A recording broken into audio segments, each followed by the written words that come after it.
and we can go straight over to a preview and take a little look at that preview. Let's flip over. So AJ Lee returns to Raw. So we are going to be seeing AJ Lee on the show tonight. Usos respond after Jimmy stopped the Vision's attack on Jay last week. Now, that seems like it's a bigger story than it felt at the time. It seems like they are legitimately trying now to get us to kind of buy into an Usos reunion. Now, I don't know how people feel about an Usos reunion. Part of me is a little bit kind of concerned that it means we're just done with Jay as a single star. I'm sure this is probably just like a little temporary thing. I'm guessing the plan is we just don't have any plans for Jay as a single star for the next couple of months. So let's kind of put him in a tag team, maybe work towards Survivor Series. What this means for them next year, I'm not sure. I do think it's a little bit of a shame if we abandon Jay as a single star. I'm not a massive Jay as a single star fan, but I do think he's got his supporters. And I do think there's a lot of kids out there that enjoy Jay as a single star and they enjoy the yeet in and all that. Maybe the Usos will bring that in as part of their entrance, but I don't know. It's one of those where he had success by winning the World Heavyweight Championship at WrestleMania. And here we are at the very beginning of September, and he's now going back into being in a tag team with his brother. That does strike me like that as a pretty... From winning the World Heavyweight title to losing it, to going back into a tag team with your brother in the space of 5 months is... I mean, we didn't do that with Shawn Michaels when he left the Rockers. You know, we didn't do that with Bret Hart when he left the Hart Foundation. So, I don't know. It's a wild move, but if they've got nothing else for him, then, well, here we are. So, we're going to see what that's all about, but it does feel like an Usos reunion. Then we got AJ, as we said, returning. That's the big news. Lyra takes on Raquel, and AJ Styles is looking to get payback against El Grande Americano. So, not too crazy about that. It'll be okay. Yeah, no, looking forward to the show. Obviously, the weekend has been absolutely dominated by the AJ news. I've seen so many clips, old clips of AJ kind of doing the rounds, interviews that she's done. And it's just been a weekend, I think, of people just kind of wallowing and enjoying and absorbing the fact that AJ Lee is back. And we've just had like a weekend of that, really. I would say there's not tons of news. I mean, I did kind of start putting an unseen together for yesterday, but there just didn't really feel like there was anything essential for an episode. I could have got an episode out and it probably would have been about 15 minutes long. And I don't really like putting an episode out unless there's something really worth talking about. And we'll always find fun little things, and we'll always have like community stuff. But unless there's really a purpose for the video, I didn't think it necessary. So all of that stuff can just roll into unseen that we'll do later. And so, yeah, we're back on track. Everything's good. Everything's rosy. And very excited to see what AJ Lee has got to say tonight. I mean, there's probably not loads that she can say in regards to what we're doing. I mean, we're going to get that mixed tag match, of course. So I kind of hope that gets announced. And then I hope she sort of talks about where she's been and how she's feeling about coming back. Like, I'm kind of not as interested in the match that we're building. So I'm more interested in hearing from her about her and about how much she's missed the fans and what she hopes to get out of this run. That's what I'm looking for. I don't really need her talking about Becky for a long period of time or Seth for a long period of time.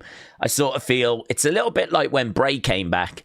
You know, one of the first things he did was that very emotional promo where he spoke about how much the fans had meant to him and what the fans had done for him whilst he had been away, just kind of lifting his spirits and, you know, helping him kind of get through the fact that he had lost his job with WWE. And when he came back, you know, he thanked the fans, and there was a very real He went, you've never met this person before. I'm Wyndham. And he kind of spoke as himself. I don't need AJ to do that, right? But I need a promo that's got a little bit of that sort of stuff in, Why did it take 10 years for AJ to come back? What changed? Why now? Was it the fact Punk had come back? How is she feeling about this run? Are there any names that she wants to face? Can she tell us how long she's going to be around for? Is she excited for some, like maybe the Rumble? Or, has she got her sights set on WrestleMania? I kind of would like a bit more than just, Becky, you made a big mistake, blah, blah, blah kind of stuff. That's fine if it's in there. Give me a bit more than that. So hopefully they're going to give her quite a bit of time to talk. Hopefully she's going to get quite a bit of time to get off anything she wants to get off her chest. Metal Mama, hello. Shout out to you. Said justice for Larry and AJ. The bracelet was worth it. Woo. Metal Mama, shout out to you. Justice for Larry. I'm trying to think what we're talking about. Metal Mama, shout out to you. Hello, hope you had a good weekend. Netforce said, Daze, with SmackDown being Cena's last show, how is there going to be any build to his appearance for his last date on PLE Saturday night's main event? Well, I mean, to be honest, it might just be a case that someone interrupts or costs Cena at Survivor Series, because I think there's Survivor Series will be the end of November, and then 2 weeks later, we will have Saturday night's main event. So clearly something's going to happen at Survivor Series that's going to have a knock-on effect to Saturday night's main event, or at least that's how it would feel to me. So, an announcement will be made that, following what happened at Survivor Series, John is, going to face this person for his last match. So announcement made. You might even get a little video message from John where, he actually speaks. So he won't be on the show, but he could send in a message saying how excited he is that, he's kind of wrapping everything up. And this, in his eyes, is the perfect opponent. And, he's going to set the record straight following Survivor Series. So, I mean, there are ways, aren't there? There's ways. I must admit, I am surprised he's not doing at least one show in between. But because he isn't, I've got to think that you set it up either in advance or something happens at Survivor Series that then knocks on to Saturday night's main event. Varon said, do we think the mixed tag match at Wrestlepalooza should be booked for both titles? No, we've spoke about that before. Personally, I don't. The reason why I don't is because I think that you've got two moments there that are really, really big. I think, Seth losing the World Heavyweight Championship to CM Punk is a massive moment, right? The other massive moment is AJ Lee getting a title from Becky Lynch. So I think to put both of those into the same match is huge, probably too big. I know that it might sound silly saying something is too big, but you sort of need moments for shows. I sort of feel like this match is big enough as it is. This is AJ Lee's return match. This is AJ and Punk teaming together. This is a match where I don't know if they're going to do this again. I don't know that we're going to get a mixed tag match with Punk and AJ. And if we was going to do a mixed tag match, the best opponents you could hope for would be Seth and Becky. So I certainly don't think we'll do this match again of AJ and Punk versus Seth and Becky. Whether we do Punk and AJ against Montez and Bianca, right, or some other team, I'm not sure. But I think we can agree the best team to go up against, other than maybe Triple H and Stephanie, which clearly is not going to happen because of Triple H's heart issues, best team to go against would be Seth and Becky.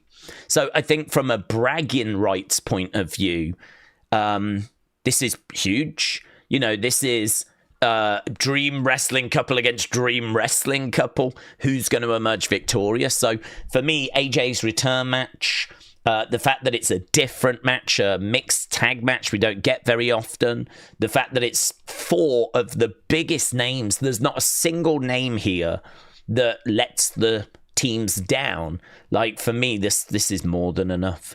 And then that means that you've still got a title match for the World Heavyweight Championship a bit further down the road. And as well as that, you've also got AJ in a singles match a bit further down the road as well. Plus, AJ winning a title on her first match back after 10 years away. I'm not sure I would do that. I think I would build towards it. So I just sort of feel like that's a lot to put into a match that I just personally don't think needs all of that when you can stretch it out. So I don't know if they'll do it or not. They could. I mean, WWE want Wrestlepalooza to be as big as possible. But if I was in creative, I wouldn't do it. Just because I know the money is going to be in people hoping to see if AJ can win a belt. People will want to see if AJ can win a title. So why do that on your first match back? Plus, also, with AJ being away for 10 years, we don't even know kind of if she is able to really deliver quality matches as a single star at this stage. I mean, she's going to be in a tag match, which is going to protect her. If she wins that Intercontinental Championship, that means she's going to have singles matches, championship singles matches soon. Like, if she wins that belt, she's got to start defending a title. Again, that's a lot to ask of someone that has been out of wrestling for 10 years. And she hasn't just been out of wrestling, she's been out of it completely. At least when CM Punk came back, he'd been over in AEW, but AJ has not competed anywhere.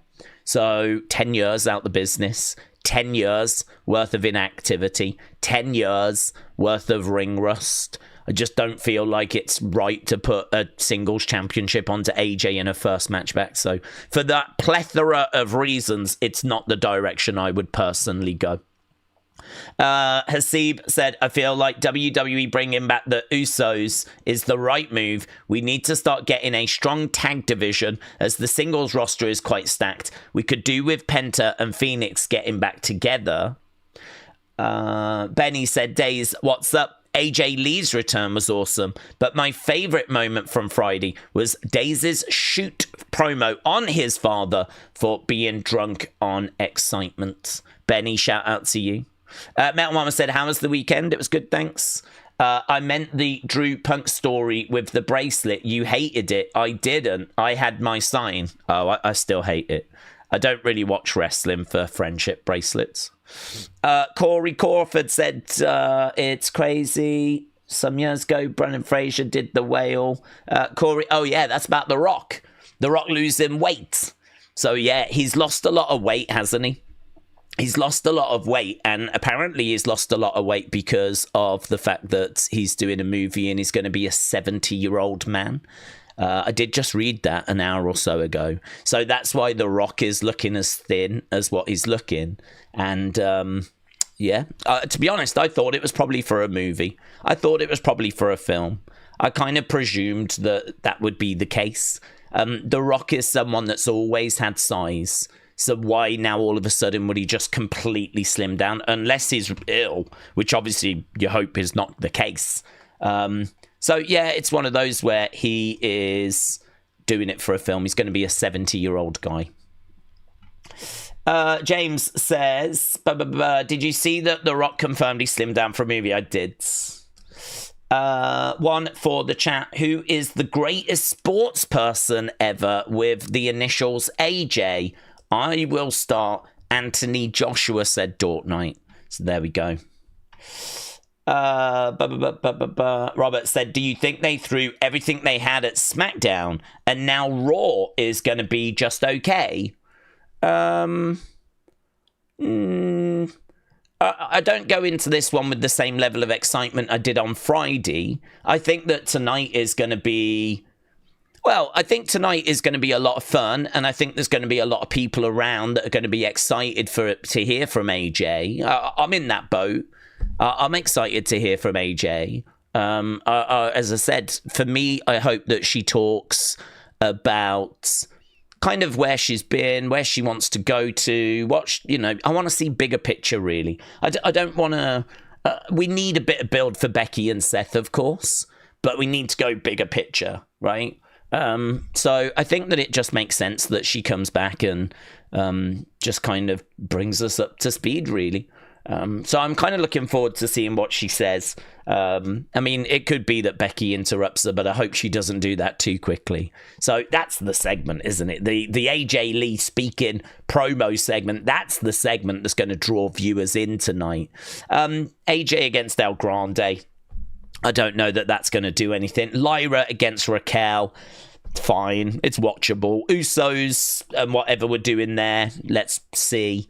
Yeah, I mean, look, there's definitely things that I'm not down on any of it. I think it should be good, but it's hard to sit here and say that we're more excited for this than we were on Friday, you know. So Friday was special. You can't really say Friday's special and then expect every show to be that level. So, yeah, I think we definitely take a step down now, but that's fine. That's absolutely fine. I'm quite excited to see what we're going to do tonight. Daryl said, who do we think Cena faces at Crown Jewel? Cena's got no appearances on Raw or SmackDown between Wrestlepalooza and Crown Jewel. I think that, well, I would like to think that Drew will fit in somewhere. You know, Drew is doing a match with Randy. Then Drew, I don't know if he's going to miss Wrestlepalooza, but well, he might actually go against Cody at Wrestlepalooza, mightn't he? I think they are trying to get Cody onto Wrestlepalooza. It was a bit up in the air as to whether he would wrestle at Wrestlepalooza. So I think that, yeah, I'm trying to see if he'll like make it onto that. We're doing Randy and Drew just before. Then we do Drew against Cody at Wrestlepalooza. Hopefully, if not, that'll probably move to Crown Jewel. Then I wonder if you do Cena against Drew. And the reason why I say that is because apparently the Brock match is one and done. So Brock is one and done. Then it's going to be a case that some people thought it might be Grayson as a way of just getting Grayson onto the show. Because, of course, Crown Jewel is in Australia. I mean, you could do Bronson Reed as well, maybe, if you just, because he's, I think, New Zealand, is he? Or he might even be Australia. So he's from that part of the world. Different brands, but I don't think they're too worried about that for Cena. But to be honest with you, I think Drew might make the most sense because, of course, Drew was giving Logan some talking points. He was saying, you know, this isn't the Super Cena of old. And so I wonder if that will kind of play him. He's not faced Drew. Drew's one of the biggest heels in the company. He was kind of giving Logan advice on how to beat John. And obviously, Logan and Drew were working together at SummerSlam. I wonder if there's a way of Drew just kind of coming out of that, because I don't think Drew wins the title. So I wonder if there's just a way of Drew coming out of that Cody match, kind of going into a John Cena feud. So Drew would be someone that I'd have floating around in my head. And I would also wonder about like an Australian local. But the only thing about an Australian local is that they might not get booed unless they do really well at getting heat, saying that that place is a dump and they're happy they left, kind of a thing. But that was just like a theory that I saw doing the rounds. Some people wondering if it could be a Bronson or a Grayson or someone from Australia. But yeah, Drew might be my front runner, to be honest. Metal Mama said, it's in my state tonight, and it should be good. I believe that we are getting a multi-year deal with AJ Lee. Like, how incredible it is. I agree. Very exciting. Good to have her not just back for this one-off match. So, yeah, I mean, this is why I'm saying, like, we can take our time. Like, this is why, for me, I wouldn't put the belts on the line. I would just try and find a way of easing her back in, which, you know, maybe it's too cautious, I don't know, but I would find a way of easing her back in and getting her kind of up and running so that you can put a belt on her and she'll give you a great match. I think she is capable of really great singles matches, and we got glimpses of that back in the day on her run. I did see like an AEW fan account sharing some screenshots of Cage Match, and it just showed like how low the scores were for the matches that she was involved in. But again, you have to remember the time that was happening. You have to remember that Vince was not interested in giving the women time. He wasn't interested in the women stealing the show. They weren't really set up to do that. They weren't trained to do that. I mean, even Triple H said that, you know, he was looking at how the women were being trained and the sort of moveset that the women had. And it was a lot of hair pulling, a lot of slapping. It was not, they weren't being trained like the guys. And he said that when he was like running NXT, he made a conscious decision that he would start training the girls exactly like the guys. They would learn to work the exact same way. So, you know, one of the people that I think deserves a lot of credit for the women wrestling where it is right now is actually Triple H.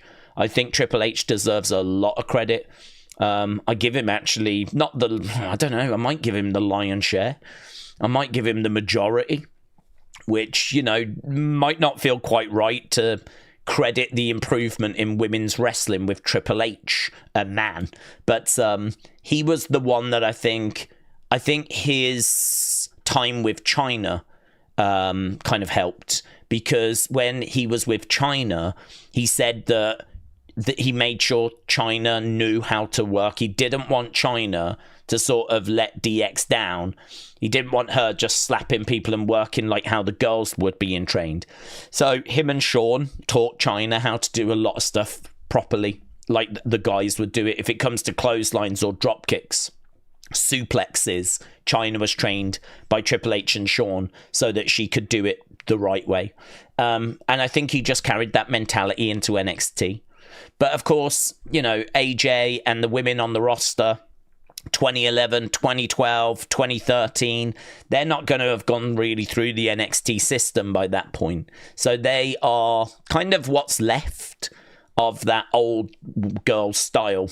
I think to go back and look at that kind of Divas era and judge it by today's standards is very unfair. And I think that it's kind of fruitful as well. You certainly can't look at that and like come to the conclusion that AJ is, you know, not a high caliber performer.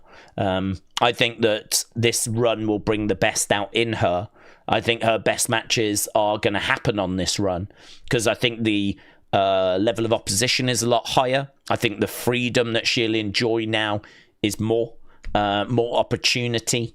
Certainly regular TV matches, more regular matches. There's a lot. I mean, really, the only barrier is going to be her, and if her ring rust and her inactivity is going to be a problem. Obviously, it's going to take a little while to shake that off. I think we should give her leeway, certainly for the rest of 2025. And then when we get to 2026, hopefully then she can start kind of finding her feet a bit more. And we'll have to see where we are. A character work, fantastic. In-ring, some questions, but I've seen her put on great matches. I really enjoyed her against Caitlyn. I enjoyed her and Nikki Bella. I enjoyed her and Paige. Like, she had some great matches at a time where women's matches were not that great. So now, what's she going to do now? Considering some of the best matches this year have been women's matches, what's she gonna do now? So yeah, really excited, can't wait to get up and running.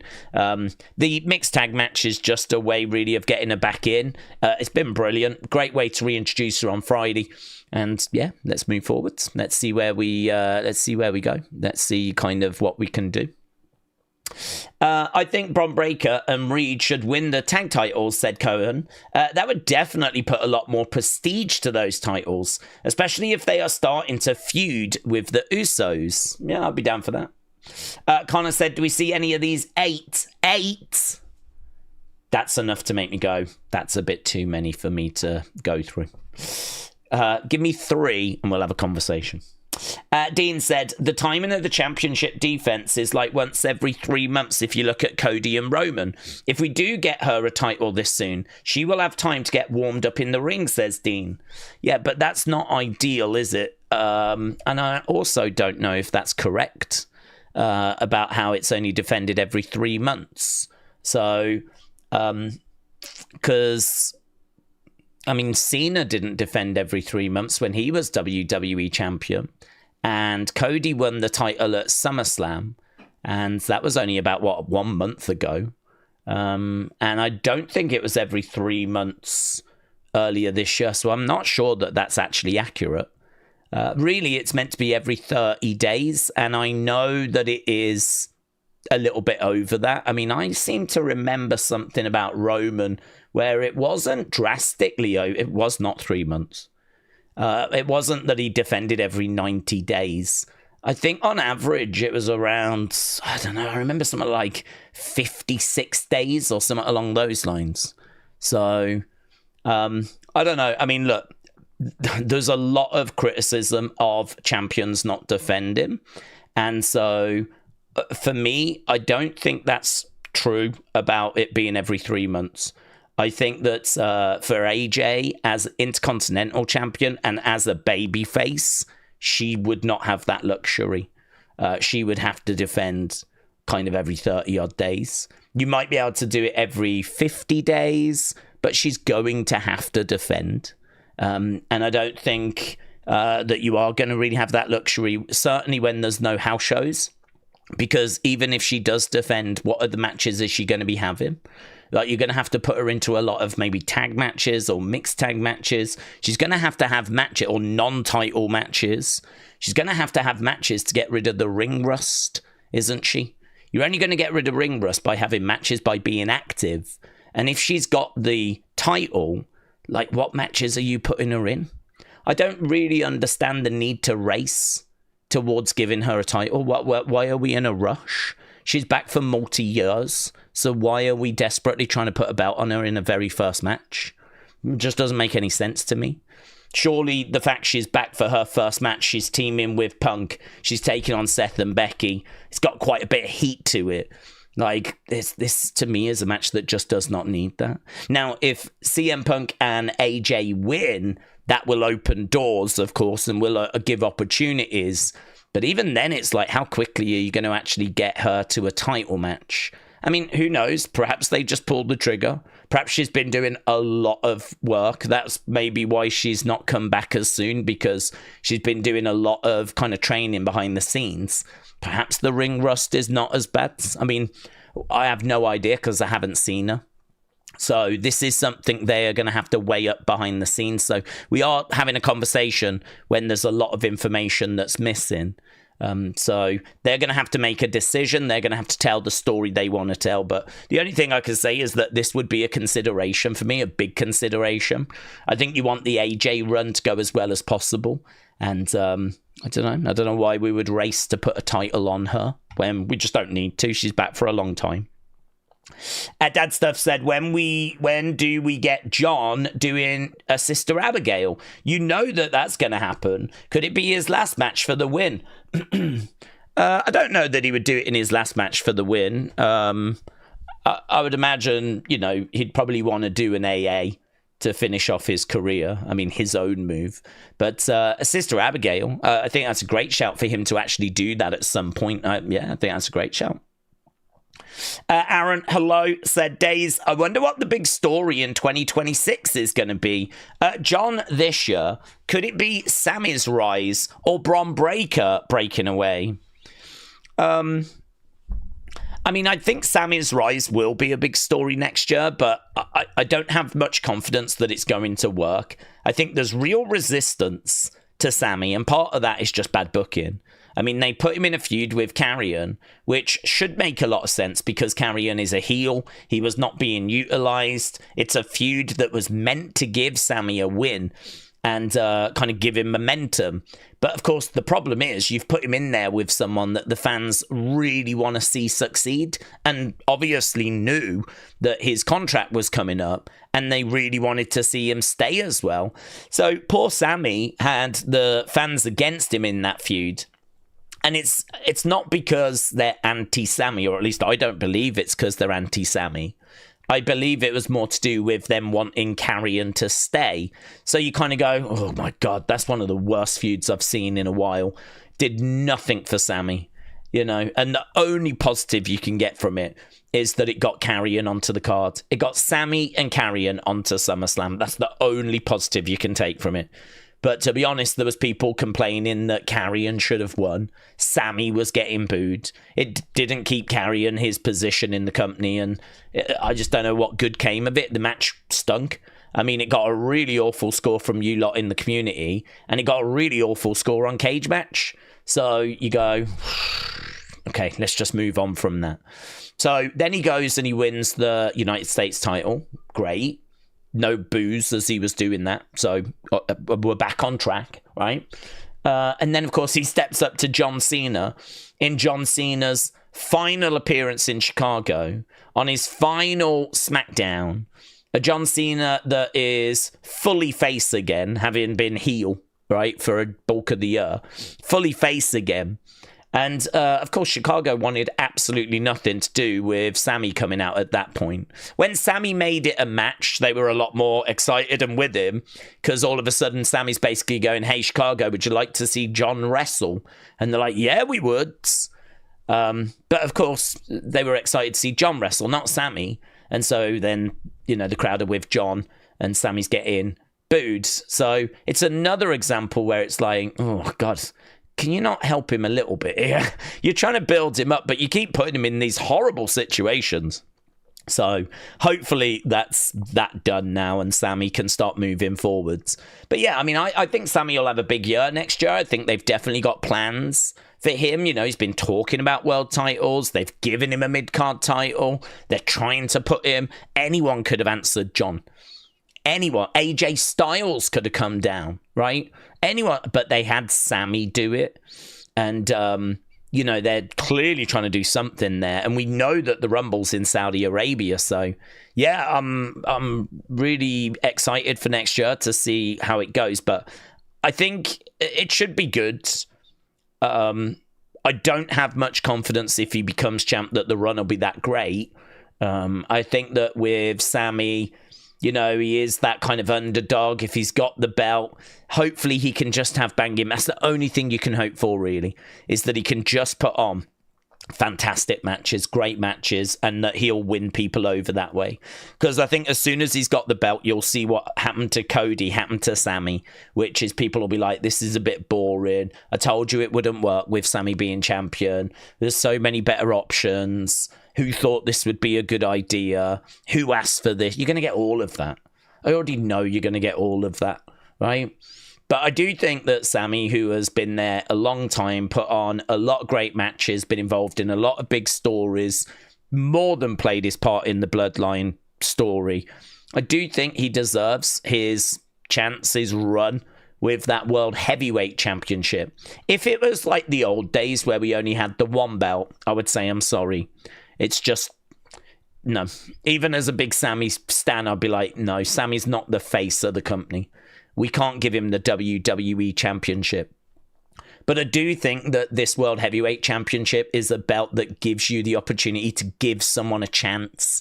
We gave Jey Uso a chance with it. We gave Damian Priest a chance with it. And, you know, we gave Gunther a chance with it. And these are people that you probably wouldn't put the WWE title on at the time of them winning the World Heavyweight Championship. You know, the World Heavyweight Championship is sort of, in my eyes, a prove yourself championship. Here's the belt. Let's find out how good you are. Let's see how you can do with merch sales or engagement or match quality, or, you know, how good of a champion can you be? I'm not going to give you the WWE title till you show us what you can do with the World Heavyweight title. I do think Sammy's worthy of that. So, yeah, for me, it will be a big story, but I can't make an argument it's going to be the biggest story. I mean, I think they're going to try and pull the trigger with Punk, and it could even be that Punk gets the WWE title because he's more than big enough for that belt. So, and I think AJ going after a world title could be a big story next year as well. I'm starting to feel a lot more positive about next year. Now that AJ's back, I think we've got so many women's matches we can do next year. And that's obviously very exciting. If we are going with Sami after the World Heavyweight Championship, that's exciting to me. And then it's going to mean that there's a lot of people that can go after that WWE title. I mean, I don't know how Cody is going to be able to fight off all the different challenges that are going to come his way. Seemingly Brock's back, so Brock, I would imagine, will be sniffing around that title. Roman is never that far away. I can't imagine Punk is going to be that far away. Gunther is definitely going to be looking at that WWE title next year. So, and we're going to have some potential interesting call-ups with Trick and Oba. Maybe not Javon. They might want him to stay in NXT a little bit longer. But, I think, starting to look at next year, starting to look at how many big players we've got to actually play with. We're going to see the continued rise of Stephanie and Julia. Roxanne's going to get better. Liv Morgan's going to come back. Ilya Dragunov's going to come back. And some of the matches we can do with Ilya. We can do Gunther, Ilya, which is a match we've all been waiting for. So lots of potential with next year. If they can just get the top-end stories correct, I think the rest will largely fall into place. I think that the failure of this year is John Cena's heel run and then the Vision being brand new and undercooked. Whereas next year, the Vision will be a little bit more developed. And I think that we won't have John to rely on. So should be in a better place next year. Chris, shout out to you. Said, over the last few weeks, I would like to thank you all. Can't wait for Friday. It's going to be my birthday then. Chris, shout out to you. Said, support is amazing and the picture looks great. Yeah, I thought the pic looked good. I don't know if Kian is around, but Kian won our tournament on the members' side. So I do need a picture of Kian. He might have sent one somewhere. But obviously with all the AJ stuff this weekend, I mean, I tried to keep on top of my X account and I was just flooded. I was just absolutely flooded. So, I needed to find a way of him sending that back again if he hasn't. So, Kian, if you are watching, I will happily put your picture on screen. Just need to send one over or send it again. Richard Worley, shout out to you, my friend. Richard said, Daze, it's Richards. Hi, Richards. I've been to every house show in Cardiff, Wales, every title match still with the champs, and changed on the night, but days after the last one in Cardiff, Sami won the US title on SmackDown on TV. Hang on, let me read this again. So you've been to every house show in Cardiff, every title match still with the champs, changed on the night, but days after the last one in Cardiff. I think what you're saying is that you've been to every house show and the champs retained, but this time Sami would end up winning the title a few days later. Is that what you're telling me? He would send one a few days later and win on SmackDown. Yes. I mean, to be honest, you don't really get title changes on house shows. I think the joy of house shows is more to do with the wrestlers having a bit more fun. I think you see stuff on house shows you won't see on Raw or SmackDown. They will cut promos kind of mid-match and go off on the crowd for not showing them more support, like if they're a heel.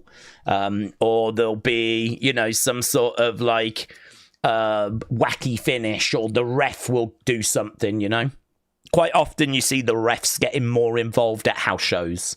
The refs like to get a little bit of that spotlight as well, and really they just run some certain spots it'll be a case that they'll really play into the crowd more. So, the heel will be absolutely livid at some of the crowd chants. Whereas, they might give it just a glance or on Raw, or they might just shake their head on a PLE. If they hear a chant here, they'll stop the match, go over, start screaming at the fans. I think the joy of house shows is to sort of see the superstars live, but also just get to experience a kind of product that is a bit more family friendly, kind of product that's a little looser.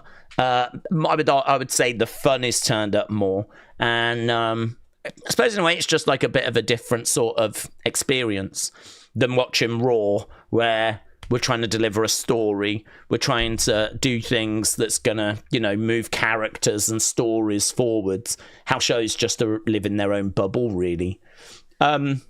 So, yeah, I think that you can have a bit more fun at a house show. So I wouldn't really go expecting a title change. But once in a blue moon, once every few years, WWE like to do a title change at a live event so that you're reminded that anything can happen. And there's been a few over the years. I mean, I remember, I think was it AJ Styles winning the US title at it normally happens at Madison Square Garden, actually. If ever there's going to be like a house show title change, it's normally the Garden they like to do it at. I think it's because they charge at the Garden a bit more ticket prices. So, yeah, I wouldn't really go with the expectation that you'll see a title change, but you never know. You might do. So, Richard, I hope you've had a good time, though. I hope you've been and enjoyed yourself whilst you've gone. And if you've kept going back, it seems like you probably have. So there we go, Richard's shout out to you. And Kian said, yes, I sent it via email. Okay, but I will hunt that out then and see if I can find it. It's probably buried in a sea of emails that I've had over the weekend. So no problem, Kian. I will get that sorted for you. Lovely, lovely. Right, let's get back to the chat. I think John Cena's crown jewel opponent could be Seth, said Uncle Revel. That's a very good shout.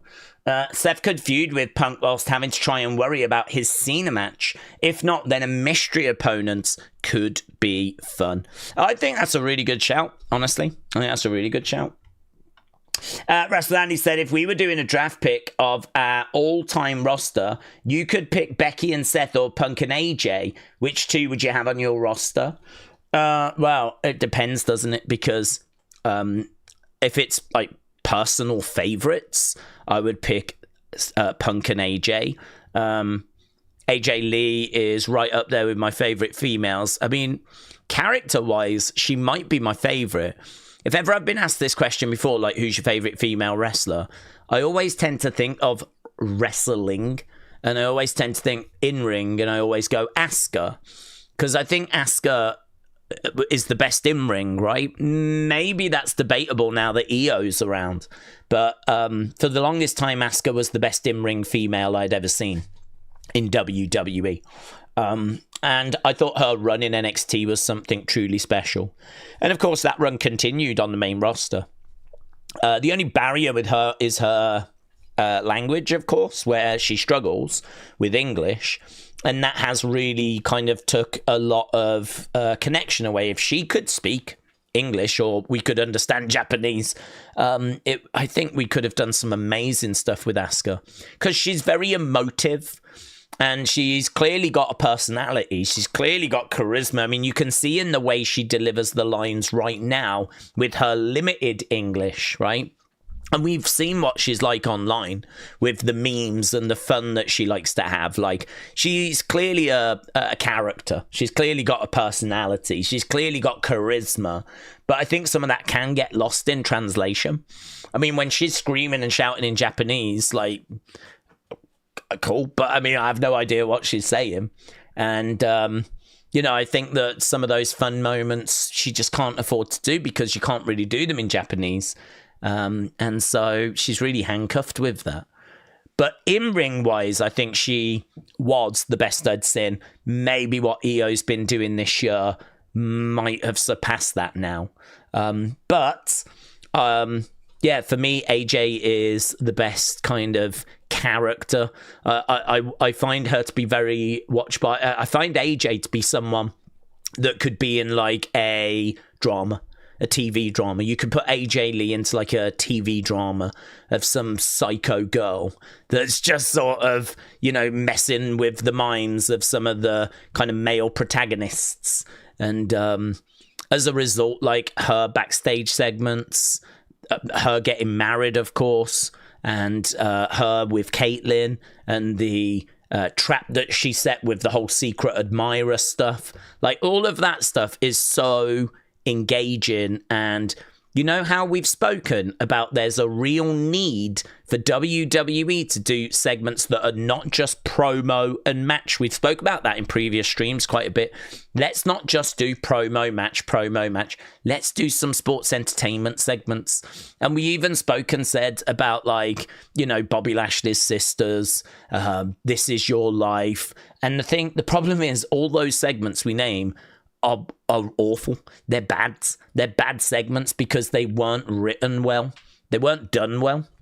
You know, you can go back to like Lana and Rusev's wedding, you know, like all these segments are bad, but these are the segments that I think we should be doing, but just much better.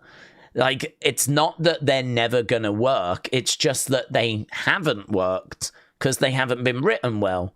But if I look back at, you know, the Daniel Bryan AJ Lee wedding, or if I look back at, as we said, the Big E coming down, revealing himself to be the secret admirer of Caitlyn, and then AJ comes out and reveals it's actually her. I mean, that to me is somewhat different. It's storyline driven. It's got some twists and turns to it. It's not just someone coming out cutting a promo. It's something a bit more, a bit interesting, a bit juicy. It's something they'd been building for weeks and weeks and weeks. Who was this person that was sending flowers and love letters to Caitlyn? Only for us to find out in that segment, and then shock horror, twist turn. It's actually AJ that's put Big E up to it just so Caitlyn feels pathetic, that she actually thought that someone would actually like her. And you kind of look at that and you're like, oh man, that's very watchable. And then, you know, you do segments like that, put in some great promos on that show, put in some great matches on that show. You know, if you can find a little return or a bit of a shock moment, you've got yourself a banging show, right? You've got yourself a really... booking wrestling ain't that hard. Putting a really fun show together ain't that hard. But problem WWE have got is the match quality this year has been low. So the matches have not been pulling their weight. I think the promo segments have been okay, but the ones at the start of the show have been a bit repetitive. You know, a lot of it is like Heyman coming out and just praising the Vision, or someone coming out and then, you know, getting interrupted, and then a tag match main event being made. We've seen that happen quite a bit as well. I kind of look at this and I'm like, and then during the middle of the show, you'll get promos, but they're just promos. Becky comes out, cuts a promo, has a go at the local area. Someone will come out as the baby face, interrupt. I mean, these are just, they're so simple segments that we've been getting, and they've been very undercooked and a bit underwhelming at times. I just sort of feel like, you know, where's the weddings? Where's the secret admirers? You know, where are those type segments? But actually done well. I mean, we tried to do a bit of a celebration, didn't we? Was it a birthday celebration for Charlotte with Alexa and Charlotte, which I thought was flat. It wasn't very good.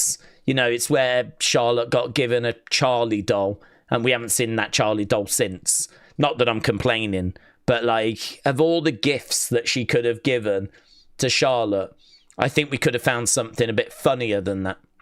I think we could have found something a bit more entertaining than that. Again, this is where I have to tell myself not everything in wrestling is for me.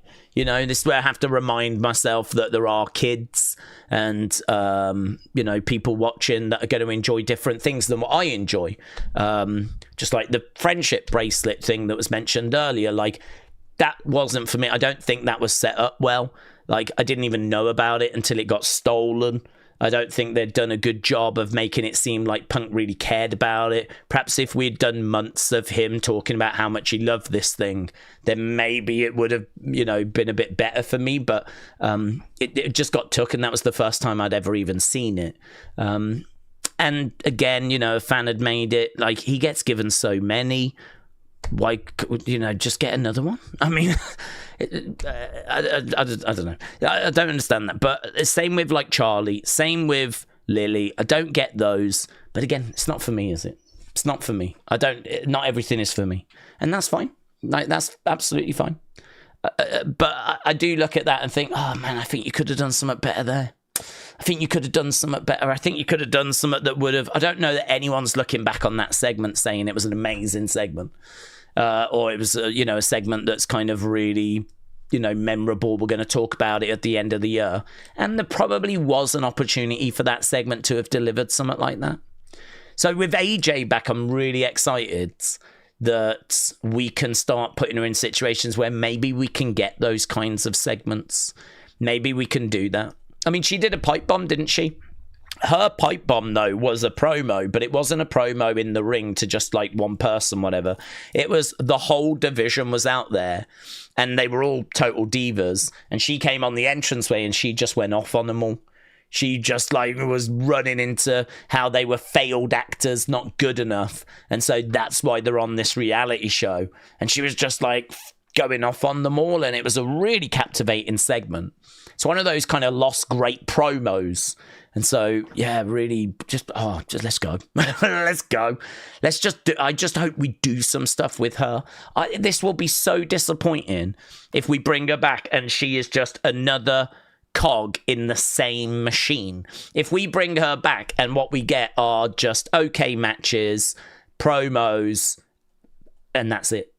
It's just the exact same thing, only this time we're doing it with AJ Lee. I think that would be really, really disappointing. She is capable of doing really interesting segments. A lot like Liv Morgan, actually. Liv Morgan is someone that has really blossomed since she became a heel.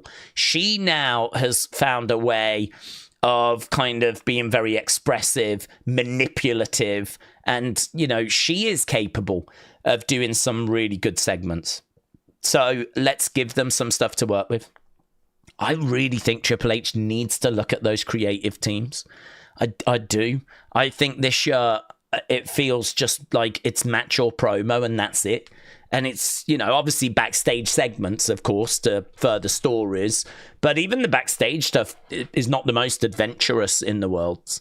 That was the big criticism at the build to WrestleMania, was it's like, where's the extra fun bits? Like, I mean, this is a company that used to drive beer trucks down to the ring and milk trucks down to the ring and brawled in supermarkets. And do you know what I mean? Like, went to funeral parlors with the whole Katie Vick thing. And I'm not saying we should rerun that, but I'm just saying that this was a company that used to do some stuff. Whereas now, like, it's either a match or a promo, or we do a little summit backstage. I mean, what I will say is that the Braun and Bronson feud was good. I mean, we were destroying walls. We were doing tsunamis on cars. That was good. I've got to give him that. That feud was good. And I actually think that feud did a lot for Bronson Reed.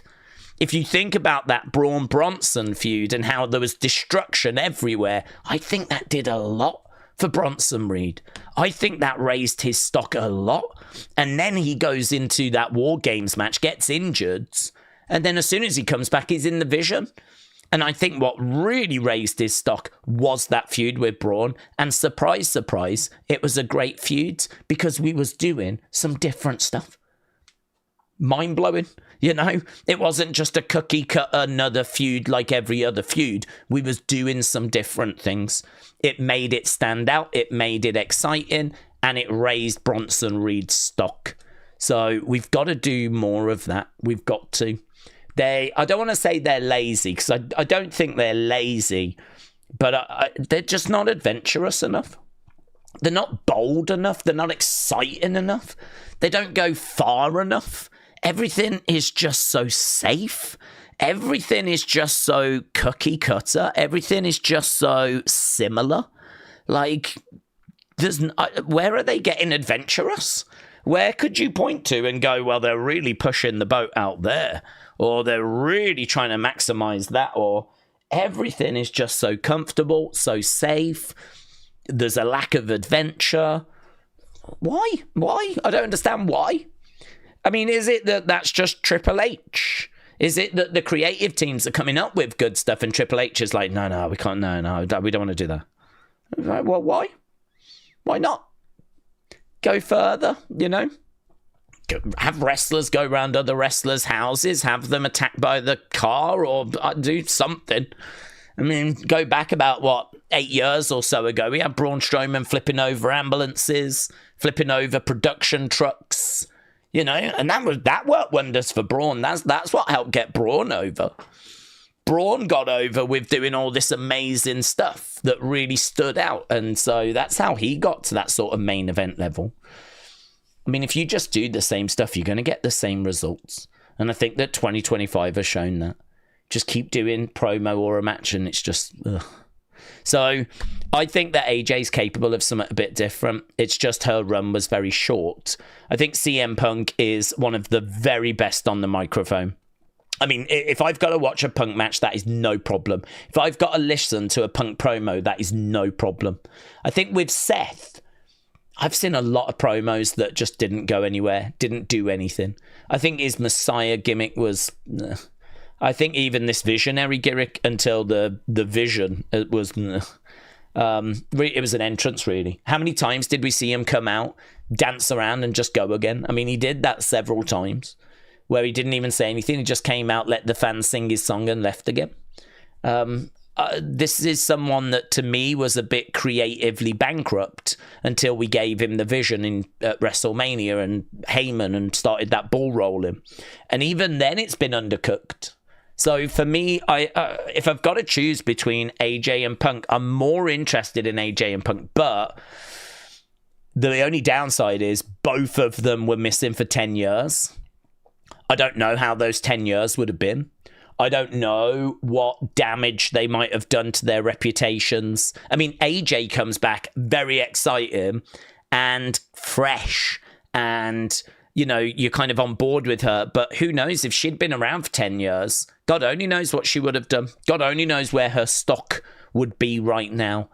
Who knows if she'd even be with the company or if she would have, you know, left after 5 or who knows. So it's a hard question because right now I'm most engaged with Punk and AJ. Back in the day, I really loved AJ. Back in the day, I really loved Punk.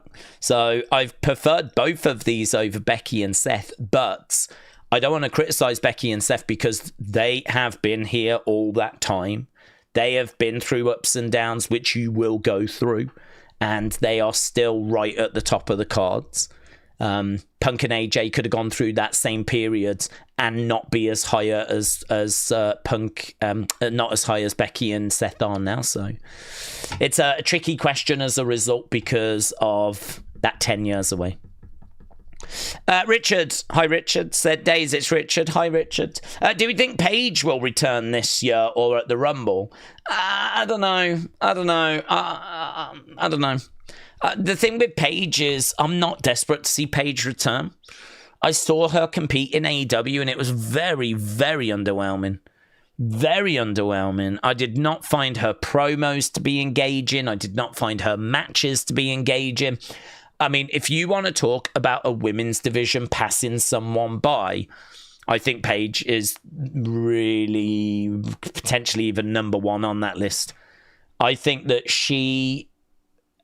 probably due to injury, has unfortunately found herself like really getting left behind. I mean, this is the concern with AJ Lee as well. AJ's been out for 10 years. So, you know, how's her promos going to be? Is she going to have the gift of the gab still? Is she going to be as captivating as she was? Equally in ring, you know, is she going to be able to deliver? Well, I don't know right now. I hope she can. But I saw Paige return at AEW, saw some bad promos. And I saw, I don't know if I saw bad matches, but I didn't see any great matches. So for me, she is not someone that I'm desperate to see return because I'm not living on nostalgia with Paige. You know, with Paige, I think you can sort of fall into the trap of going, oh man, she was so good back in 2014, 2015. It would be so good to bring her back home and all of that, but I'm not really feeling that because I've seen her in AEW. And plus also, don't forget, she had an injury that was so bad, she had to retire from wrestling. And her time towards the end in WWE was as a GM. So to bring her back now as a wrestler all these years later, that was a big, bold move for AEW. They did it. She ain't the same. She didn't look to be the same. And it could be injury that has robbed Paige of who she was. and I'm not sure that she really found who she is. And it could be as simple as that. Now, if she comes back and WWE can help find who she is now better than AEW could, maybe you could do something. I don't know, though, if her best position isn't GM. I don't know if it's better for her to be a general manager. But again, it's so hard to have these conversations because who knows how she feels? Who knows what she is saying about her time in AEW? You know, you might be able to find the odd interview on it, but I mean, if I sat down with Paige and went, right, what went on in AEW? You know, how are you feeling right now? How's the neck? How are you feeling? She might say, like, I just never could get settled. I never could find my character. They didn't want me to be Paige. They wanted to be someone different. And I just couldn't find that person. And she might say something like that. And she might say, if I'm allowed to be Paige again in WWE, I know what I need to do. And maybe with a conversation like that, you'd have a bit more confidence in her. And you'd be like, okay. And so maybe she'd be able to turn around and say something like that. And you'd be like, okay, maybe we can make this work. But I don't know. I mean, I can only judge off what I've seen, and what I saw was very underwhelming. So there's no campaign from me to bring Paige back. If she comes back, okay, yeah, cool. Let's see what she's got.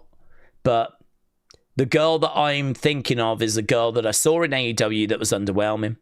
Didn't seem to have the same skills that she had 10 years ago. And a girl that had to retire from in-ring when she was in WWE due to injury that was so bad that she, just had to walk away from wrestling. And I remember doing a reaction to the moment that she made that announcement. I think she made the announcement on Raw. I can't remember. I think it was on Raw. She announced, I'm done. Thank you all so much. We then had a few days of people going, oh my God, this sucks. Paige, we wish you all the very best. Only for her to pop up on the Friday and announce that she's the new SmackDown general manager. And so we went through that, and she was an excellent general. Oh, I thought she was an excellent general manager. And again, how can you have confidence that she comes back, she's going to be anywhere close to what she was? How can you have confidence in that? I don't have confidence in that. So I don't know. I mean, it's one for WWE to decide, isn't it? It's one for them to try and figure out. I think there is a lot of love and respect for Paige. I think if she had a meeting with them and said something along the lines of, I'm feeling better than ever. I got my ring rust out of the system in AEW.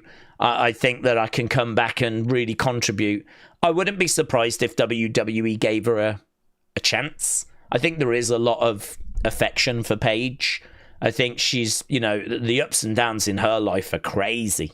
So I think that people would want to give her a chance, but I don't know. I find it a bit challenging to get excited about that. So Richard, shout out to you, but that's just my concerns when it comes to Paige. Aseeb said, you're talking about next year being better year than first anticipated. Do we think Jericho's involved? If so, do we see his role being potential world title run? He could be involved. If he was, that would be fine. Again, a little bit tricky. I've not seen Jericho in quite a while, so it's hard for me to make a comment about Jericho. I don't know where we are with Jericho. I don't know how bad he's looking these days. I mean, there was times in AEW when I was watching where he had put weight on. He seemed to be moving a bit slower. Athleticism was starting to leave him. And that was quite a while ago now. So I do think that people would probably get behind a final Jericho run. I do think people would be supportive of that. Whether that support would maintain when they actually saw his match quality, if he's going to wrestle and be out of breath, a few minutes into the match and struggling with the match and, father time, because time catches up with everyone, right? Where he is, I don't know. I mean, I'm just going to say what I've said before, and that is if he comes back, I will support it and watch, and, hopefully it works out. If he doesn't, if they decide not to, that's fine. I'm not really basing my excitement next year on anything to do with Jericho, because I do also wonder if a lot of this noise that's being made is just to kind of promote AEW. Because the more that people talk about Jericho, the more they talk about AEW. Because the conversation inevitably comes round to, well, isn't he still with AEW? I thought he was under contract to the end of the year. And it's like, yeah, well, there's a bit, Tony Khan said that he's free now, but Jericho says he's still under deal. So it's a bit, no one seems to know quite what's happening. So I don't know. But part of me does wonder if a lot of this is just to sort of, get a bit more buzz on AEW. It's hard to talk about Jericho without mentioning AEW, which I've done a few times in this conversation, for example. And I'd imagine that's played out across all the channels, TikTok and YouTube, as people have spoke about Jericho. It's just people that are also going to mention AEW. So you never know if it's not just part of a strategy just to get some AEW mentions out there, or if he is genuinely done and he is going to return back to WWE. I think part of the problem is people, and this could be true of AJ as well, right? I am not excluding AJ from this.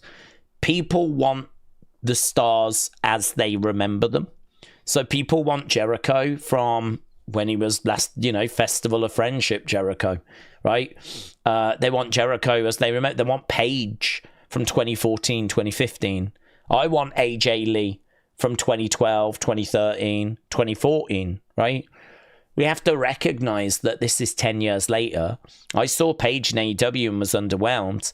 I might watch AJ Lee and be underwhelmed. I might do. I hope I'm not, but I might do. But I hope I'm not. All right, so it's one of those where I think it's hard when it comes to people returning, and certainly when they're, getting a little older. I mean, I don't know how old AJ is. I think she's about 39, maybe. I mean, that's okay. That's not bad. I think she's ideally in her peak, maybe just starting to come out of the peak. But we see a lot of people wrestling to their mid-40s. So I think that's okay. Jericho, a different story, of course. Much older. So I wouldn't put too much pressure on them to really carry too much. I suppose Jericho can certainly bring some entertaining segments. He can bring the highlight reel and hopefully a Festival of Friendship type creative. But I don't know, part of it, I think, is that creative have got to wake up. You can keep bringing these, it feels a bit like Man United's. And I know that a lot of people are like, I don't know what you mean by that. But what I mean by that is I've watched Man United since the 90s. And they had an amazing manager. And they won loads. And then the manager left. I think it was about 2013-ish, right? And since then, the past 12 years, they have not won the Premier League. And actually, as time's gone by, they've got worse and worse. And last year was their worst season that I can ever remember. I think they finished about 15th in the league, Man United. Out of 20 teams, they finished like 15th. This is one of the biggest, most recognisable names in the world of soccer, football. And they had a nightmare season. And so everyone's looking this year for them to obviously bounce back. But the early signs are they might be a bit better, but it's still going to be a struggle this year, right? And I think WWE are in a bit of a situation similar where Man United keep changing their players. I mean, they've changed teams over the last 13 years several times. Like the whole 11 has changed. And the results just keep getting worse. You do come to a point where you go, I don't think it's the players so much. I think they have to take some responsibility, but there's clearly something else going on here because we keep changing the players and the results keep getting worse. And my concern with WWE is you can keep changing the wrestlers, but if the creative doesn't improve, you're just using different wrestlers to tell the same boring stories. And until that creative improves, I don't know that AJ Lee is going to have the fun segments that we hope. I don't know that Jericho is going to come back and do a festival of friendship, right? Because I just don't know that this creative team is capable. I don't know that they've got it in them. I don't know that they're good enough. I don't know that they can write those kinds of segments. So you could change every wrestler on this roster and pick your dream roster. You could take people from TNA, NXT, AEW, New Japan, blah, blah, blah, chuck them onto Raw, chuck them onto SmackDown, bring some legends back. Without a change in creative, you might end up with Raws exactly like you've had in 2025. So I am optimistic for next year because I think the creative has got to improve. And the reason why I say that is because you can't rely on John Cena's retirement, which I think they have. You can't rely on it, so you've got to do something else. And I think with the Vision, part of the Vision's trouble is that Braun, Bronson are not used to being on that level. And I think we're still trying to find their characters. I think they're still trying to get comfortable. I think the group dynamic is still trying to find its feet. I'm hopeful that as we go into next year, that will be a lot further down the road and so should be in a better place. So I'm hopeful that the Vision will be better next year. I'm hopeful that because we don't have John, we've got to do something else. I'm hopeful that with AJ back, they'll really treat her good, give her something juicy to get her teeth into. If Jericho comes back, hopefully the same. But make no mistake about it, it is hope. I don't have anything to base next year off other than hope, because I think unless that creative team gets better and unless they get more adventurous, I think it is going to feel a bit flat again. I think you're just swapping out wrestlers for wrestlers and ending up telling the same story. So it is fingers crossed. It is hope. But I can give you a few reasons legitimately why I'm hopeful. And as I said, there's some examples right there as to why I'm hopeful. Right, let's go into the super chats. Make sure we're on top of those. We are. Lovely. We're doing good for time, actually. We've got 45 minutes, so we're doing good for time. Nico said, I think WWE rushed the Vision for the hope that the Bloodline blow up, but it's not working. Yeah, I think you're right. I think they want that to be the new Bloodline. I agree with you. I think, though, Bloodline obviously started with something massive, which was Roman being heel. And that just made it instantly, captivating. I think Seth being heel isn't that captivating. We've seen Seth heel for a while, and actually he's been heel anyway as we were going into WrestleMania. So Heyman joining up was a big move. But I don't know, Heyman joining someone, we've seen that done a few times. Obviously, it worked really well with Roman. He, don't forget, left Roman and went back to Brock, didn't he? Momentarily, and then went back to Roman. So I sort of feel like now he's gone over to Seth. That probably didn't launch the group in an impactful way, the same way that Roman coming back, turning heel and aligning with Heyman did. I mean, that moment where Adam Pearce is in Roman's locker room and he's looking at Roman and he's kind of open-mouthed and it cuts to Roman and then the camera just pans slightly over and there was Heyman smiling, sitting next to Roman. That is such a moment. We knew that was a big moment at the time. We knew that was a significant moment at the time. But you look back on it now with everything that followed, and it's like one of the biggest moments of the 2020s. One of the biggest moments because of what it kickstarted. It kickstarted the Bloodline. It cemented the fact that Roman was now heel. And think of everything that followed.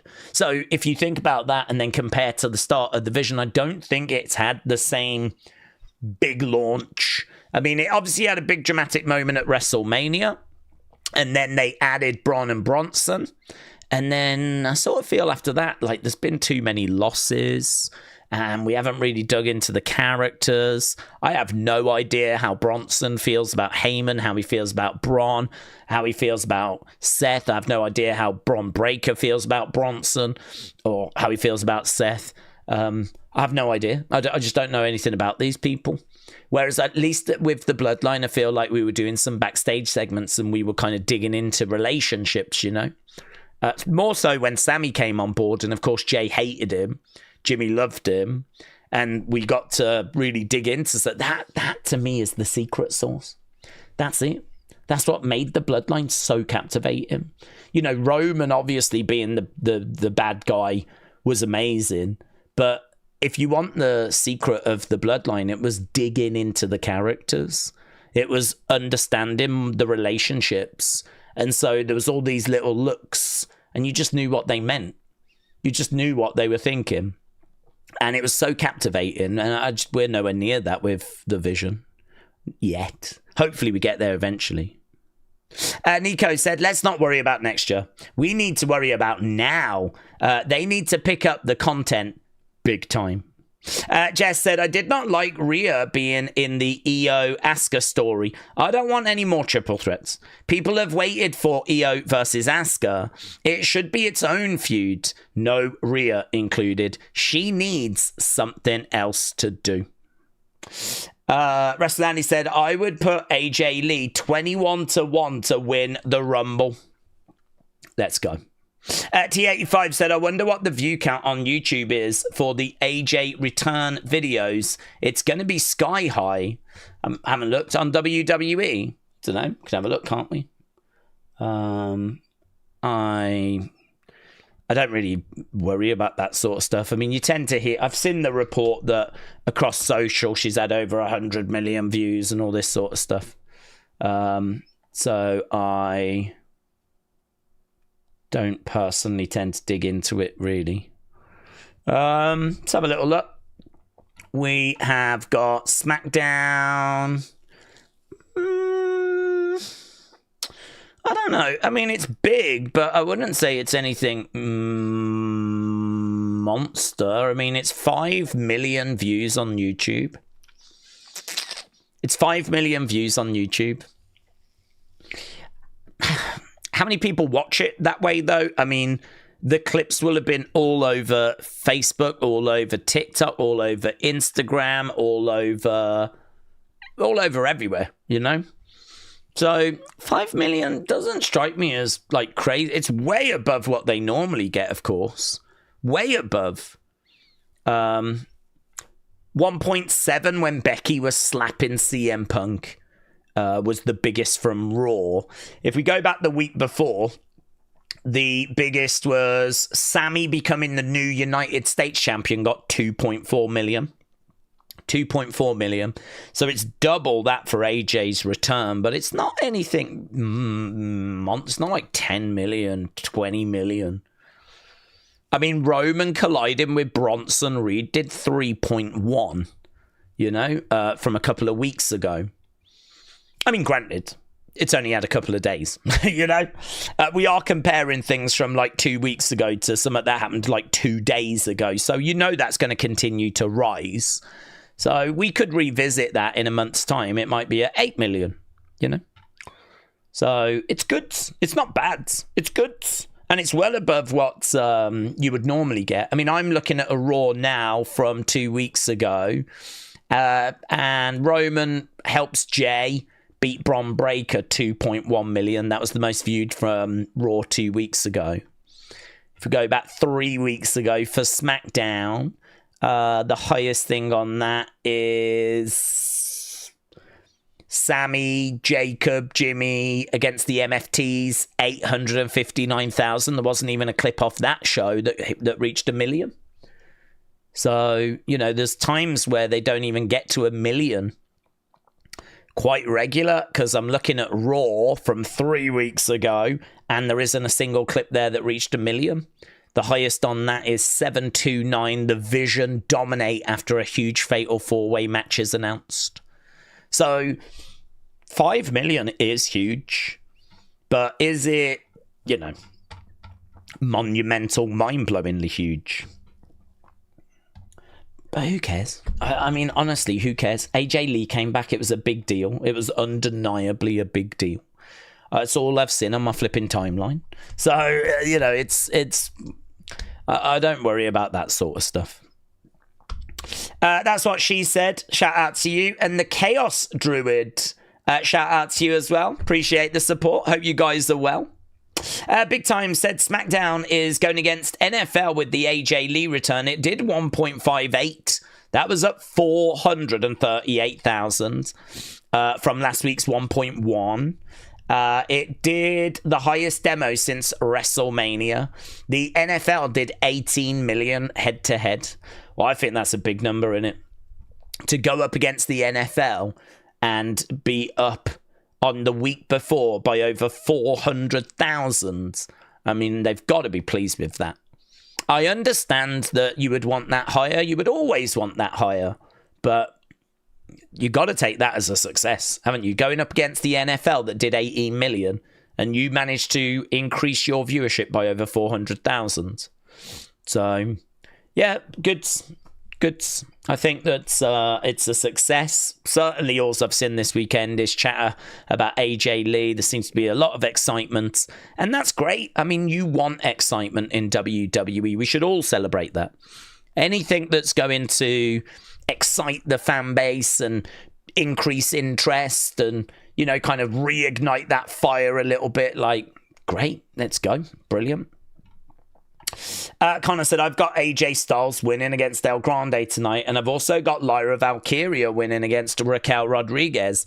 Or could Roxanne help Raquel win? But I am going with Lyra, says Connor. Brony said 5 million in 2 days is incredible. Brock's return did 4.2, and it's been a month. AJ at 5 million in 2 days, said Brony. Kevin said Cardona should come back as Matt Cardona and knock Zack Ryder. He has evolved with Chelsea Green, says Kevin. The champ said, you don't stop talking. How do you do it? I sort of feel like that's my job, isn't it, really? I kind of, you know, it's funny you should say that, because that was a decision I made very early, that I was going to make sure that I constantly was talking. And I actually prided myself. I don't do it so much now for a couple of reasons, but I prided myself on, in the early days, 2018, 2019, there was times where I would just randomly click on the live stream I'd just done to see if I could find a period where I wasn't talking, and I don't think I did. I just randomly clicked 20 odd times on different parts of the stream and I was talking, and I was like, good. That's exactly how it should be. What's the point in me sitting here and being quiet? So even if I'm reading messages or just keeping that conversation going, like, I just from the very beginning sort of made that decision that that's how I was going to do this. So I don't do it as much during the shows though, because now during the shows I really have to I've missed out on a few things in the past. I still miss out on stuff now. The problem I've got is that I really can't stay quiet for too long. I don't feel like I'm really doing my job, if you will. But I do need to listen to the promos, because, of course, there's always these little callbacks, or there's always these little put downs. And, you know, you'll hear the crowd go, oh. And there's many times in the past that I will have missed what's been said. So it's kind of like I have to try and listen to what's being, but some of the promos are so long. I don't like sitting here in silence for like 5-10 minutes. And I know that other streams just play the sounds. I just really don't feel comfortable with that. I don't understand from a copyright point of view how you're allowed to do that. I genuinely don't get it. I mean, if I put up any footage of WWE, if it's a couple of seconds, you can get away with it. Anything longer than, I don't know, 5 seconds, 6 seconds, 7 seconds, 8 seconds, anything like that, like, you get a copyright strike. They'll give you a claim and they'll like block the video and all this sort of stuff. In fact, it happened the other day to an unseen. I just played a bit of footage because, you know, during the talking points video, I'll try and show some great moves or a botch. I'll try and show a clip of something that happened. I think it just adds a bit of colour to the video. I think it just adds a little bit of character to the video. So I do try to put those in. And flipping, I must have played one for like 6 seconds or something, and I got hit with a copyright claim. Now, thankfully, that's not a strike. They don't actually strike. 3 strikes, your channel's dead. 3 strikes, you're out. Deleted. Bye-bye. start a new channel, start again from zero. So, you know, the copyright strikes are, you know, you don't want to be getting those. But copyright claims, that just means that any money the video makes goes to WWE. And you can challenge them, but it's a flipping nightmare. And everyone that's a content creator knows that copyright, I'm sure you've seen so many videos on it. Everyone talks, music people talk about it. I'm sure movie people talk about it. You show any sort of clips for an extended period of time, and it might only be seconds. They can claim it. So I do not understand how you are allowed to just play the audio from the show live during a watch along. It doesn't make any sense to me whatsoever. How is USA Network okay with that? How is Netflix okay with that? How is this even remotely allowed? So I don't have the answers to that. I don't understand from a copyright point of view how that is acceptable. Part of me wonders, do they just not know it's going on? I don't know. I mean, I ain't going to tell them. But I mean, I don't get it. I don't understand. I don't feel comfortable with it. I wouldn't want to have to try and defend that, right? If someone was like, you thought that was okay, I'd be like, yeah. Other people do it. But other people do it. It's not much of a defense in court, that. Oh, but other people do it. So, yeah. So, I can't really stay quiet, is the answer. Plus, we've got such a fair use disclaimer means nothing. Choco latte. That means absolutely nothing. Fair use disclaimer is irrelevant. Fair use is where you're meant to be changing the original content. So fair use, I mean, let's not get into fair use, but fair use is where you take an original piece of your work and you change it in some way. So, you know, if someone was going to be analytical and review something, then you might take clips of it and then talk about it afterwards.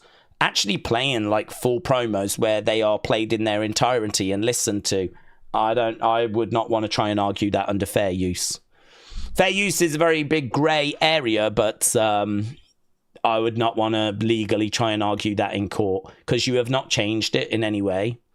There is no changing of the audio. You are just literally playing a whole promo. And, okay, you might talk about it afterwards, but that doesn't work for 7-second clips that I try to put in videos. If I put in a clip into a Talking Points video that I want to talk about afterwards, 7 seconds, it's flagged. They claim it. So how can you do minute-long or 2-minute-long promos and make an argument of fair use? Doesn't wash. Doesn't wash. To be honest, I think, and this is me being completely honest, I think WWE are, for some reason, just okay with it. And they've made a decision that because the picture's not being played, they're not going to bother. But I think if ever they wanted to, not a leg to stand on. I wouldn't want to try and fight that. I don't see how you would defend it. So it's only going to have to take a change in opinion. It's only going to have to take someone else coming in and taking a different stance.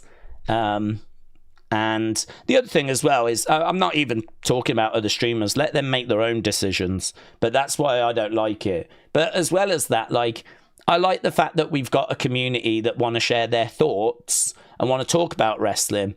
And they're not here just to listen to the show. I mean, you guys watch the show. You should have the show on anyway. So I just don't really feel a need. But the only downside is that if I'm having to listen to the promo and it's a bit quiet for a while, I do get a bit, don't like it, you know? I feel like I need to talk. I don't like it. Leanne, shout out to you, firing in a gifted membership. And Bob benefited. So Bob, welcome. Leanne, thank you, my friends. Leanne firing in another one as well, and this time it was Rob. I'm not even making that up. We've had a Bob and a Rob both benefiting. So there we go. I don't know if there can be another Ob, Mob, Lob, Cob.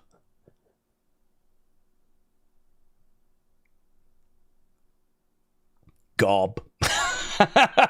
Hob. Knob. Maybe the next one will be claimed by a knob. Yep, there we go. I knew we'd find something in there. James, I was doing cartwheels and backflips the other day when I saw that Anana had left, even if it is just alone. Yeah, I saw. So surely that means that Lamans is going to be number one now, isn't he? Surely. They're on international duty, aren't they? England play tomorrow, and then we're back at it again. So it'll be very interesting to see kind of what happens with the goalkeeper situation. Hannah said, Daze, a big Raw on deck as AJ returns for Raw. First time in 10 years. We might see a refresh in the women's tag division with the Usos reuniting. Yes. What future feuds do we think for AJ? Like Julia, AJ is mine. I think that's a great one.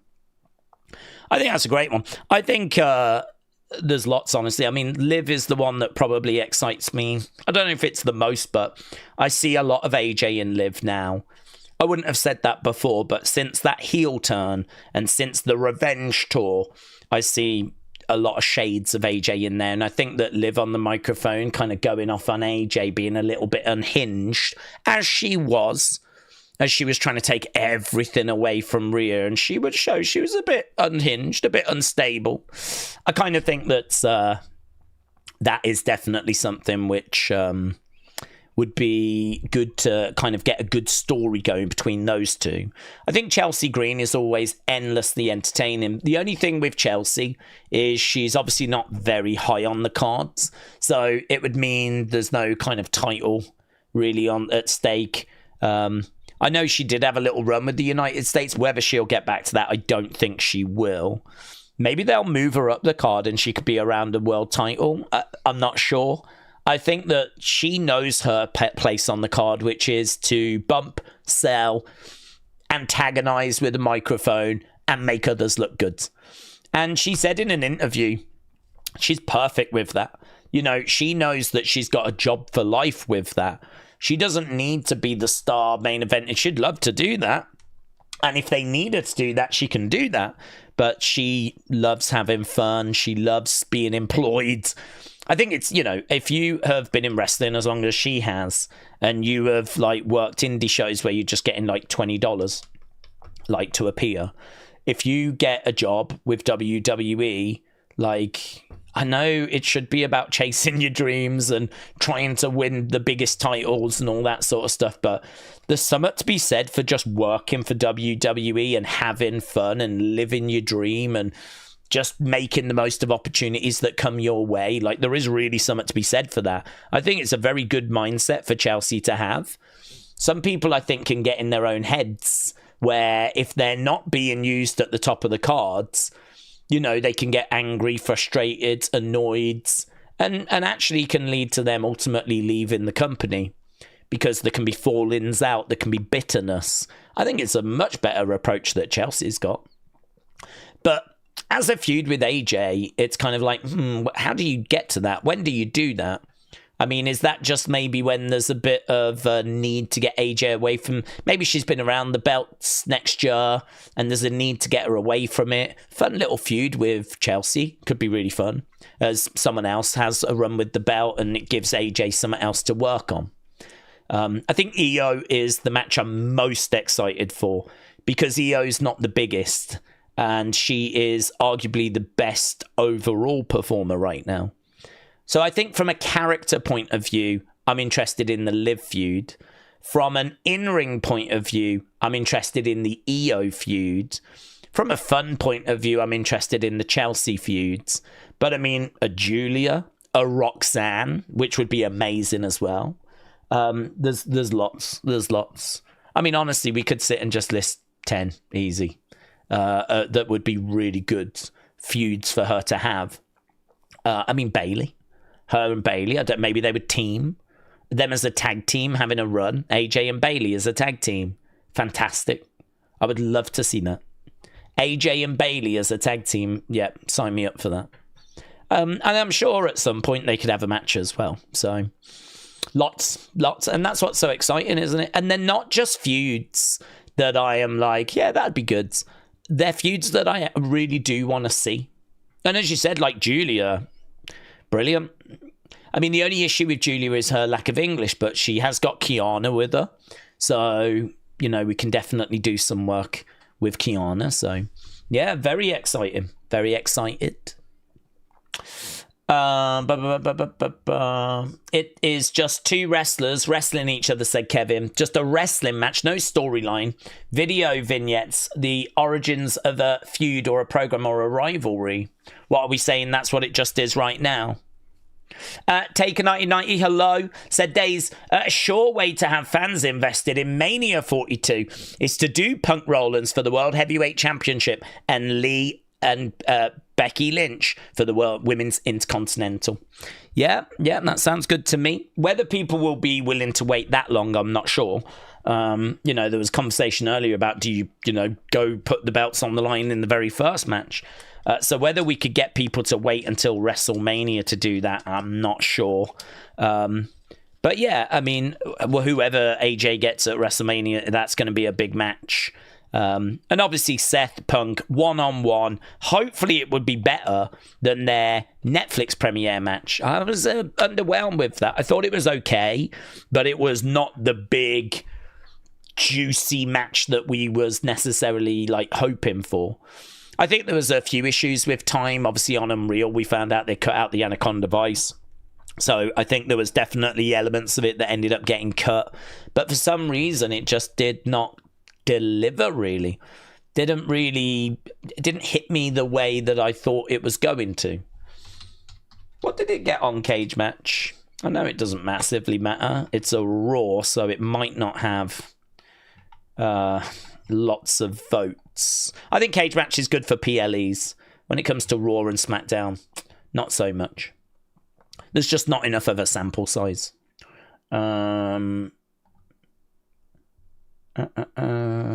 Yeah, so it's going to be that one, isn't it? Intuit Dome, 17th of January. 6th of January. And it got a 5.3, that show. 5.3. CM Punk versus Seth, 7.3. Which is okay. I don't even know if I'd have it that high, honestly. 7.3 out of 10. It means it's about a 3.5, knocking on the door of a 3.75 out of 5. 3.5, 3.75, or 7.3 out of 10. So, you know, obviously if it had been an 8, then it would have been like a 4-star match, but it wasn't. It was, you know, and that's out of 571 votes, so that's not bad. Sometimes on here you can have 20 votes, 30 votes, and that's kind of too low. 571 votes is not bad, though. That's a pretty good sample size. But yeah, I hope it would be better than that. Certainly if it's going to get like a night 1 main event or open up night 2, we'd be hoping for 4 stars at least. And as I said, I don't even know I'd be that kind. I don't know that I'd even be 7.3 kind, to be honest. But that's the score that it got. So, yeah, we absolutely, I'm sure, are going to get a singles match out of those two. Audio on would be good when Brock came back. I had no idea what was happening, says Doug. Dion said, Daze, how was your family weekends? It was fine. Yeah, good. To be honest, it was quite exhausting because I did not get any sleep. I finished on Friday night. It took me ages to get that Unseen done because there was just, I think it went like 50 odd minutes, and there was just so much in there that needed. That was 50 odd minutes with me speeding it up as well a little bit. Sometimes I, speed it up by just about 5%, just to make it a little bit shorter for you guys, make it a little bit snappier as well. I just kind of, speed it up a touch. So yeah, it just took ages to upload. So by the time I'd done all of that, it was time for me to go. It was time for me to leave. So I didn't get any sleep whatsoever. I ended up going straight from here to the family thing. We had some barbecue, watched some old home movies, played a couple of games, had a chat. I was still awake at like 1 a.m. on Saturday night. And I was cooked. not drunk, but just like, oh my God. I mean, I'd been up well over 20. I think I'd been up like 27 hours, 28 hours. So I was like, so yeah, yesterday was a day of recovery, to be honest. Yesterday was a day of getting back about lunchtime and just trying to catch up on some sleep. Then I saw there wasn't loads of news for Unseen, so that's why there wasn't one. And now here we are. So yeah, it's nice to be back, and it's good to be back in a bit of a routine, bit of a rhythm, trying to, get back into the swing of things, really. And so, yeah, looking forward to the show. Connor said, you know that we're going to get Randy Drew on SmackDown. Do we think that we could still see Cody Drew match happening at Wrestlepalooza? Yeah, Streets are saying that is the plan. Streets are saying that they believe that it is going to be that, yes. That we are going to be getting Cody against Drew at Wrestlepalooza. This is apparently the reason as to why they're doing Randy Drew on TV. Otherwise, Randy Drew would probably be Wrestlepalooza. Where is the AJ merch? They've got one shirt that's available, and it's not available until October. So that's it. Like, you just can't get anything. And believe it or not, I don't wear black shirts like more than once. So the one I had the other day is now in the wash. So I couldn't be bothered to like move the sticker over. So I was like, the joke's done anyway. Nico said they're doing it on SmackDown to try and up the falling ratings, said Nico. Big Time said a lot of OMG moments in 2025 have been on PLEs. The weekly show has been neglected. I remember hearing Triple H saying that weekly TV is used to set up big angles and blow-offs are saved for PLEs. Yeah, they need to try and pick up, though, don't they? To make the shows more engaging, though. I mean, I think we can all agree. I don't think too many would disagree that the quality of Raw and SmackDown has not been good enough this year.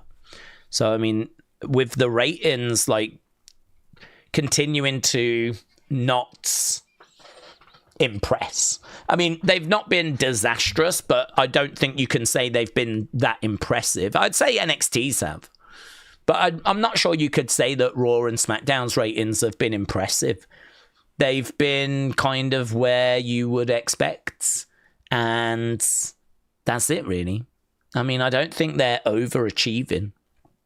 So with ratings being okay, I don't know. I mean, it's hard to kind of... Certainly the ratings have been okay, but the reaction to the shows has not. I mean, I know that the IWC is the minority. I know that the IWC is a vocal minority, but week after week, show after show, you just, in our chat and online, you just see the same things. People saying, this isn't good enough. It's just not good enough. It's boring. Just I want something a bit more exciting than this. And I get it. I love WWE, but I get it.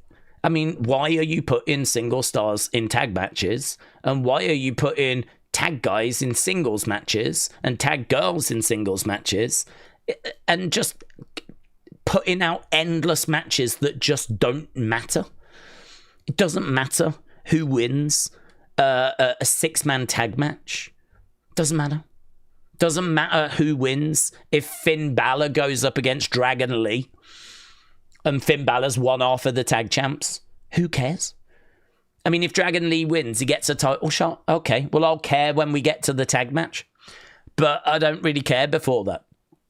And it's kind of hard when there's a lot of matches that are like that, where it's just filler. It just doesn't matter. You just don't need to watch. And I know there's people out there that will say, well, don't watch then, right? But that's not really the right kind of argument. I mean, surely the argument is, well, we love WWE and we want it to matter and we want the shows to feel unmissable and we want each segment to matter and mean something and drive a story forwards and, you know. And, okay, there's going to be times where you're going to have matches like that. I get that. I understand not every segment in a 12-month period is going to kill it, right? I get that. But there's been way too much of it this year. The balance is not right. Balance is not right at all. There's too much stuff on there that just doesn't matter, that can just wash over you, that you can skip, that I'd imagine people fast forward if they're watching on DVR. You know, I'd imagine there's whole matches that people just skip through. And I bet there's a lot of people that don't confess to that. I bet there's a lot of people that do that and don't want to say they do it. You know? I mean, we don't do it. I've watched every match, every segment on Raw and SmackDown for years and years and years. So, I mean, we don't do that. I do think that sometimes, you know, when you've got people online on social media that are arguing with you, or, I mean, thankfully, I don't really get that too much. My notifications tend to just be like you lot tagging me and stuff, so I don't really get that. But if you do, I mean, these could be people that just have not watched the same amount of content that you've watched, that could just only watch wrestling through YouTube highlights or things they see online, you know?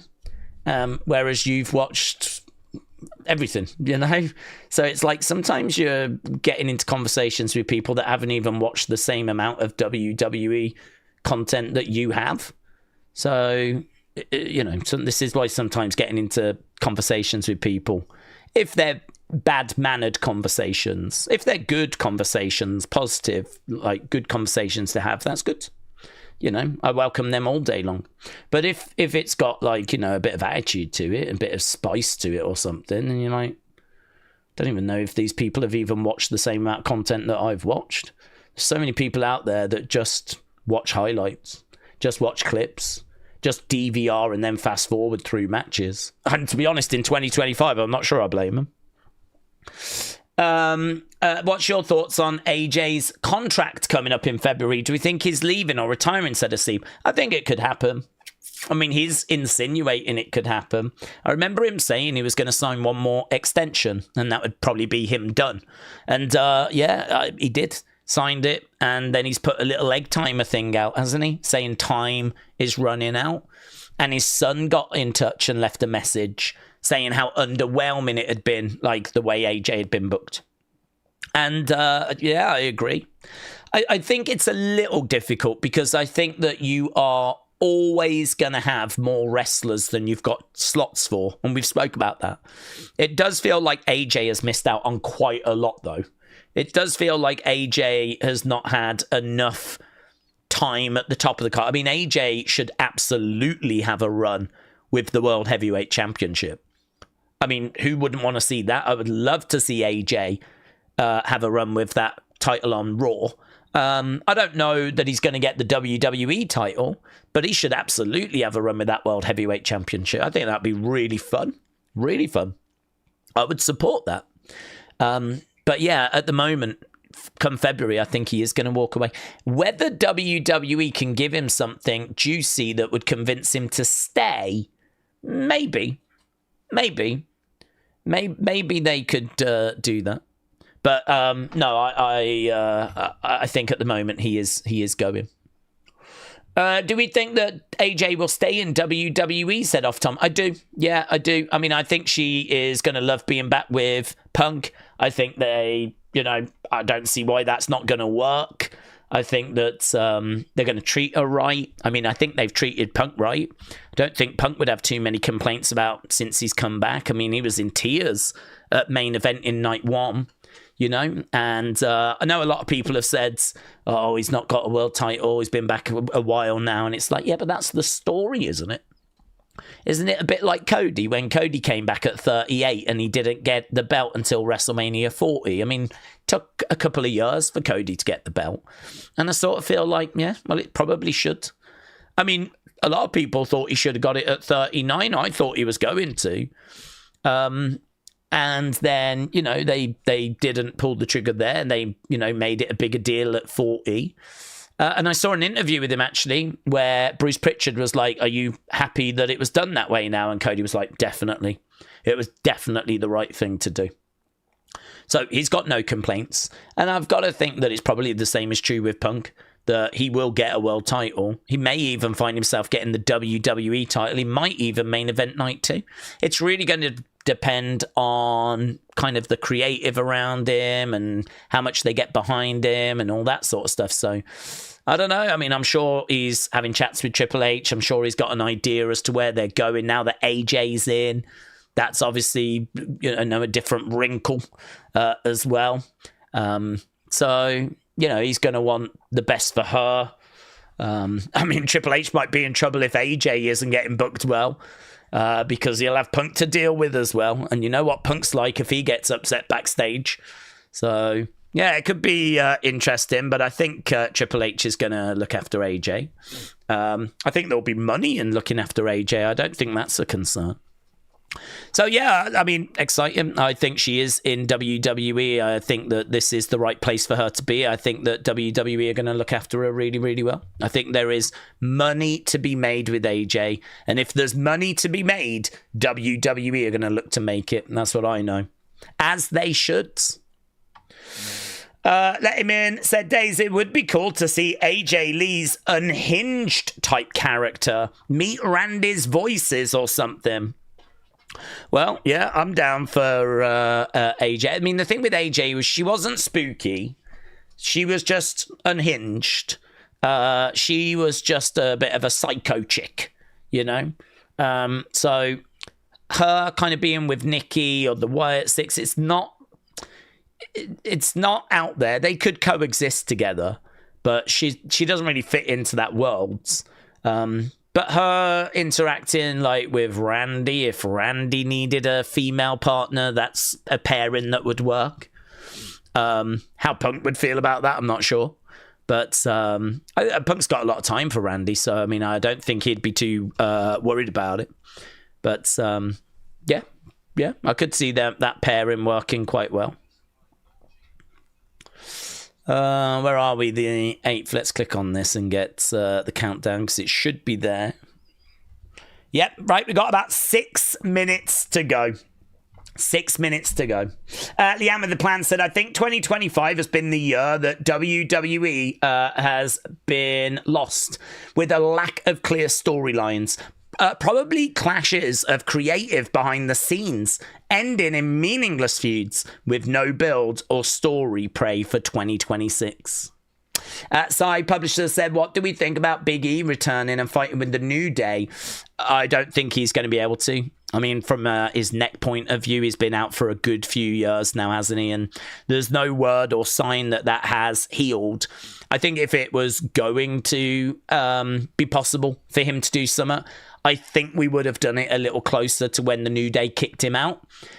We've just kind of gone through a period where the New Day have just sort of drifted a bit after that. They've been heels, getting a bit of heat, won the tag titles, lost the tag titles. Now they've got Grayson. I mean, I think, doing something against Big E, we've just gone through a period where we easily could have fitted that in. But I just don't think he's cleared. He's still doing kickoff shows and stuff like that. If he could get back, he would. And if he does, there is a ready-made story there. But that is definitely hope that Big E can get back to full health. Because his neck is just too vulnerable. I mean, the last I heard, they said to him that, your neck is fine as long as you don't take any big bumps. Your quality of life is okay. And I think he's, blessed in that regard. I mean, he can walk and he's fine and, he's got his health, and it's one of those where he could be in a wheelchair right now. And actually, if he comes back to wrestling and takes a nasty hit on the neck, he could be in a wheelchair or worse. Rightfully, he doesn't want to do anything unless he can be back to 100%. And I don't know that he's ever going to do that. Lisa said Amelia turned 1 month on September 5th. She's doing great. I'm hoping to get to see her soon. Thank you for welcoming her into the community. Lisa, shout out to you. A month already, eh? That has gone by so fast. So fast. Hannah said, Daze, if we were going to make a perfect Cena final tour, what wrestlers, regardless of if they're alive or retired, would you wrestle? For me, I would have Hogan and Carlito, Sammartino, Styles, Triple H. Honestly, I mean, like, for me, I think I would just want John to choose. I don't know who John would want to face. I think, you know, that's one that John would have to decide. I would be thinking about great feuds that he had. I mean, to be honest, Punk Orton would be on that list. AJ would be on that list because I think AJ gave Cena his best match in years. I know many of you would want Bray on that list as well.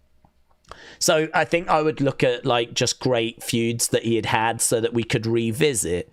That would kind of make sense for a final tour, final farewell tour.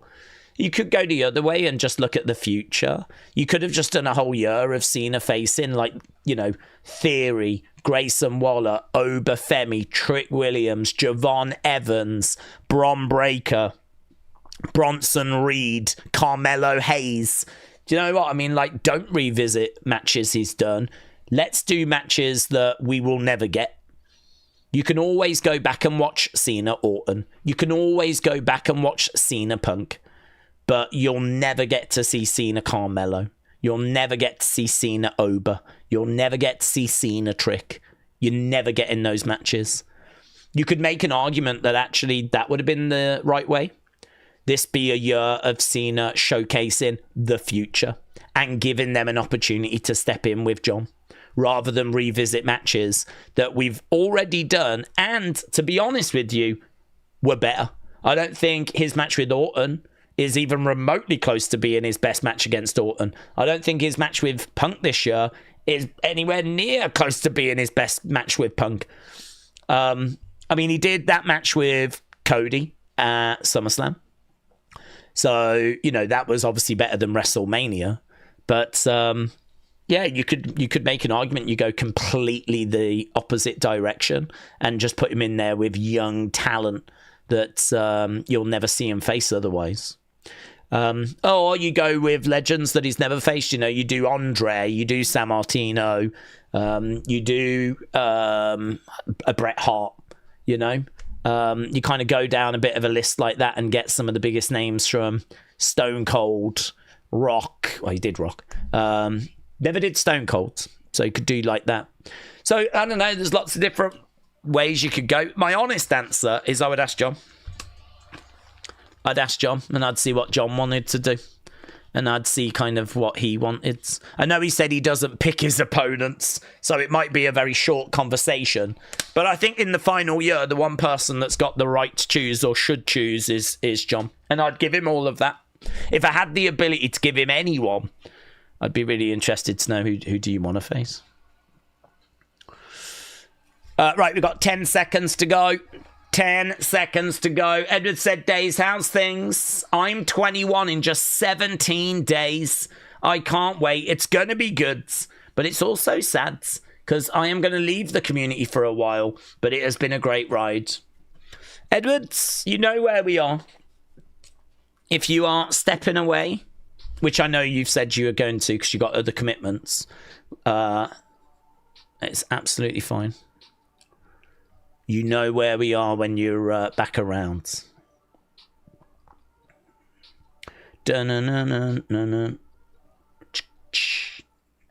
Right, here we go. Here we go. Here we go. Here we go. Here we go. Then.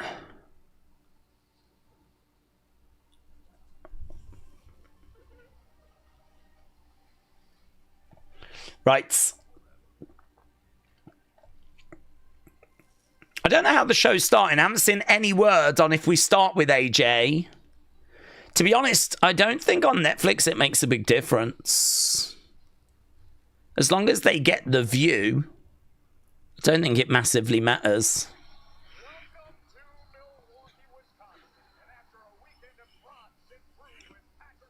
Okay. Is that Joe? Because I thought there was chatter that it was going to be Cole and Corey on both shows. So was that just fake news? Okay, we've got a video package. Video package. Yeah, that's Joe's voice, isn't it? I was under the impression where they were going to do Corey and they were going to do Michael Cole on both shows for a little while. Yeah, don't believe some of that fake news, says Mayor Pete. Well, it's hard to know what to believe, isn't it? Sometimes it's true, sometimes it isn't, seemingly. Whoever, I don't know who reported that. That was doing the rounds over the weekend. So whoever reported that has clearly got that one wrong. Unless this is his last show and then he goes after this. I don't know. Navaldo, shout out to you. Are you on the correct one? Am I on the correct one? Yeah, I'm on the correct one. That's a good shout, though. That's a good shout. Days, I do have other commitments. It's mainly boxing. I need to put that number one in life at the moment. I'm not going to lie. I haven't since we last spoke because I've not felt the love for it. Chase your dream. Chase your dream. James said we should thank Jack Perry. Yes, Jack Perry, if you're watching, cheers, buds. Yeah, that's that real glass line is one of the most important lines in the history of wrestling. That moment that he looked at the camera and said it's real glass is obviously crazy important because out of that came Punk choking him out. That resulted in Punk obviously getting fired. That meant he came to WWE. The relationship there has been brilliant. That has given AJ Lee confidence that she can come in. I mean, it's been just such a big... That one line has been such a win for WWE. It's crazy though, isn't it? If you think that one line can have that kind of power, one line can change like so much. It's kind of crazy. But yeah, Jack Perry, thank you. Really appreciate it, but it's massively helped. Right, we're backstage with Becky. Becky does not want us to be looking at her. There's Seth. Seth in red, Becky in red. We're in Milwaukee tonight.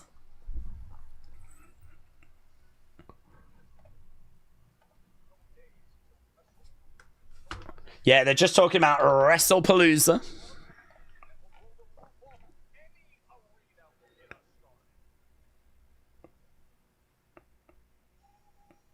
All right, we're starting with the Usos. Okay, here's all the fans in the...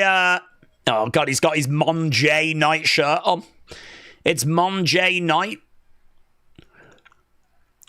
Right, we're starting with the Usos. Guys, welcome to Monjay Night Raw.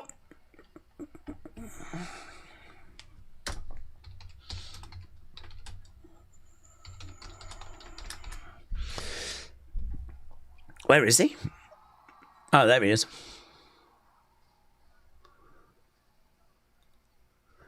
Oh, little slip there by Monjay. Monjay having a little slip on the steps.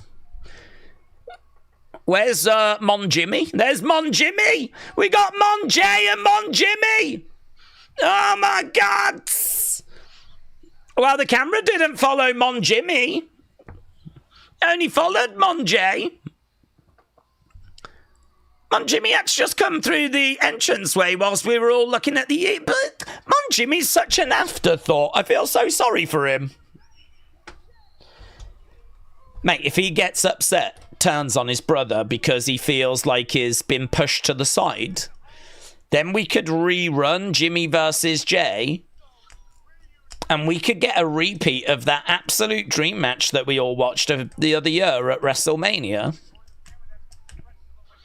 One more time. One more time. One more time. I hope they don't change a single thing about that match. Hope they do the exact same match. Imagine that. That would actually go down really well, you know. You might not think it, but it would actually go down really well. Because as soon as someone cottoned on that it was the exact same match, I think that would play really well on social. People are like, no way, they've done it move for move, the exact same. Oh my God, they're such trolls. Oh my God, they're doing the exact same match. It was move for move exactly the same. Oh, my God. Do it. Book it. Book it, you cowards. That's what I'd book. Have these two team for a while. Have Mon Jimmy turn on Mon Jay. Okay, Corey Graves with Joe. Wade Barrett on a well-deserved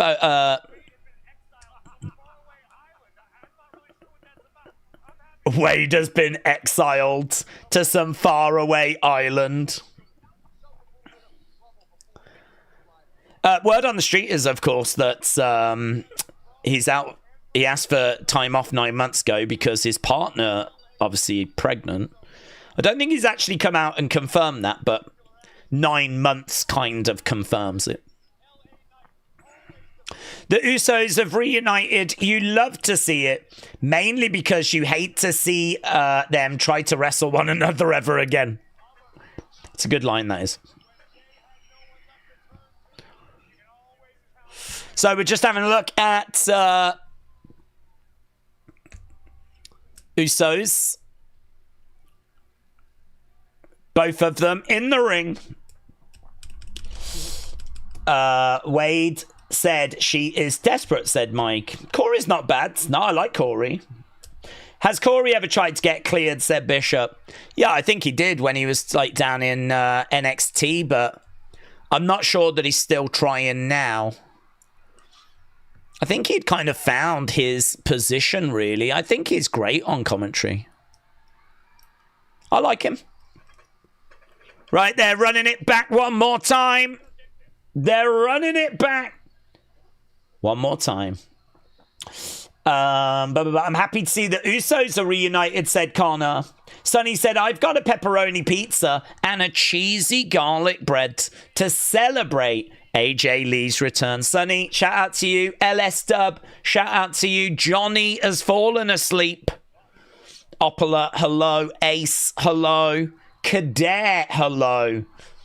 William said Wade is out because he can't have a kid, so he can go in again, if you know what I mean. Not a clue. Not a clue. In your city. There we go.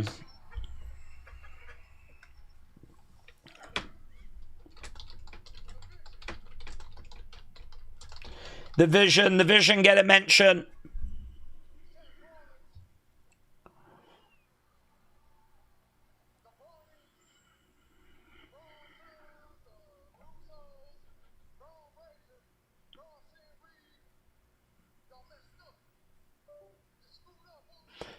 You messed up.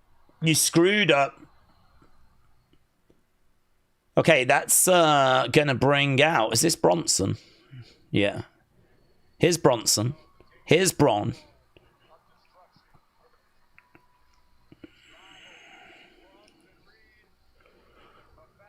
Badass Braun Breaker and the Tribal Thief.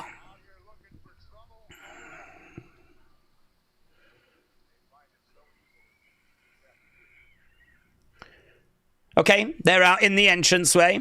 Bronson, Braun.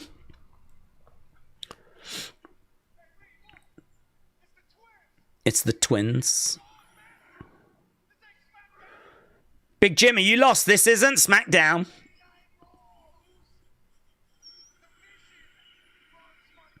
The Vision runs Monday Night Raw.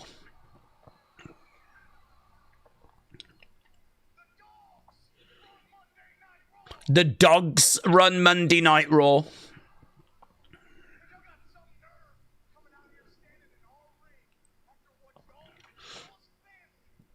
Little slip on the promo. Little slip.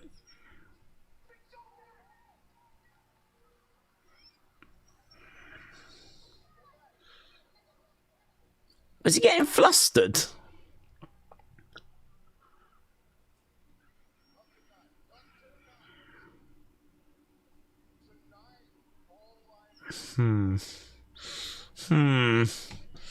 Please take that mic away from Bron. He's awful, says Brony.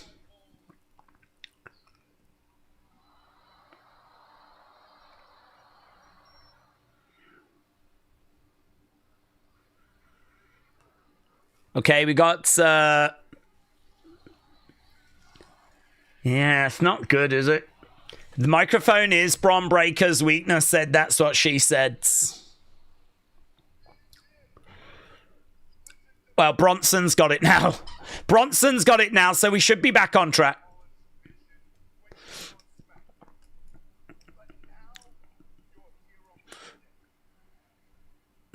Okay, the fans have started chanting Roman Reigns. They're bored of Braun and Bronson just saying, you're on Monday Night Raw. So they've started chanting Roman Reigns. We don't even listen to these people. And then he stops to listen to these people. We don't even listen to these people.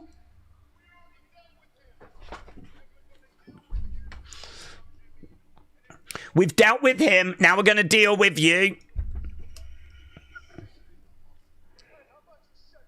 How about you shut your mouth? Yeah. Shut your mouth. We want cross sign, by the way. These two are a bit boring, said Nico. Jennifer said the fans are done with it. Daze, if people were hoping for a Daniel Bryan return, it's not going to happen. Tony has announced he's now a full-time commentator on Dynamite.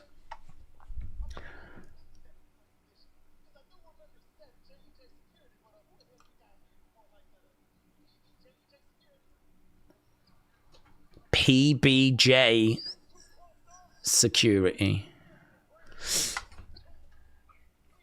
Jimmy said, you're the twos, we're the ones.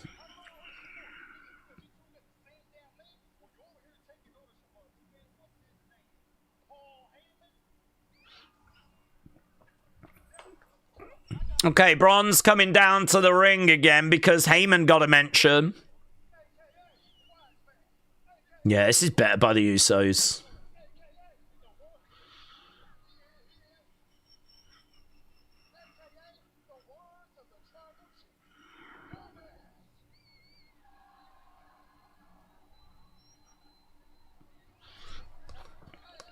Okay, Braun constantly trying to get to the ring is a bit old.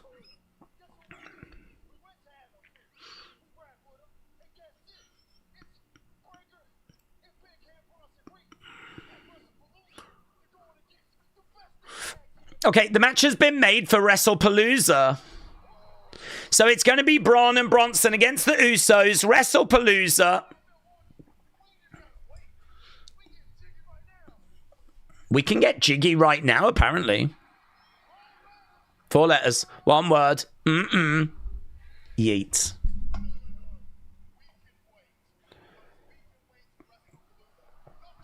Not tonight. Not tonight. Tag match at Palooza. LA Knight has come out. LA Knight attack him. LA Knight attacking Braun and Bronson.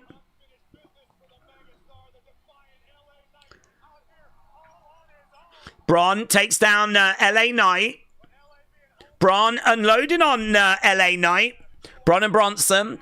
Usos aren't doing anything to help LA Knight. Okay, now they are. Against the rope, suicide dive. Down goes Braun. Down goes Bronson.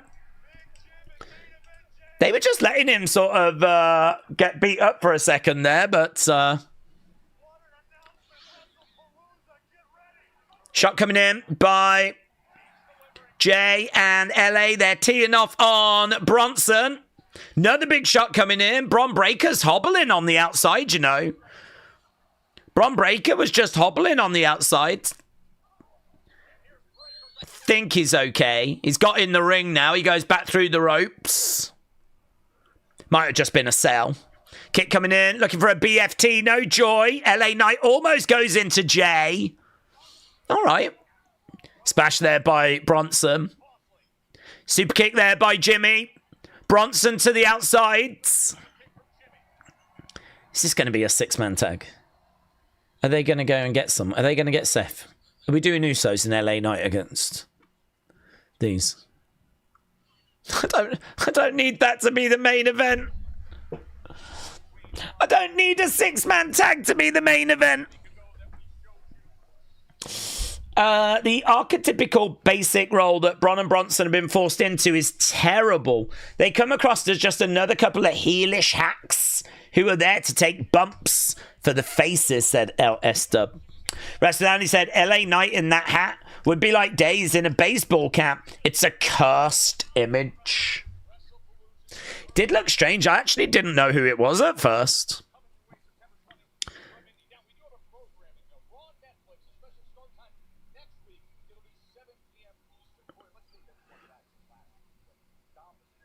Okay, they're now going back to last week. They're talking about Dom and AJ.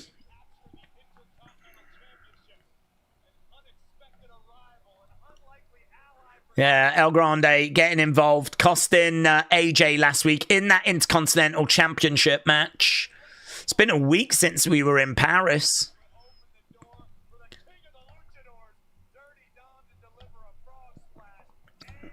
Dirty Dom hitting that frog splash, getting that victory, and it was all thanks to El Grande. So El Grande against AJ is a match that's been announced, and it's going to be AJ Styles coming out. So looks like that's going to be our opening match, which means it's probably going to get some time. First match normally gets quite a bit of time. AJ El Grande.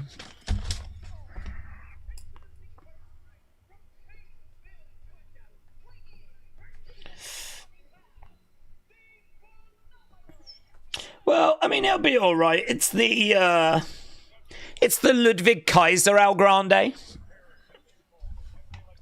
I'm still on the crumpet, said Wrestle with Andy. They're an underrated diet food. There's only 100 calories each, and they can be had with the king of toppings. It's England's greatest exports, said Wrestle with Andy. Enjoy them, my friends. Enjoy them.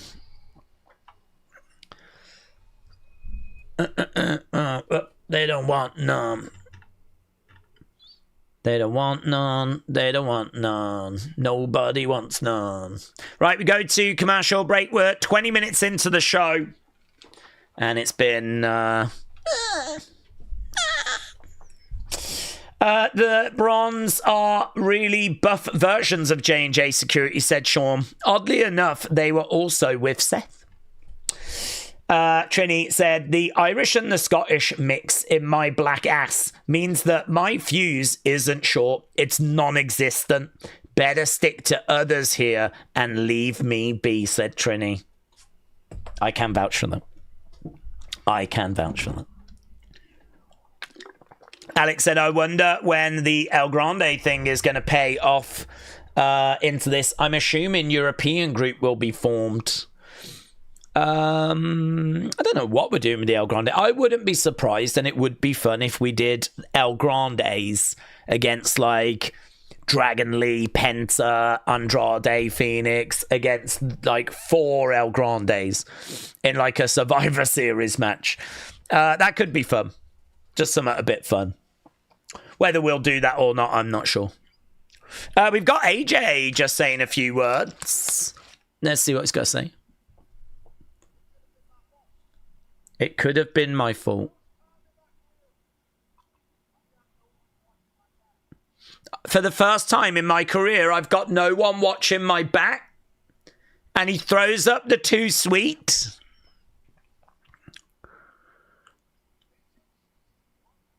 Meechin's on SmackDown.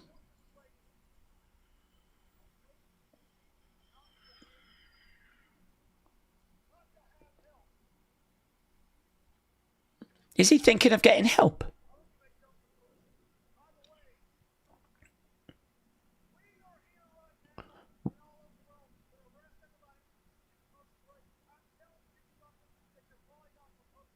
Oh. Someone doesn't want me here? What? Huh? Someone doesn't want me here.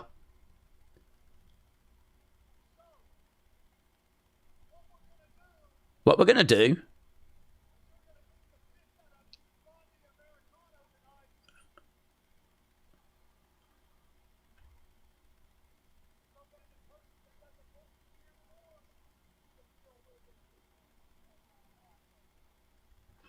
Wow.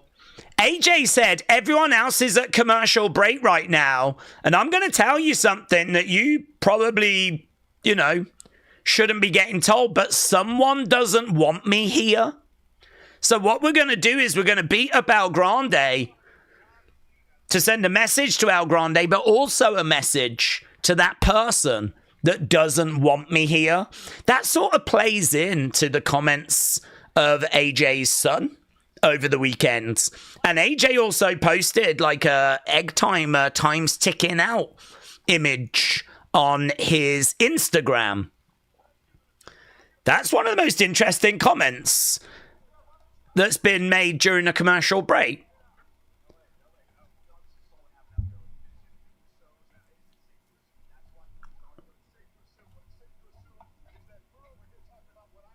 Okay, we got LA Knight.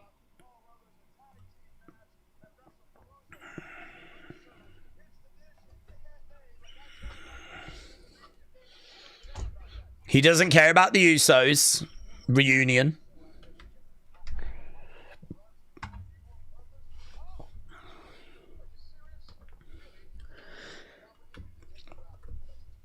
He's going off on Jay at the moment. This ain't a problem, but if you want to make it a problem...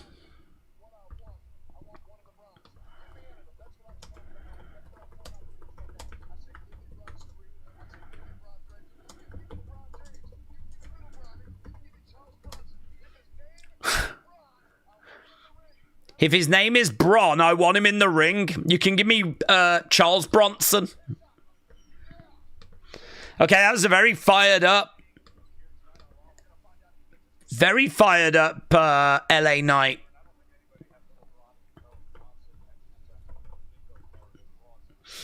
Okay, AJ is in the ring.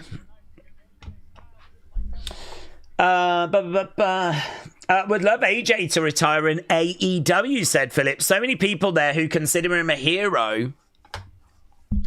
Here's El Grande.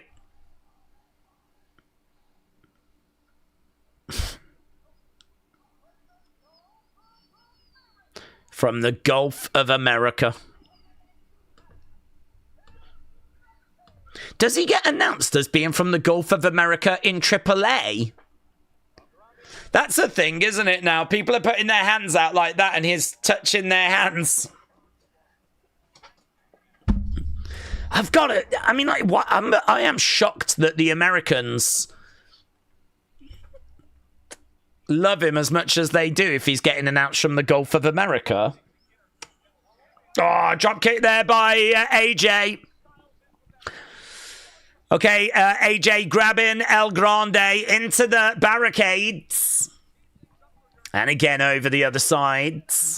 Shot coming in.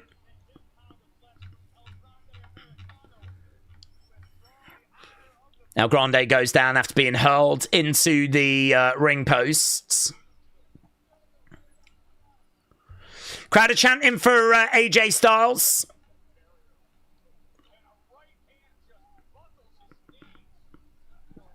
Over the other kit. Oh, into that barricades. AJ Styles is all over El Grande in the early stages of this one, you know. Yeah, I don't even think this match has got underway.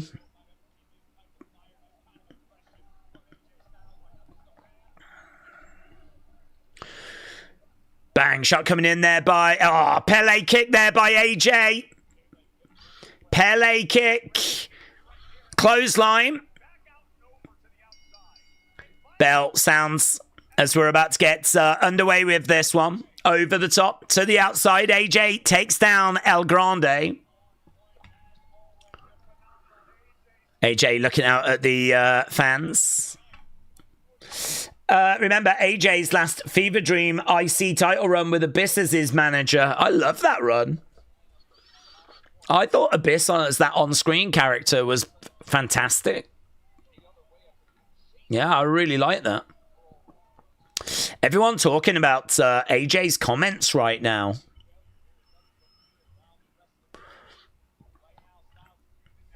Right now we got El Grande going back in the ring. It must be said, but this booking is what Vince would do with Grande. Are we sure Vince is not secretly back whispering ideas, says Benny. I don't think so. Right, here's another El Grande. Was that El Grande? I don't even think that was an El Grande mask, was it? Is it? It's a different mask to the one that El Grande's got, but I'm sure it is another El Grande. AJ just goes into those ring steps. AJ Styles is down. I think we're probably going to go to commercial break again. So AJ being hurled into those ring steps by El Grande after another El Grande had come down. Right, we go to commercial break. LA Knight is too good to not have gold around him. I can't wait for this run. I hope it comes sooner than later, said Wrestle Rants. Alex said the IC tournament final match with Bryan was so damn good. Probably one of the best matches in the pandemic. I would agree. In fact, I don't even know if I could tell you a better match when we were at the Performance Center. I did enjoy Edge, Randy Orton, the greatest wrestling match of all time. I did enjoy that, but it was obviously heavily edited. They were taking advantage of not having a live crowds. Such a wacky match. We don't talk about that match enough, actually. Such a wacky match that was. But, yeah, actual just bell-to-bell proper wrestling match. I think you're right. That tournament final back in 2020. Probably the best thing, unless there's anything I'm forgetting. I think that's got to be up there with best match in the Performance Center. Ellis Stubbs said, I don't know what this is. There's no heat. There's no focus. I don't even know what this is about. Oh, this is called Monday Night Raw. And basically there's like wrestlers that wrestle. And it's like WWE's Monday show. It's been going for quite a while now. 93. So, yeah. It tends to be red in colour. And they do matches and promos. And, you'll see some big stars tonight as well. So that's what's going on, LSW. I hope that helps. AJ Lee doesn't want AJ Styles here because Vince would have made her change her name to CM Lee. Leanne said, I'll have El Skinny Germanicano, 1 Venti Americano, and 2 espressos. This is you're right, actually. Would you say this is a skinny Germanicano? I mean, he's got some muscle to him. He's not small, is he? He's tall. Skinny is skinny, right? I don't know. I wouldn't argue it. Phoenix said, AJ saying no one is watching his back.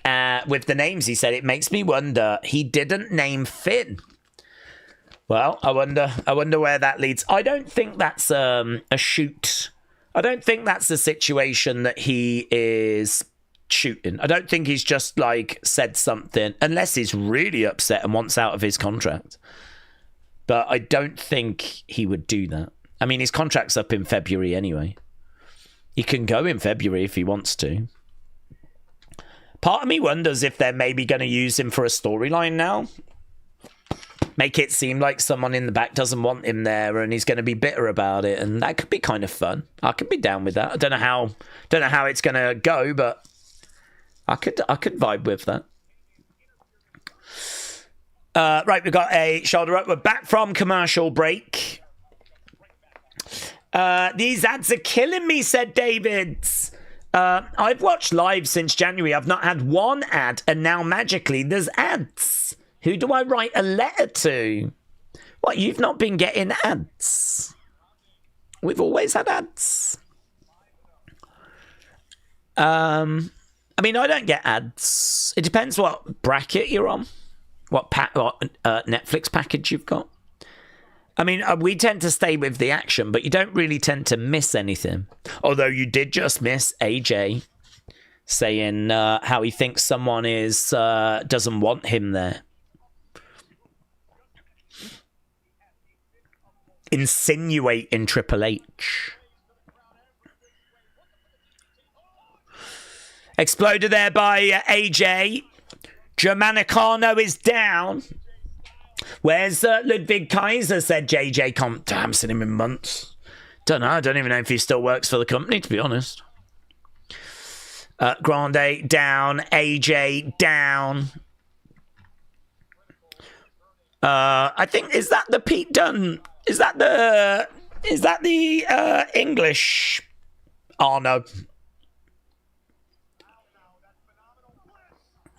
Nice clothesline there by AJ. Half an hour into this show. Let's go. AJ all kinds of fired up right now. Going over to the corner. Collides into Americano. It's got him up on the shoulders. I love how I pay for ad-free, but I still get ads. Oh. Torture rack. Spin it. Oh. Rack bomb by AJ. Kick out by El Grande.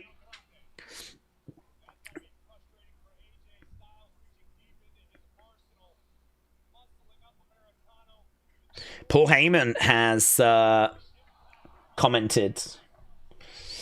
WWE said, don't watch this part of the promo. Don't watch this if you're Heyman. Heyman said, I watched it. I'm glad the fact that the fascist dictator of the island of relevancy, Roman Reigns' horrific guillotine on me is so celebrated. If you thought my actions at WrestleMania were shocking, wait till you see what I am going to pull off next. What's he going to pull off next?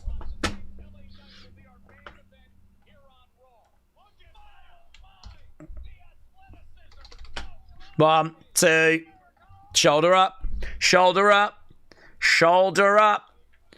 You thought my actions at WrestleMania were shocking. Wait till you see what I do next. Mate, AJ just dropped some really interesting comments. Now we got Heyman teasing something. And we've still got AJ Lee to come on this show. Kick coming in there by AJ Styles.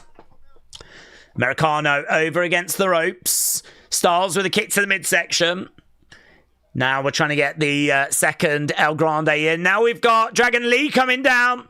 Dragon Lee. Dragon Lee. Oh, taking the other Americano over. Now we've got El Grande rolling up to No Joy. Oh. Styles Clash! Styles Clash! Styles Clash! Boom! AJ gets it. That'll do it. That did it. And we knew it. We knew that would do it. And it did it. Right, let's get match scores. Let's get some of those sweet match scores.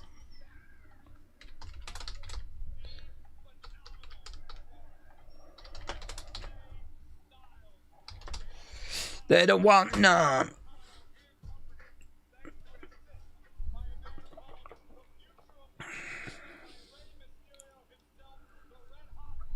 Bronson Reed versus LA Knight is officially the main event for Raw, which speaks volumes about how uneventful Monday Night Football is this week. So, Styles Clash.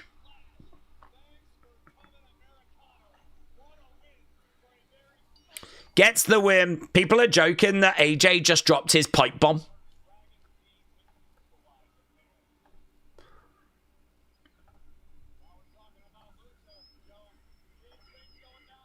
Yeah, Friday is going to be a big day. Big day. We've got SmackDown, and then straight after SmackDown, we have got Worlds Collide. We will be doing both of those shows. That's going to air on YouTube. WWE's YouTube channel, AAA Worlds Collide. Right, we're backstage with EO.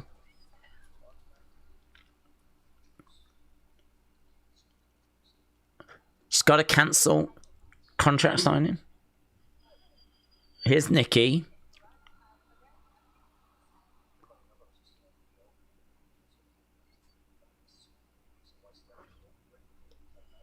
Okay, so no Stephanie this week, so no contract signing. But the match is going to still look like it's going to go ahead.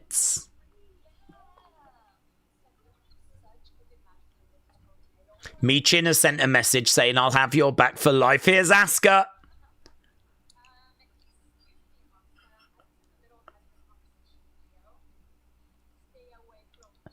Stay away from EO.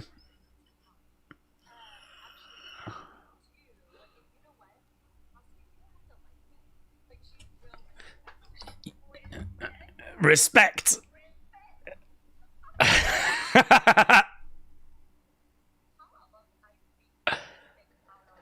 How about I beat the respect out of you?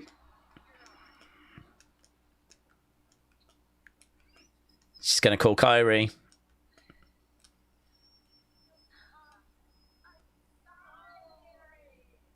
Kyrie.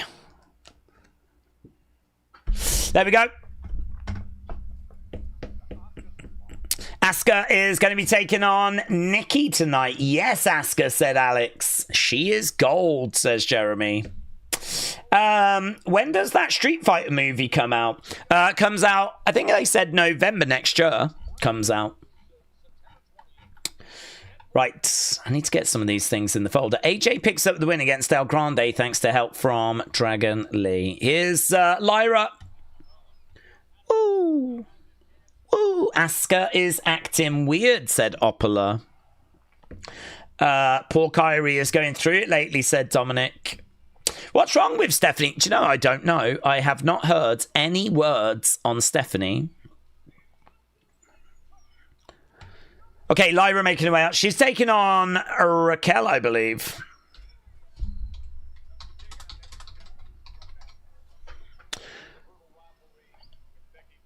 Nice. Daze, maybe this is leading to AJ against Adam Pearce or Nick Aldis. That's interesting. That's an interesting thought. I'm going to write that down.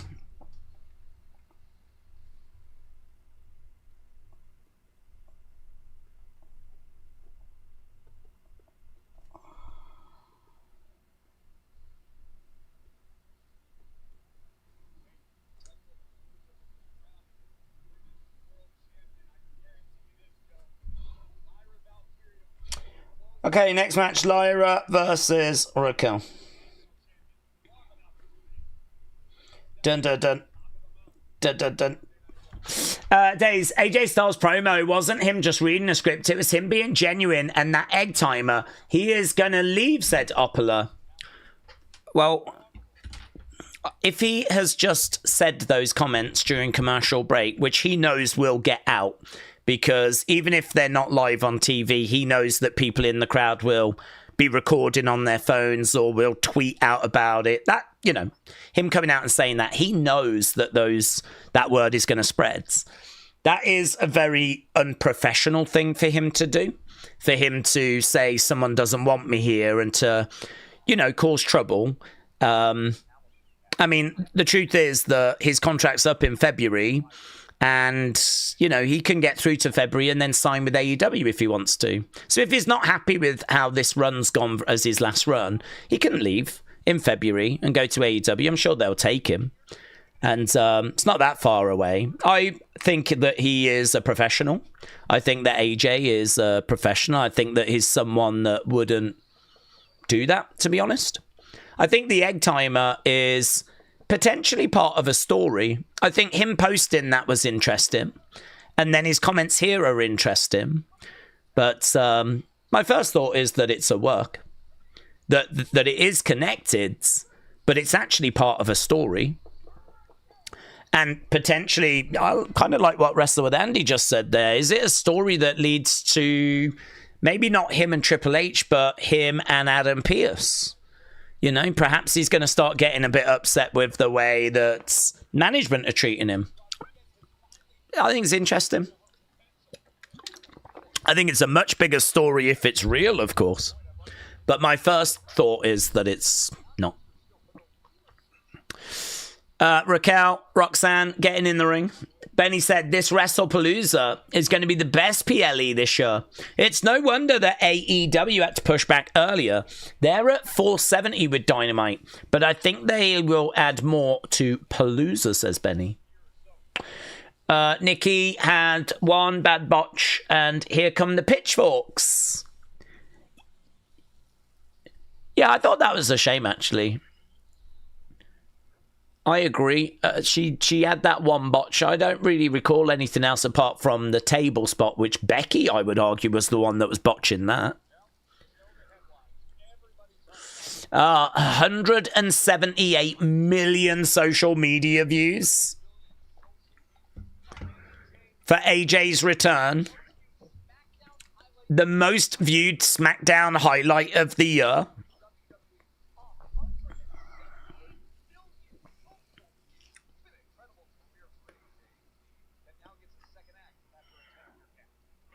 That's a great fact, isn't it?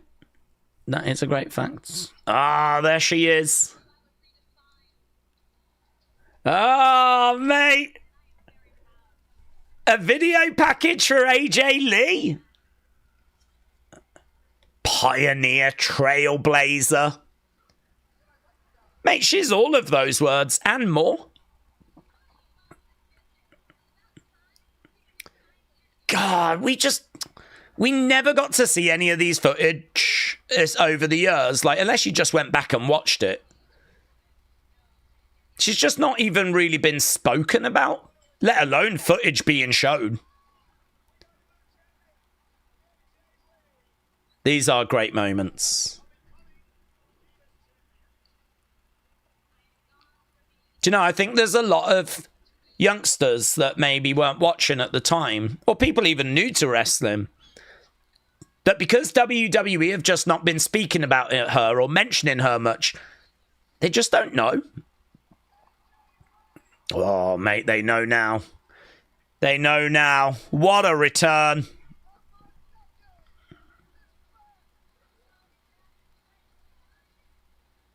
Yes. Welcome home.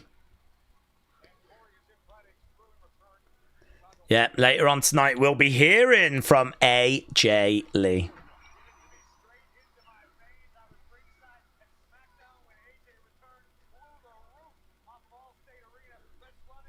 Let's go. First time in over 10 years. Love that.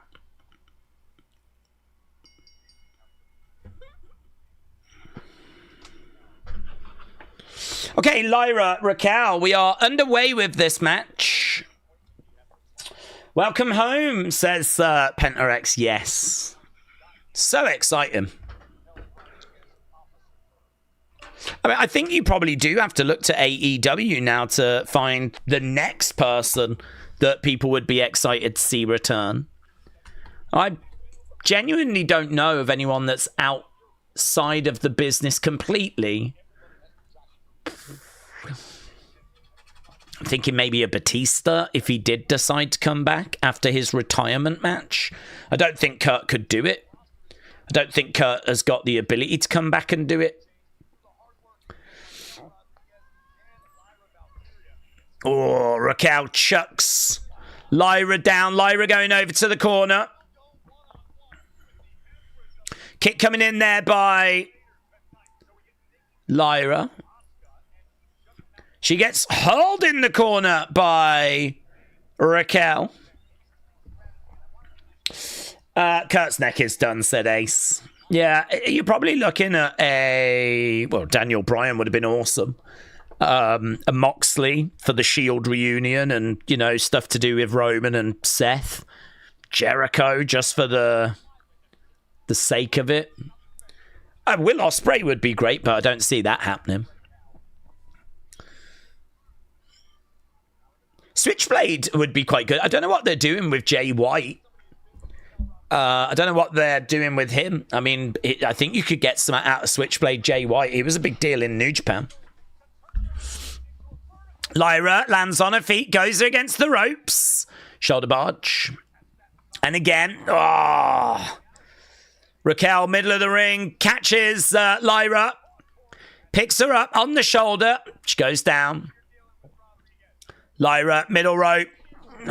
Takes Raquel over. Kip up there by Lyra. Step up in Zaguri. Raquel goes to the outside to regroup.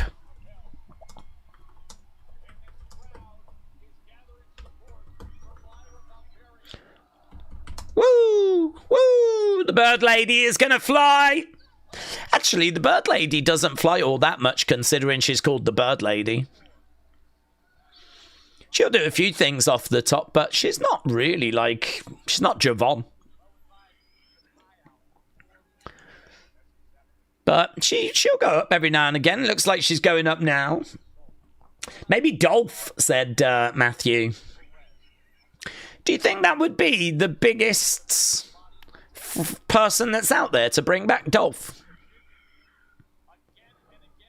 You could be right. I mean, I think Tony Storm would be amazing. Moxley would be up there. If you could get in Kenny Omega, I think that would be amazing. I don't think it will happen, but it would be amazing. Dolph... Maybe. Kick coming in there by Raquel. Just for a Rumble appearance, said Matthew. Right back. There we go. There it is. We finally found the correct answer.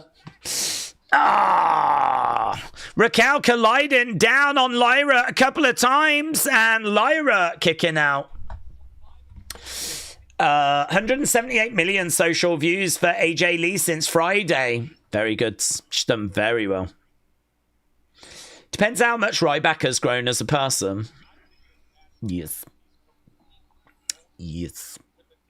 WWE has changed contract signing plans now. So, yes, we're not getting the contract signing anymore. Okay, I think we've gone to commercial break as Lyra goes against the ropes. Big shot to the back there. Right now we got Lyra down on the ground and Raquel very much in control. LS Dub said there's no way people are earnestly asking for a Ryback return. Do you know what, LS Dub? You're just a hater. You're a hater that doesn't appreciate real wrestling. I'm sorry that you don't like good things. Yeah? We're all Ryback heads here. We're Ryback stands. Yeah? Feed me more. Feed me more. Feed me more. That's us. That's this community. Yes. Bring him back and... we'll soon get an apology out of LS Dub. He'll be like, I'm so sorry. I did not appreciate just how good this guy was.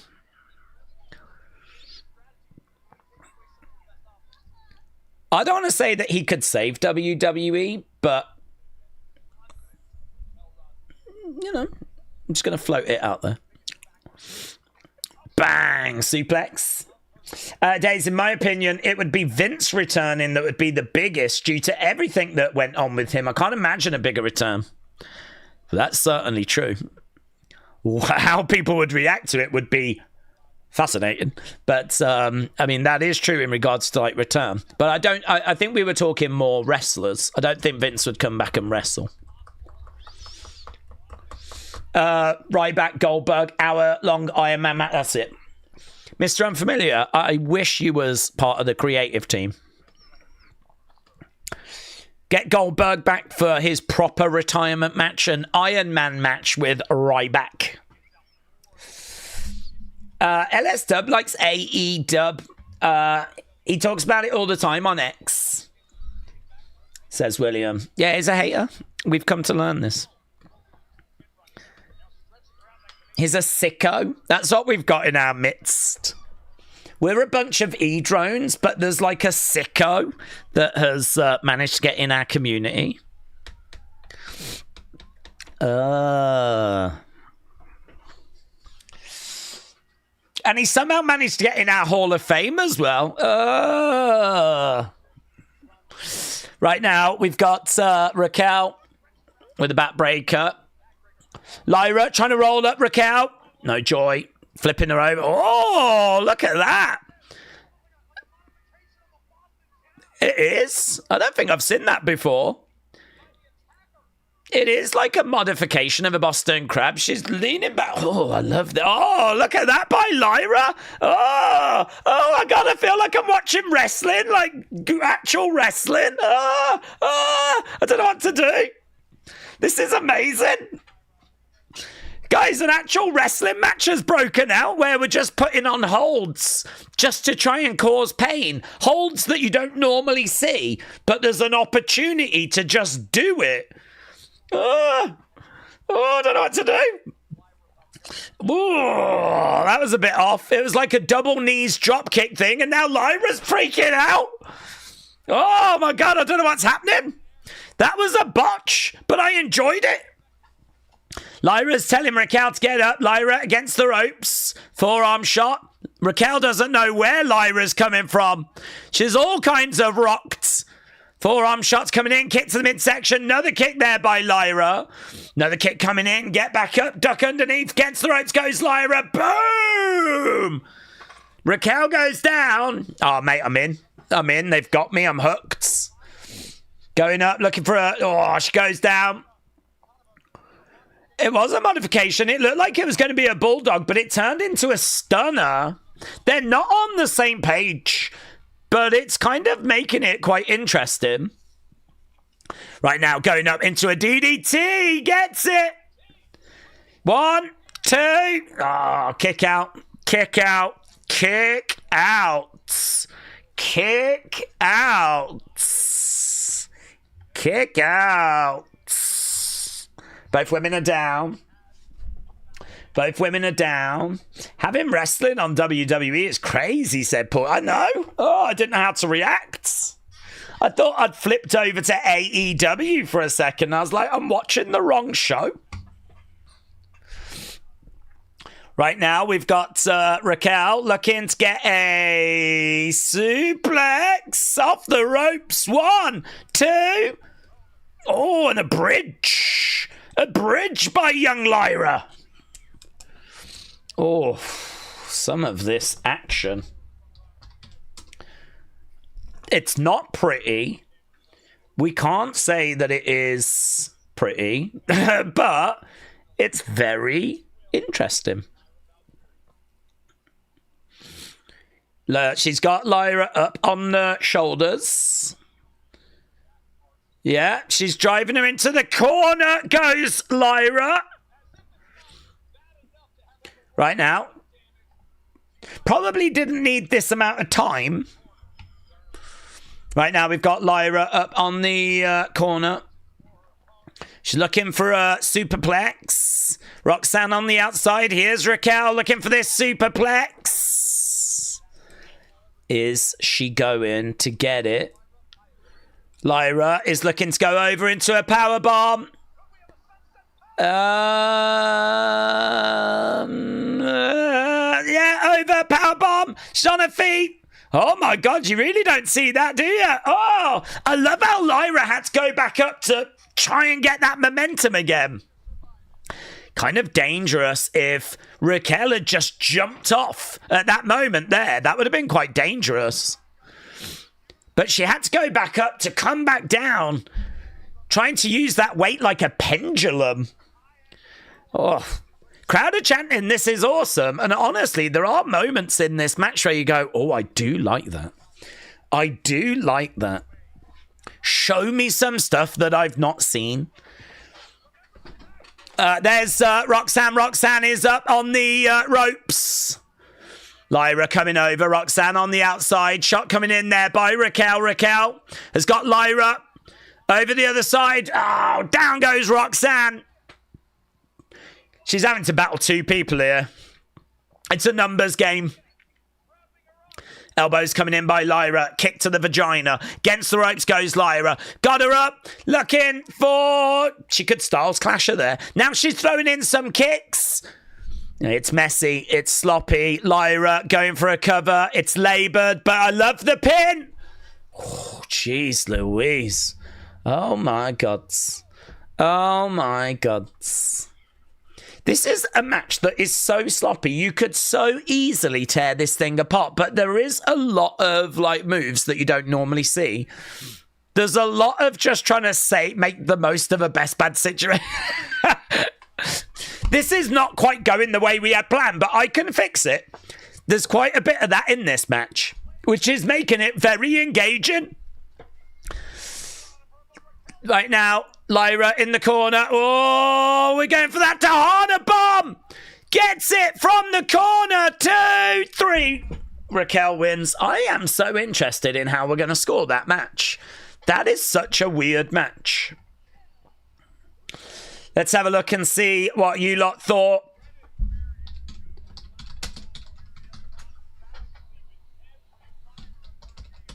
Yeah, she did. She had the numbers against her. I'll take that. I will take that. I'm not sure it needed to be that long. But I will take it. Do you think we could see another Bailey video package, said Sean. Hello, Sean. Yeah, I reckon we could, of course. We're still building up whatever she's going through.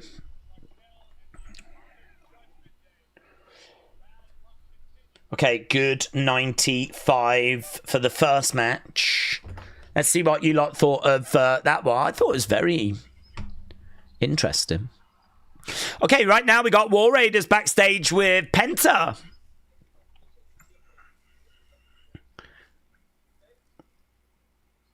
Oh, here's Adam Pearce.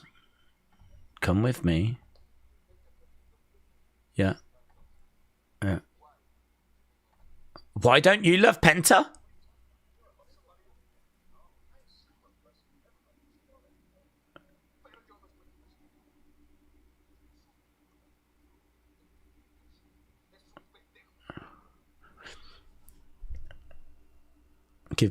Give me a title shot. When Penta comes to WWE, everyone loves Penta. Why don't you love Penta?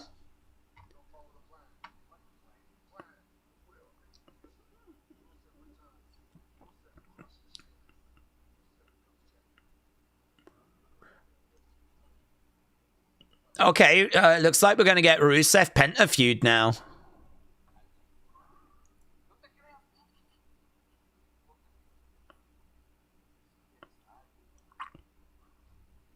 I'm Team Rusev on this. Guys, I'm Team Rusev. If you have a fight back here, everyone gets fined. If you've got something to prove, go out there. Penta Rusev, I don't hate it.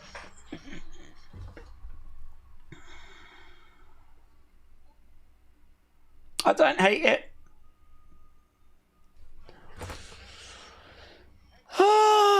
There she is. Oh my god, our queen is next! Our queen is next! Oh my god. She's better than the old queen, you know, the one that died. I can't even remember her name. Corgi or something like that. This is the real queen. Next. Flipping next. Yes. Well, we just saw a very interesting match. Interesting.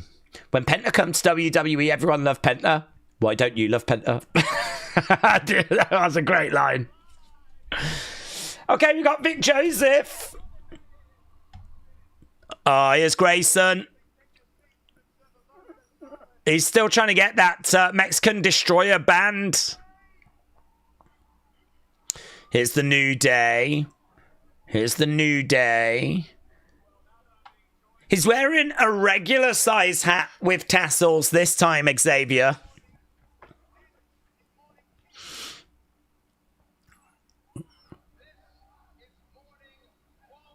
Morning Waller, morning Kingston. I'm guessing morning Woods.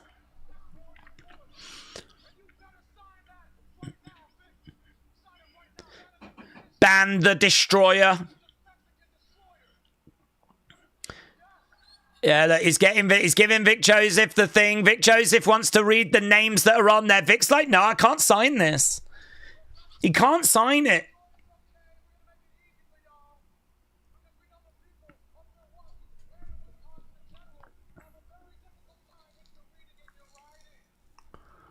We know everyone here has got a difficult time with their reading and their writing.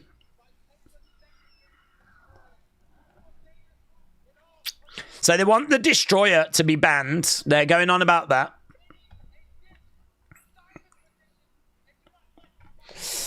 I'm dead, said Speller.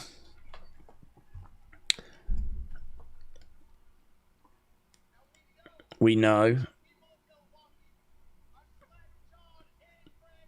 We know the people of Milwaukee are slack-jawed, inbred idiots.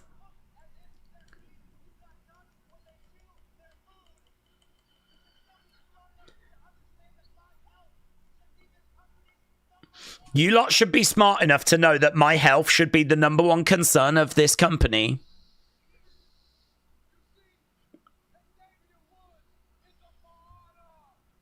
Xavier Woods is a martyr. They're really doubling down on this mourning situation.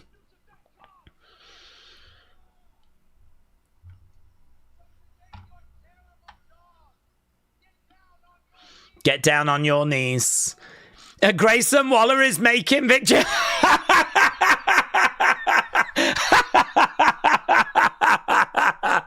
Grayson just got Vic Joseph down on his knees, grabbed his arms and had his arms doing this. And Vic's like, what are you doing? Because Xavier was like, get down on your knees and thank God for the new day. So Grayson had Vic Joseph down and was doing that with his arms, and Vic was like, what's happening?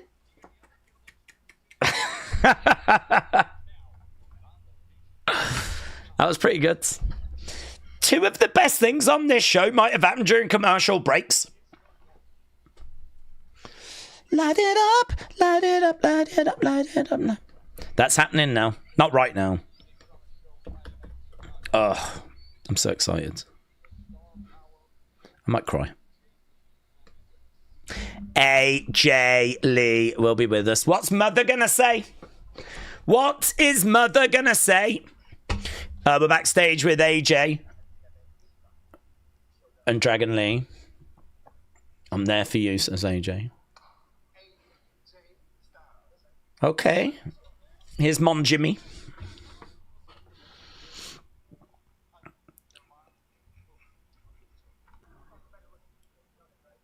He's not the better looking one, you are. Oh, there's Jay.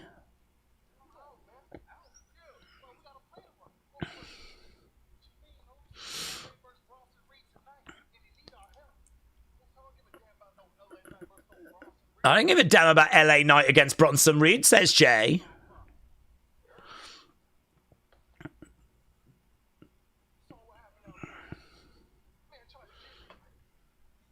Oh. He doesn't like... Okay. He's not a fan of LA Knight here, Jay. Helping LA Knight ain't gonna get us no Wrestlepalooza. Here's what we're gonna do.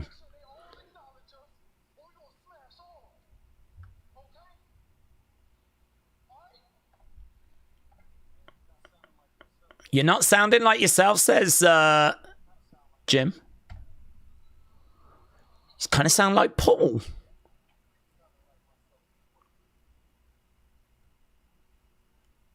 Did he say you're kind of sounding like Paul? He's left. He's gone. He's done one. Yeet. Yeet. That's what she said. Shout out to you. Firing in a... gifted membership, and Irish Sam benefit him. Right, we've got a little advert, but we're going to get Mother. We're going to get Mother soon. You ready? Here it is. Here she is. The music hits. Love bites back. AJ Lee come skipping out, and she's got that women's Intercontinental Championship around her waist. Look at this, so weird. It's so weird. I don't know how long it'll be until I'm like just used to seeing it, but seeing AJ Lee come skipping her way down. And there she is in the ring, skipping round, going over, asking for a microphone. I'm surprised, actually. She's come out and she's got a microphone. It looks like she's going to talk pretty quick. I thought she might have gone to the corner, kind of played up to the crowd a bit, but we're just getting straight into this. I tell you what, this crowd don't need to be worked up. They're worked up as it is. Look at this. Look at the scenes.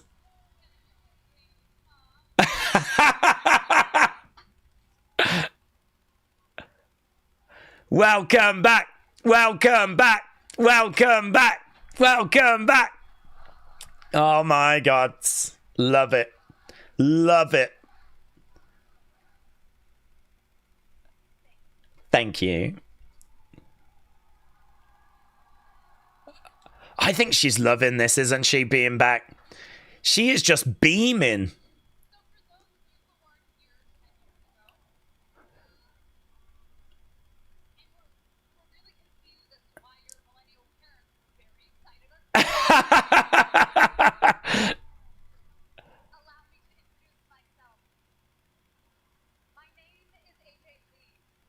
My name is AJ Lee. Allow me to introduce myself. There's no need. Really, there is no need.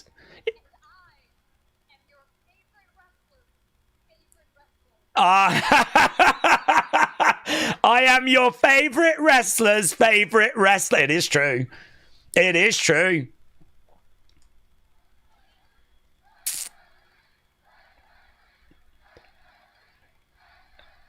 Yeah, man, listen to that. That's a great line, isn't it? That is a great line.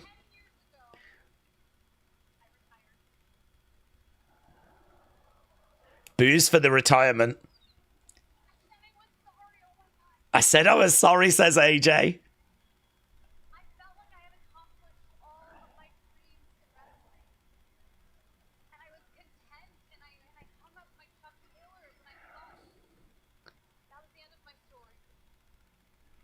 There's new dreams, though, surely.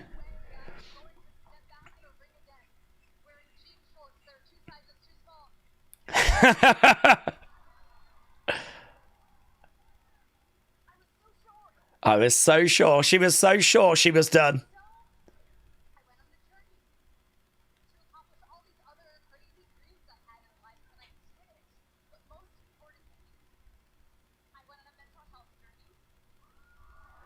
She's spoken a lot about mental health, actually. I think that's really helped a lot of people.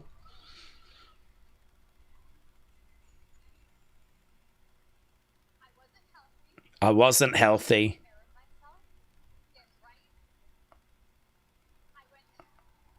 There's applause for that, as there should be. It's lovely to just hear from her.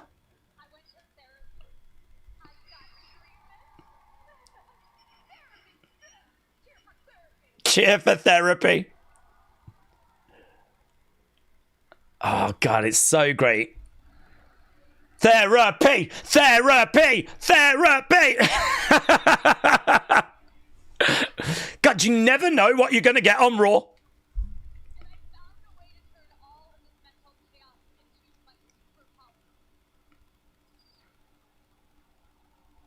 So great.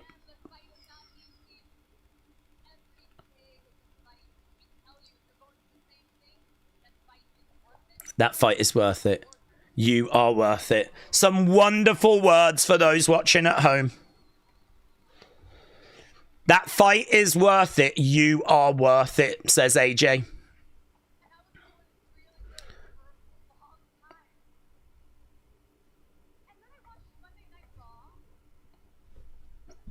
She said she was doing really good. And then she saw Raw.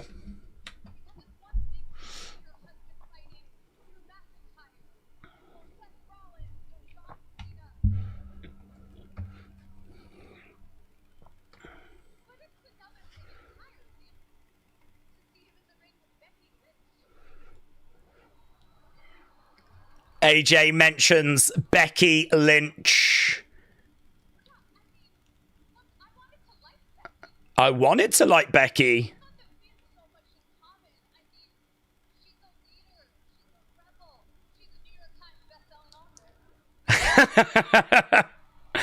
AJ's been there, done that. That box is ticked. I did it first, says AJ.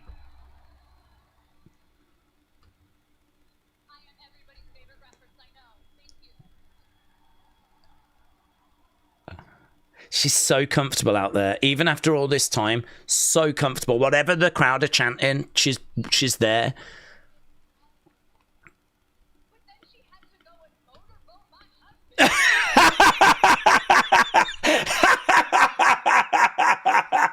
She did motorboat him.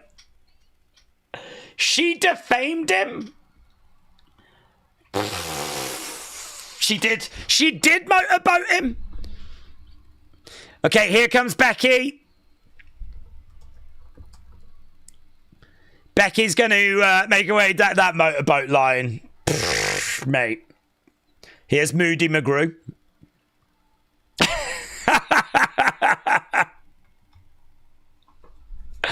Moody McGrew is mate. Hi. AJ's like, hi.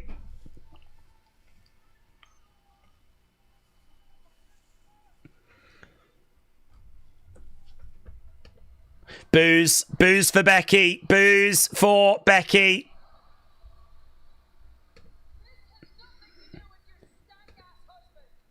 This has nothing to do with your stank-ass husbands.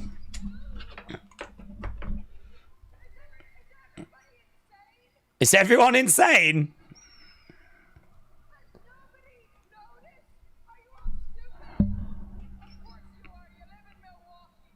Okay, so Becky going off on Milwaukee.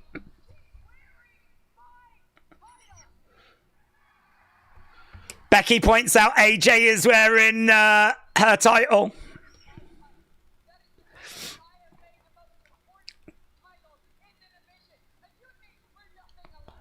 You and me are nothing alike.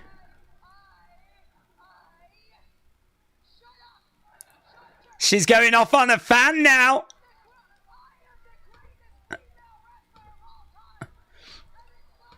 That's not just her saying that. That's not just her saying that. I've heard Sports Illustrated are saying it. Yeah, I've heard that. I've heard Sports Illustrated have said that about Becky. She's the greatest. The fans are saying you suck, though.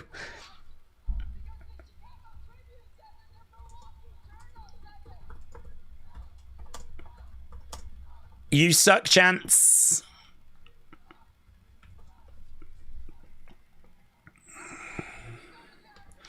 I'm going to need to go to therapy, says Becky.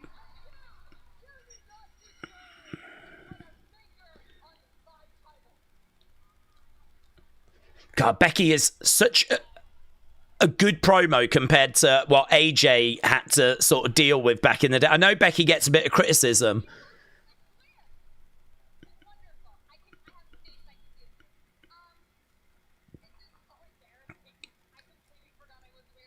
I completely forgot I was wearing this, said AJ.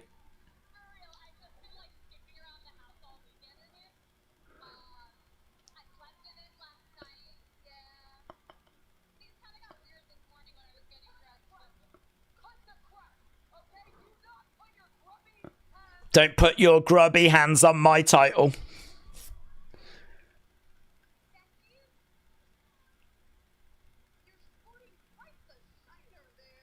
Yeah, she is, isn't she?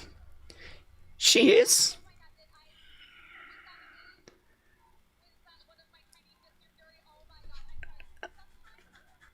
So she has got a black eye.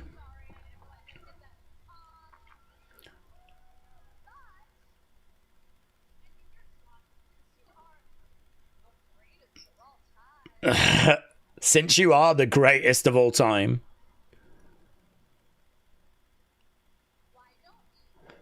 Why don't you come and get it? AJ puts that belt down right in front of her, says to Becky, why don't you come and get it? Becky is thinking about it, but she does have that black eye. She's thinking, chicken. We've got chicken chance. Chicken chance. Chicken chance. We've had therapy chance, chicken chance.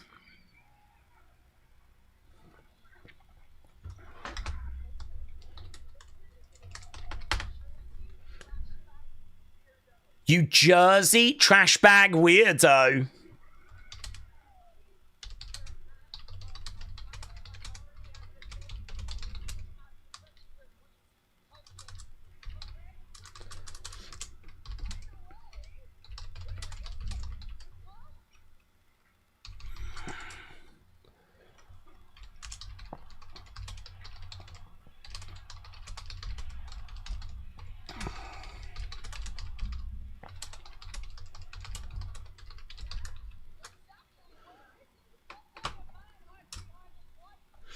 What kind of man hides behind his wife?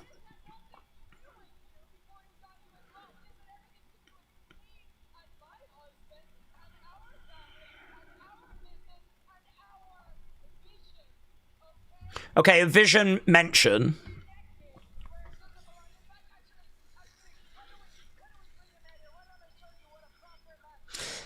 Let's bring him out. I'll show you what a real man looks like.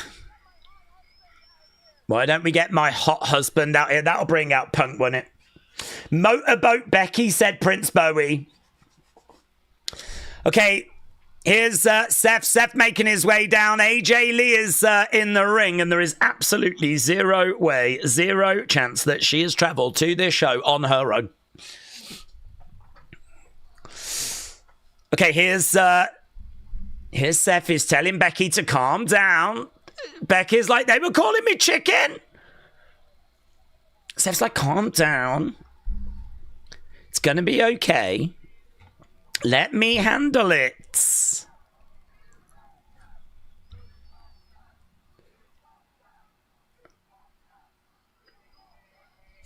Okay, here's Seth. He's trying to, come on.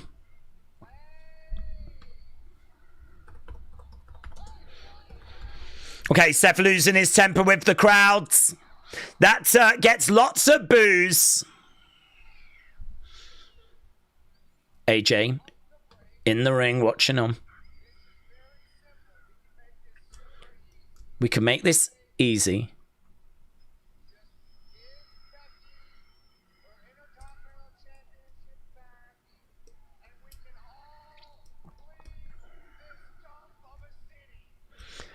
Give her the championship back and we can all leave this dump of a city.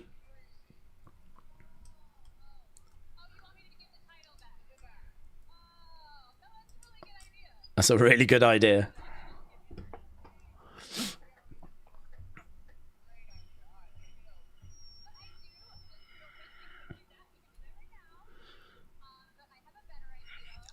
AJ's got a better idea. Two options.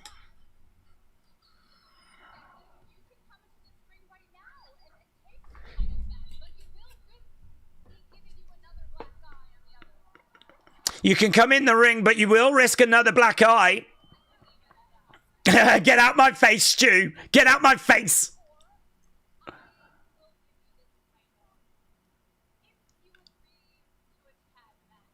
I'll give you this title if you agree to a tag match. AJ Lee and CM Punk.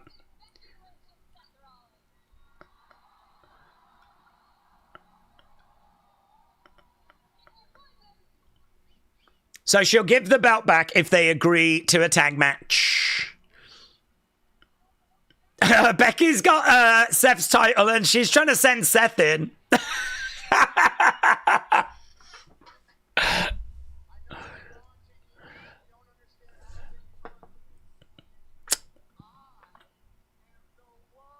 I'm the world heavyweight champion. This is such a fun segment. It's so captivating.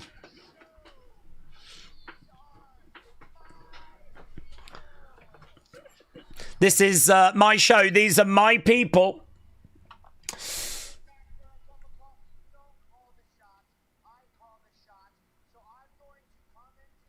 I'm going to come in the ring, said Seth, and I'm going to take that title. Surely this brings out Punk, doesn't it? It's a very good segment, said Jeremy. Thanks for mansplaining that. Everyone loves that. Okay, AJ jumps in front of the title, stares at Seth. Yeah, what you going to do about it? Steps to the sides.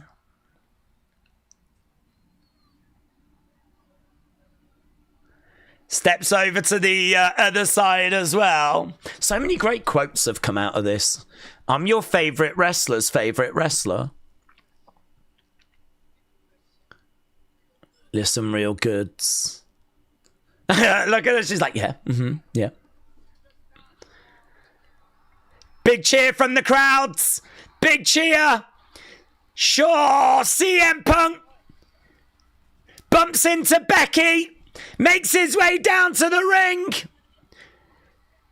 Becky's done nothing to help Seth there. Oh, almost got a GTS. Punk gets in the ring, so they didn't get the title back. Becky doesn't know what to do.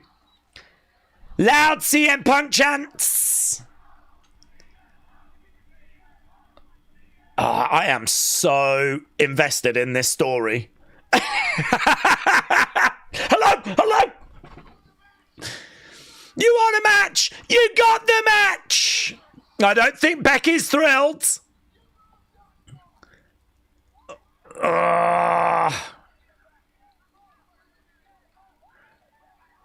Okay, AJ takes the belt over, gives it a kiss, hurls it to Becky. And AJ Lee has just absolutely killed that segment. So charismatic, so captivating, able to roll with all the punches. Whatever the crowd were chanting, she was right there. Whatever Seth said, she was right there. We've seen people get really kind of overwhelmed.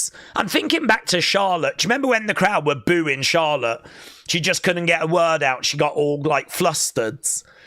I mean, this is AJ cutting a promo, having come back after 10 years away.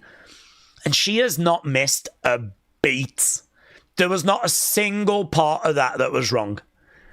Some great, like, I'm your favourite wrestler's favourite wrestler.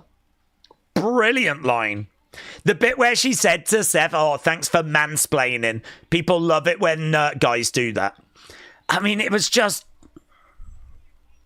like she never went away. It was like she never went away. That was so good, said Jennifer.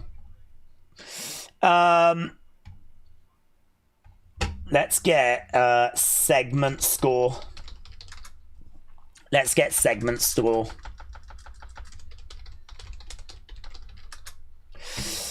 AJ murdered Becky and Seth on the mic. 10 years away, and the first promo back, she knocked it out the park. Yeah, I think you're going to see a lot of praise for that. I think you're going to see a lot of praise.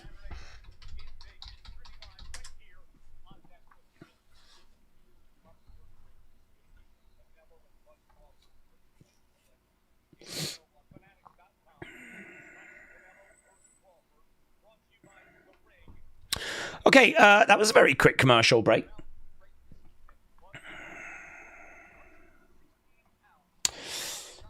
I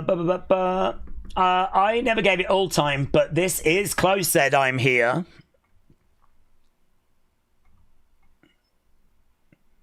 Okay, who have we got coming out now?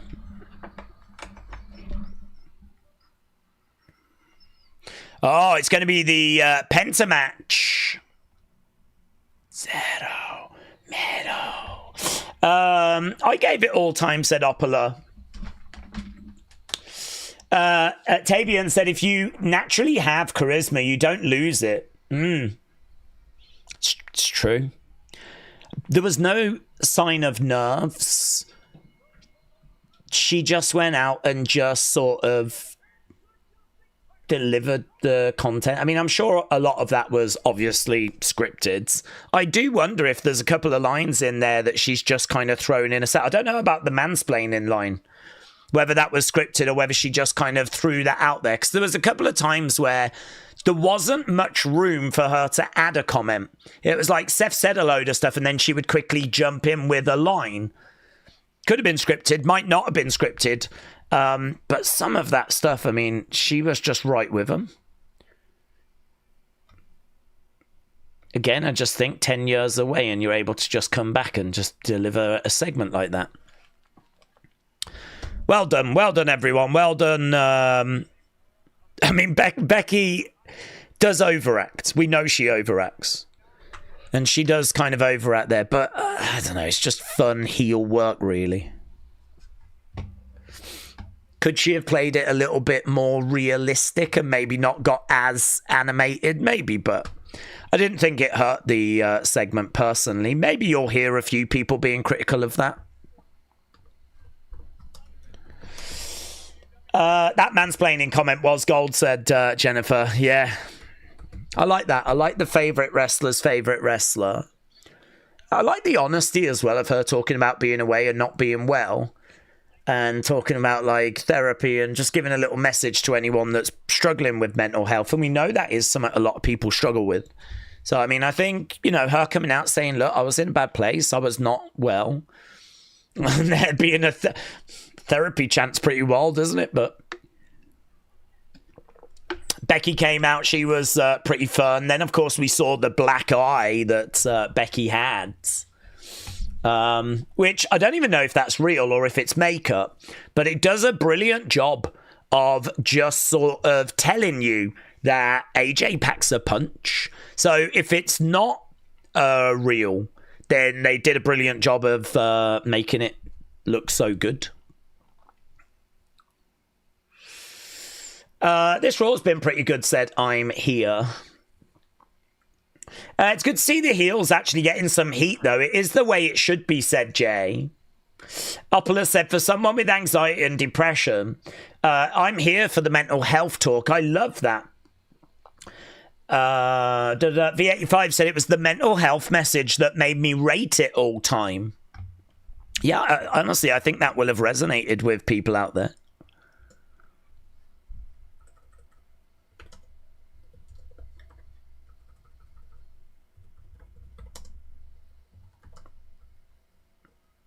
Okay, here's Rusev.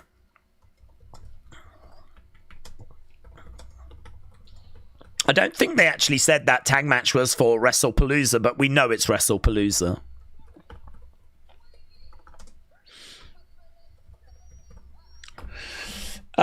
Daze, anything can happen. If Vince suddenly returned at the end of the year with an iron fist, that would have you skipping your wedding for it. Well, I mean, I would definitely want to see if Vince returned what the reaction would be. Yeah, I certainly wouldn't want to miss out on that. It would certainly be one of the most notable moments in recent history. Do you know, she was so confident. She was so just present and didn't stumble on her words, and there was no sign of nerves. Like, she was so there. I gotta be honest with you, I did look at her with that belt and she was so confident that I was like, maybe she could have a run with that belt like now. Maybe she could. It's got me even wondering if there's any ring rust. Okay, here's Bailey.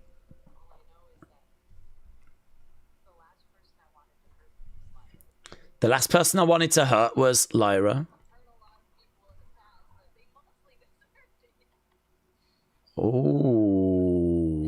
that's different.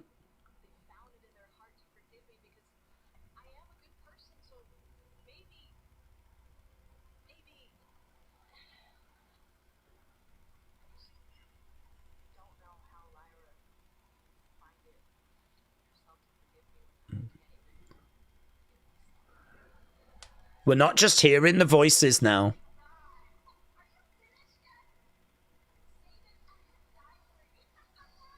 We're starting to see Bayley actually showing those different personalities.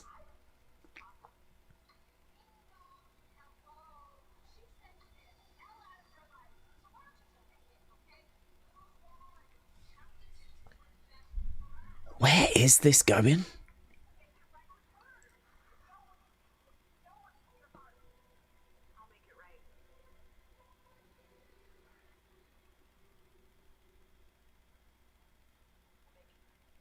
I'll make it right, says Bayley.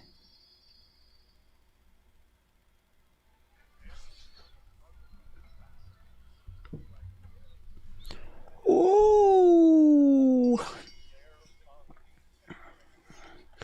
Right, we are underway then with our next match. That segment, AJ Lee segment, all time 45%. All time 45%.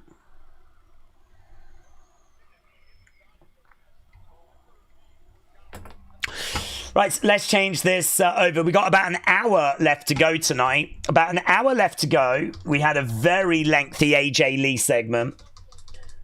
Do you know, I mean, we've been watching Raw all year, and Raw has felt very, there's not really much that's happened there. That one segment.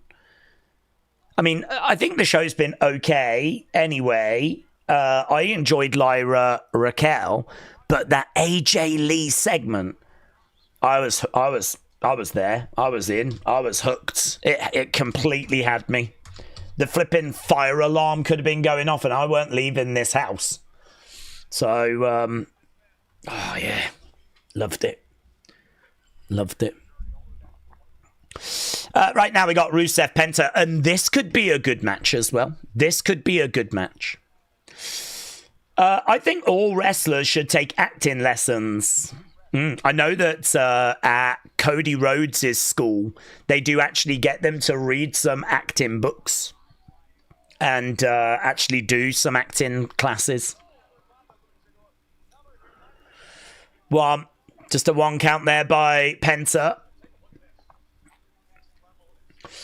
I don't think Vince comes back, said Tyler. It would be good, like folks are saying. Remember, everyone wanted Vince gone before he left. No, I don't think it would be well received at all.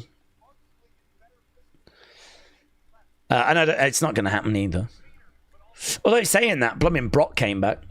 But there is a difference between Brock and Vince. Vince is the one that's, you know, actually being prosecuted. Brock's not being prosecuted. Right now, Rusev picking up Penta. Oh, Penta going into that commentary table. So we got less than an hour left to go.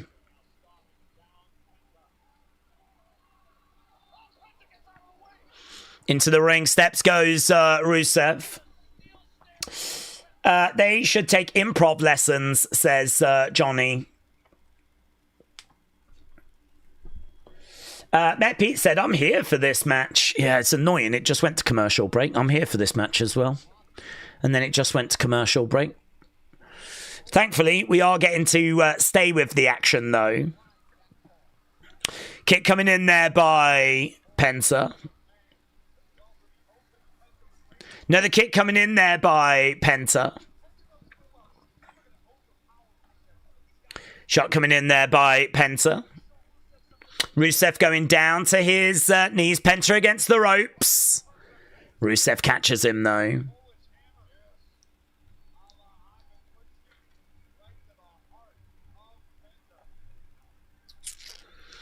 Okay, Rusev in control. Pace of this just slowed a little because, of course, We are at commercial break. Daze, I didn't know about you, but I hate impromptu matches. Tonight, Asuka, Nikki, Penta, Rusev, and LA Knight Bronson booked on the fly. Shave off the filler, or at least build some substance to the match. I don't mind, to be honest. I don't mind those matches as much as I hate like just random 6-man matches. What more? Or tag teams having singles matches. With like this match here, Penta went up to Adam Pearce and said, "Why do you hate me? Everyone loved Penta, but why do you hate me?" And he's like, "I deserve an Intercontinental title shot." And as a viewer, I kind of go, yeah, I can see that. He's had a good run since he's come in. I could see that. And then Rusev's coming off a win against Sheamus.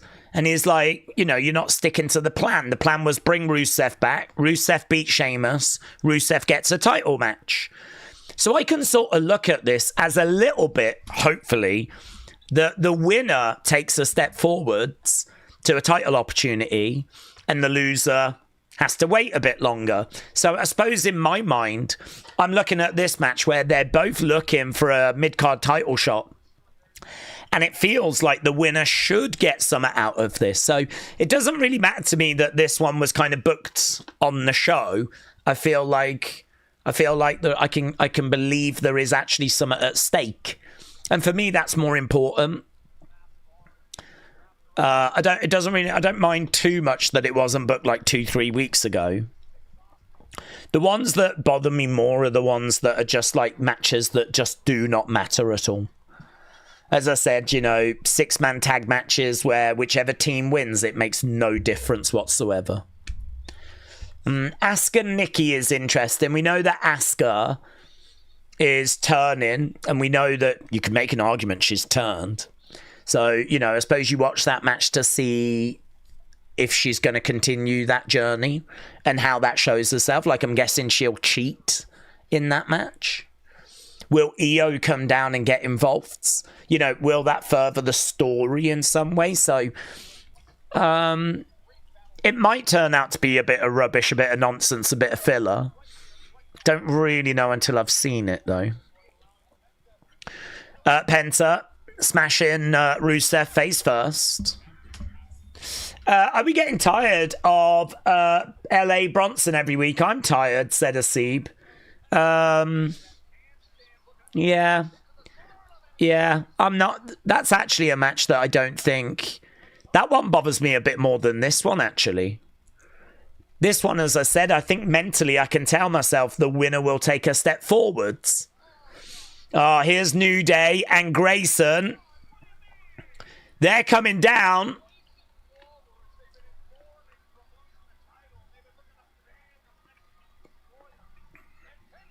Penta distracted. Lands on his feet. Against the rope. Stuck underneath. Over the top. Down go the New Day. Kofi, Grayson. They go down. Over the top rope goes Rusev. Penta, though, gets caught by Rusev. We've got lots of moving parts to this. Rusev gets in the ring. Oh, Mexican Destroyer. 1, 2. Kick out. Kick out. Mexican Destroyer there by Penta.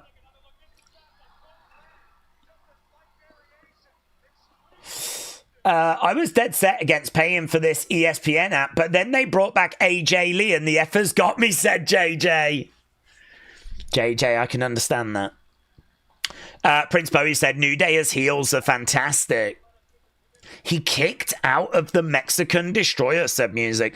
Yeah, he probably shouldn't have, should he, to be honest? I don't know that he should have kicked out of it.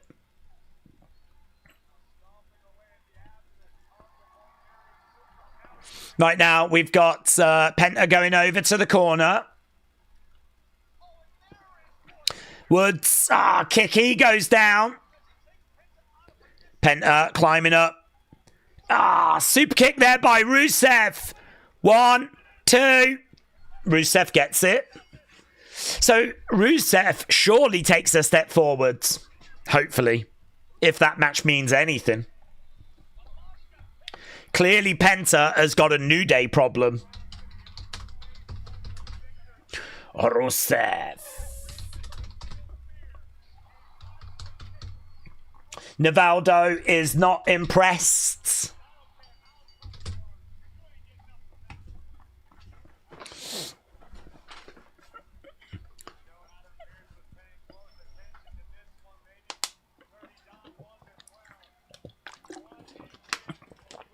I know that Adam Pearce was paying close attention to this, said Corey. We're backstage with Braun and Bronson. Still got to do Asuka, Nikki, but then it'll probably be main event after that.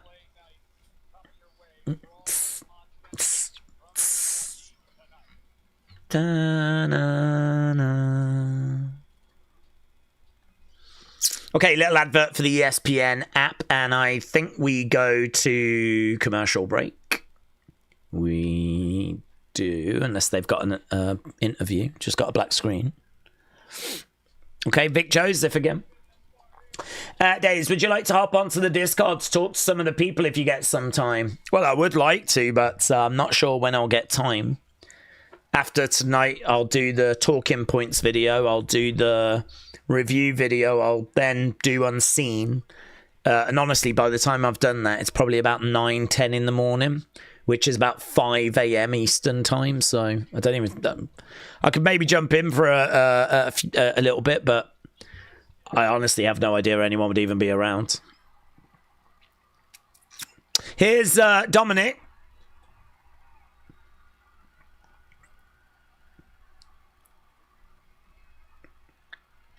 Okay, cheers for Dominic.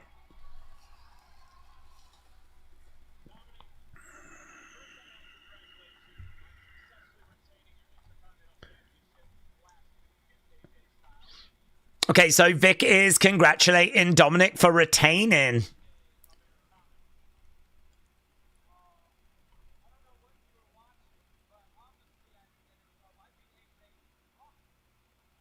Yeah, fans are all over Dom. Dom's getting some attention here. The Bronze just feel like two people working together because they've got the same goal with no thought about being friends. There's no depth, said Let Him In. Leanne said, I'm so exhausted with the Shoe Brothers. When is Theory coming back? Don't know, because there's still no word as to... There's still no word as to what the injury actually is. I haven't even heard what the injury is. Oh, they're talking to him about the AAA Mega Championship. I believe he's fighting for that on Friday. I'm not worried about Vikingo.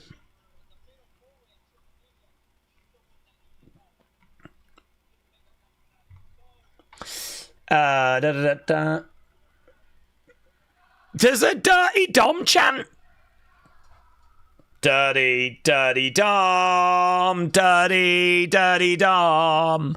Dirty, dirty Dom.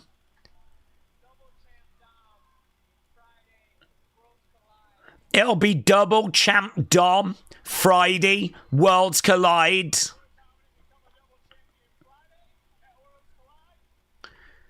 He didn't pay that much attention, did he? So that, I thought he was going to tell them to shut up. I don't want you chanting my name, but he didn't. Which I was quite surprised at. I thought he was going to, like, lay into them.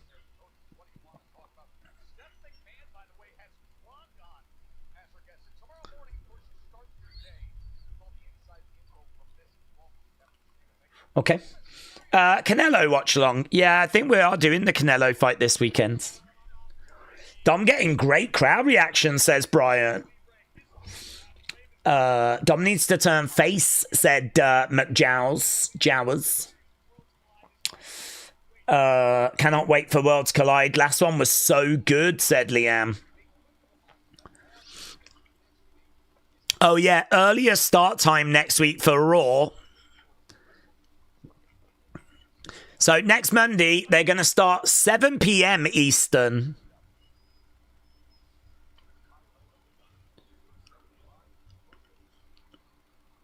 Okay, it should be Asuka coming up next.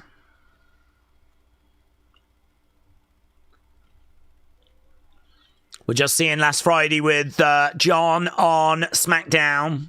Obviously, we're getting down to, I think, how's he got? 7 dates left? 7 dates left.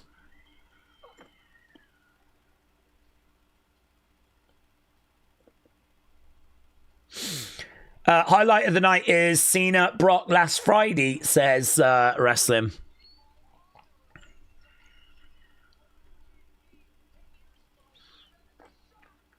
Yeah, we're just seeing him and Sammy Brock. Brock should be on the show this Friday, shouldn't he? I think he's advertised for the SmackDown this Friday, which is going to be very interesting. I think that's the first time that we're going to see Brock actually being advertised.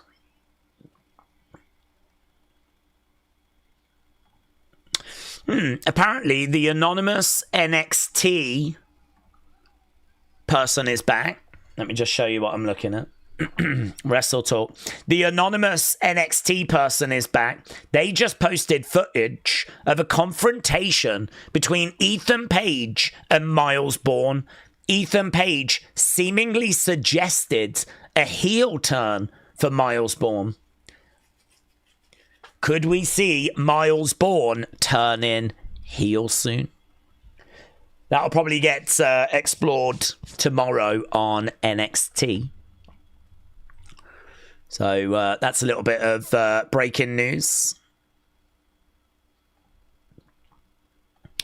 Yeah, they're just showing Brock.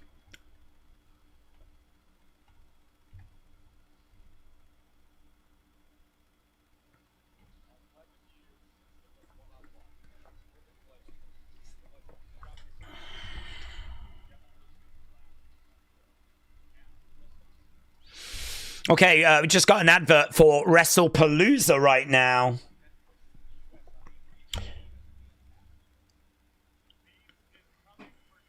Yeah, and Brock's back on Friday. Brock Lesnar live on SmackDown. What kind of reaction is he going to get? What kind of signs are there going to be? What kind of chants are there going to be? First time we're going to see Brock with him being on the show and people knowing that he's on the show.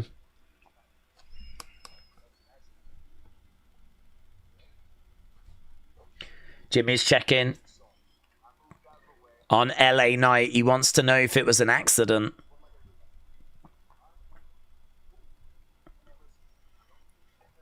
I know you and Jay got beef.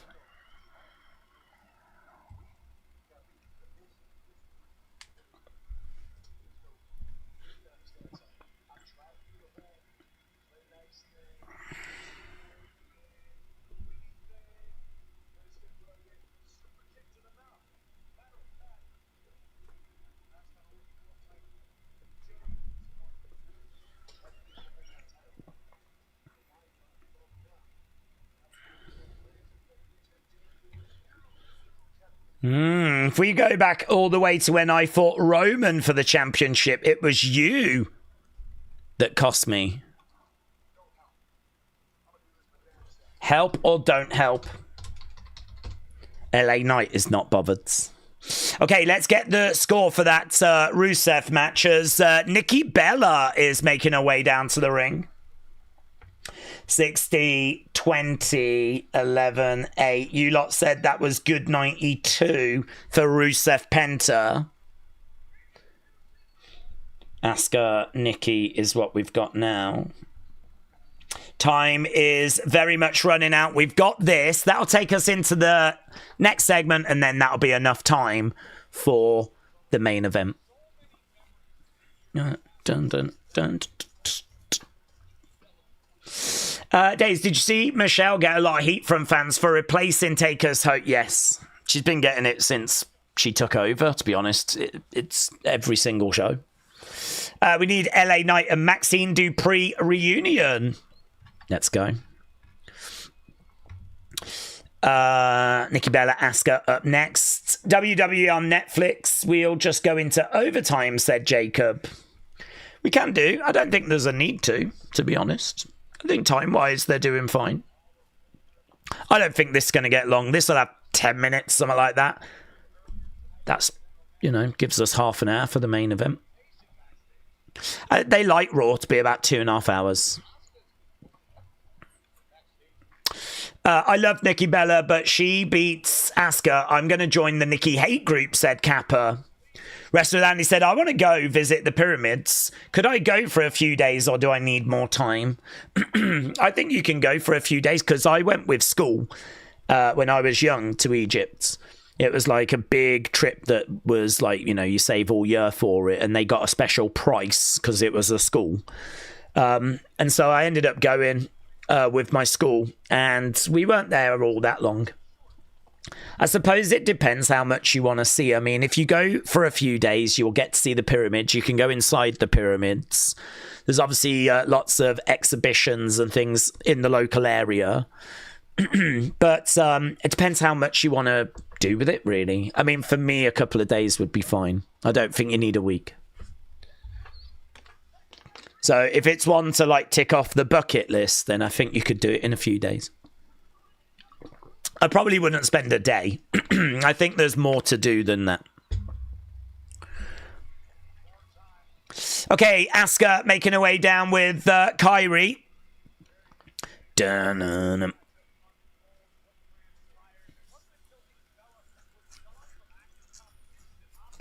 I hope she looks brutal. I would love for Asuka to just look savage here.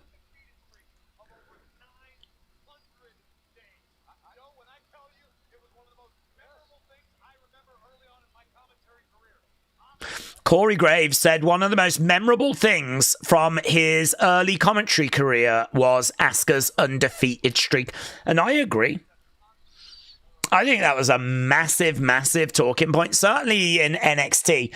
But even when it came up as well, she came up and they brought that undefeated streak with her. It was a big deal. And it was also a shame how it ended. I think. Right, we was at commercial break. Daze, did you see Kurt and Taker's pod? What a brilliant catch-up. Breaking the fourth wall. No Way Out 2002 match and how they would reshoot it in the arena at 1 a.m. I can't understand the Michelle hate, said Irish Sam. I can. I think the thing that was great about the podcast before was that Matt, the host, was the guy that kept the conversation going. So he was able to like ask Taker questions, Taker would answer. And he was the one that kept the conversation going. Now it's Undertaker that's got to keep the conversation going. And to be honest, he's not as good as a host. He's really good at answering questions. If you ask him a question, he can tell you about it. But actually being the one that asks the questions, it's not really his strong point. He's the one with the stories. He's the one with the answers. Undertaker isn't really the one that should be asking the questions. He's a legend, just like Kurt. They should be answering them. There should be someone there asking Undertaker and Kurt about their matches and about memories and times they interacted so they can both answer. Having Undertaker ask the questions is not the best use of him. And Michelle is not the one that's doing that. Michelle does not take the forefront. She could ask the questions. She could be the one that's keeping the conversation going. She just sits back and doesn't contribute loads. I think if you look at the early 6 Feet Under podcast with Matt there and compare it to what it is now, I do think that it's a weaker product. You can still, though, because of Undertaker and Kurt, you can still get great moments out of it. But I can understand why people are like, this isn't as good. Right now, we've got Asuka and Nikki in the middle of the ring. Okay, Nikki going against the ropes. Asuka against the ropes. No joy. Drop kick there by Nikki. Asuka goes down. I just can't get Asuka or any wrestler that can't speak English, says Full Clip. Dr. Lucha Lala said, I might just skip the main event. There's no point to watching it because there's no chance that Roman shows. Look at Kyrie on the outside. Yeah! Yeah! She's loving it.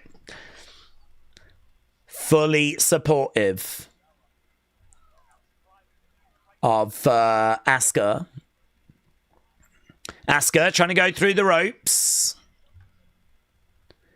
Oh, putting a stretch on. Nice. Good work. Nikki being stretched over against the ropes. Asuka charging in. Nikki moves out the way. Hip attack misses. Forearm shot there by Nikki. Asuka. Oh, that was good. Nice spine buster there by Nikki. That was good. Okay, Asuka flops to the outside. Baseball slide there by Nikki. Kyrie in the way. Asuka hiding behind Kyrie. Oh! Nikki hurls Kyrie into the ring. Asuka with a kick. Kyrie's just like...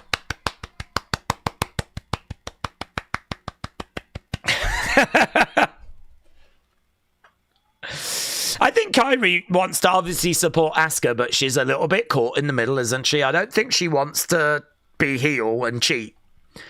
Asuka does not give a flip. Right now, Asuka with Nikki, smashing her into the barricades. Asuka, don't let this beat you. This beep. Asuka getting back in the ring. Blake said they don't need to speak English all the time. It's about how they are in the ring and the emotion behind the emotion behind the... I didn't see what that last word was. We'll never know. Let's go, Nikki. Let's go, Asuka. We got dueling chants. Dueling chants. Tyler said Asuka's a treasure. WWE is lucky to have her. Right now. Hey. Oh, Asuka was like, hey, do you want to slap me? So Nikki did.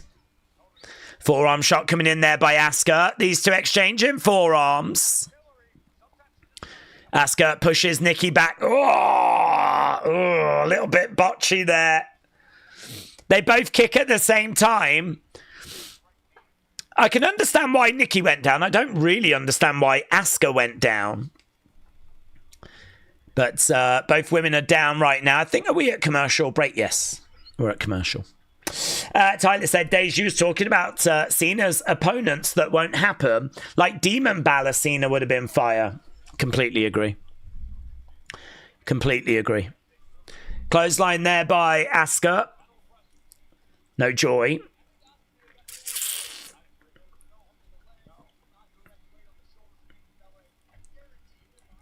Okay, right now we've got Asuka putting a stretch on there in the middle of the ring on Nikki. So Asuka with the stretch being applied. We are into the third hour right now. Yeah, look, Kyrie on the outside. Like, yeah, come on, do that, yeah. She's right there with Asuka. Oh, I tell you, if you imagine that we like have Asuka being this horrible heel and Kyrie just is going with it, but she really doesn't want to. And eventually Asuka turns on Kyrie. She is just working on the arm of Nikki at the moment. Okay, we are back to the action.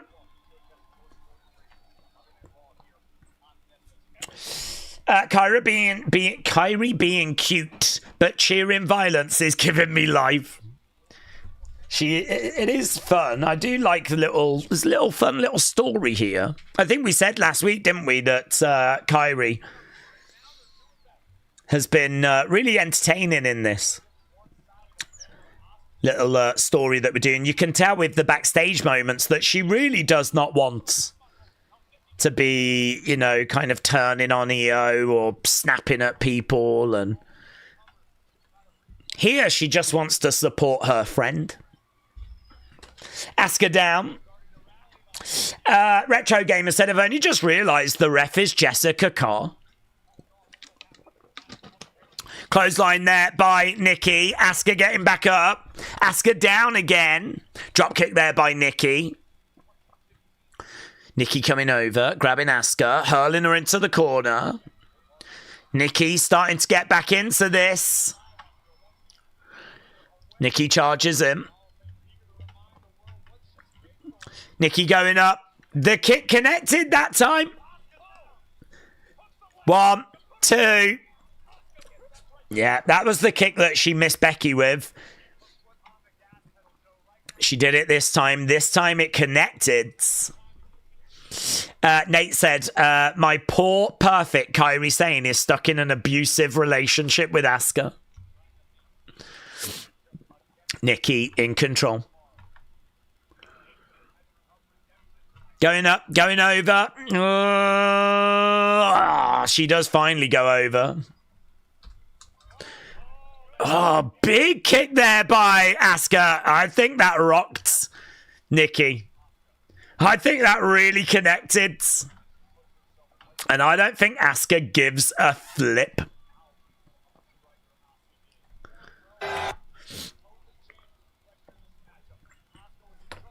Right now, Asuka, middle of the ring. Oh, back. The kick coming in, mate. I think Nikki's going to have some bumps and bruises after this. 1. Just a 1. Just a 1.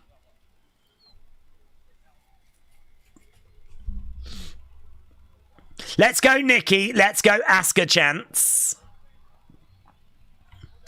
I've actually enjoyed parts of this match.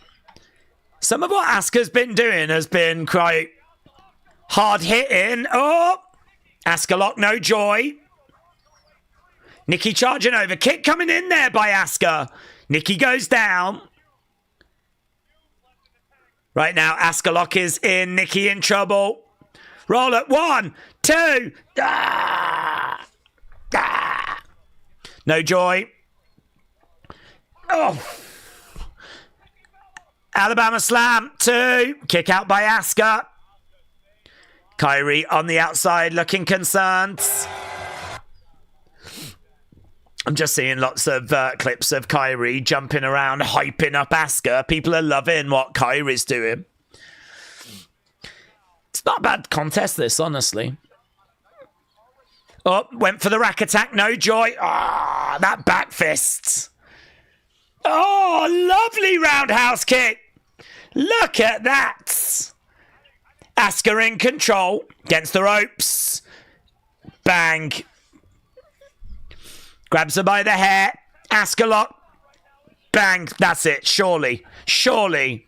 Surely. Yeah. Nikki in trouble. And she taps. Asuka wins. It's the right result.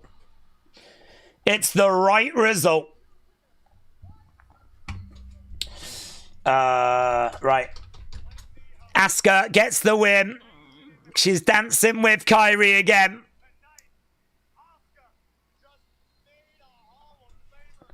Kairi applauding Asuka.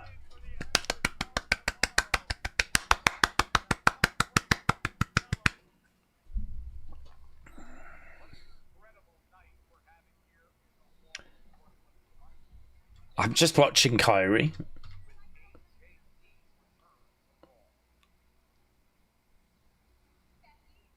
Okay, they show us a replay of earlier. It was great.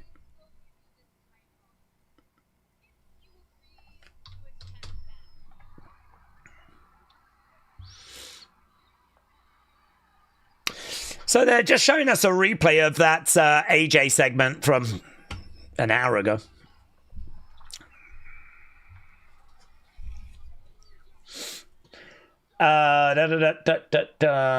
GS Dub said, I was today years old when I learned that Asuka could wrestle a broomstick and still be entertaining. That match was fine. Yeah. There we go then. Wrestlepalooza. Wrestlepalooza. The mixed tag match is made, and that show is going to be unmissable.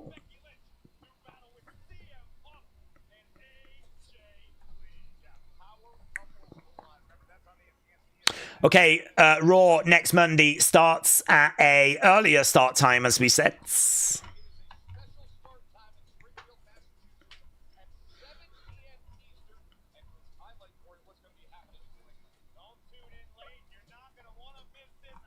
What do you think about AJ's first promo back? I thought it was excellent.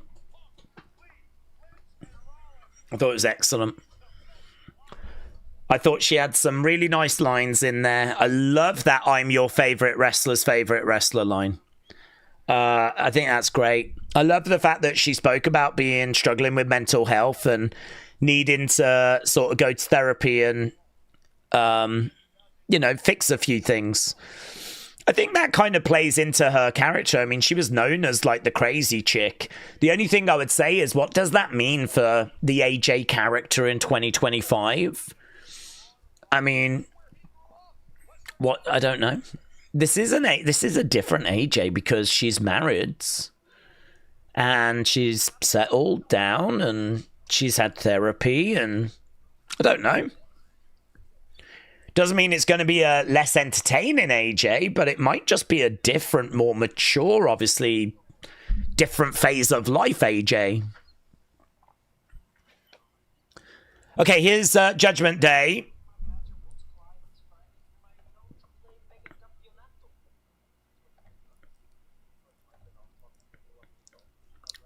Oh, okay. A little bit of jealousy. They thought you might have been speaking to El Grande.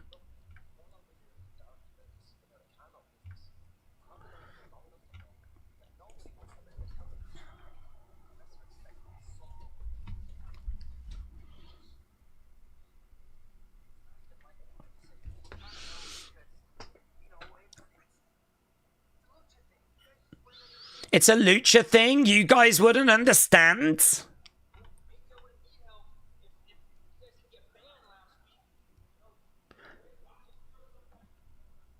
The great Dom Mysterio sometimes needs help too, you know. Roxanne's going to go and talk to him. Ooh. Roxanna's gone to talk to him. Ooh. Ooh.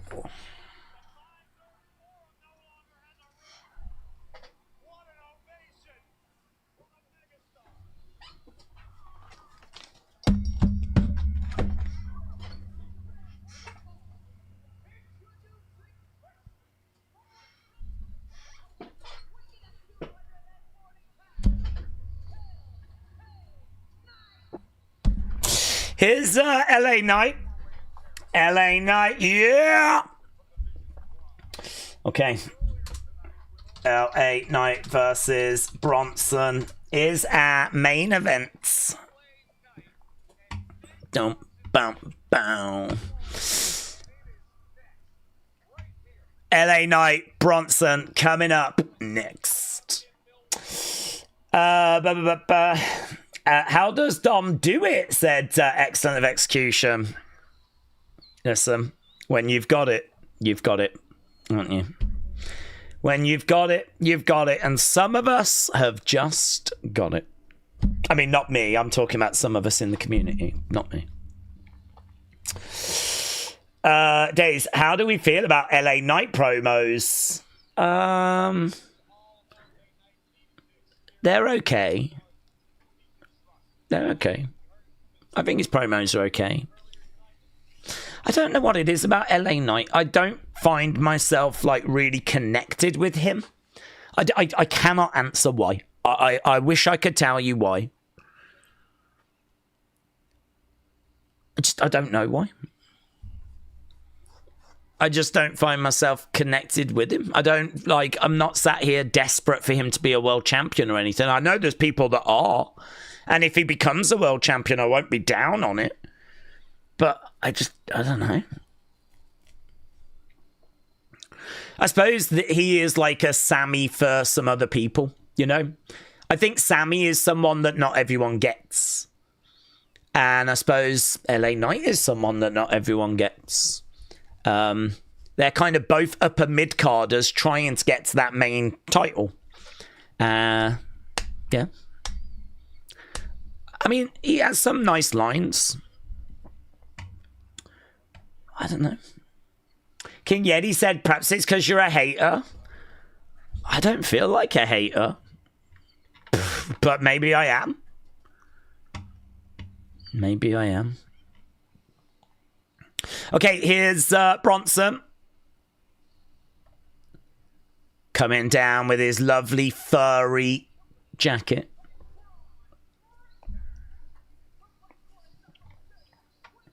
LA Knight seems like he can try a little too hard, said Retro Gamer. He seems like the character doesn't fit. Jay said, LA Knight could have been an awesome heel. The crowd just wouldn't let it be. His work with Bray was great. Blake said, that's what a hater would say. Daze, bad weekend for me and my sports team. The Michigan Wolverines lost on Saturday, and the Tigers lost, and the Lions lost, said BBB Ipsy. Sucks to be you, buds. Sucks to be you.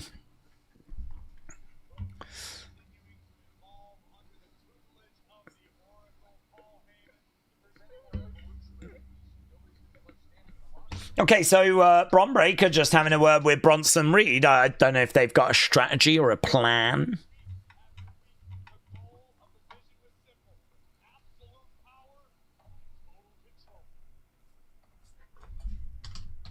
Okay, we're at commercial break. We're coming back for our final match.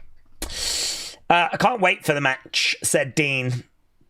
WrestleRant said, LA is great all rounds. Okay, we're backstage with Nikki. Here's Asuka.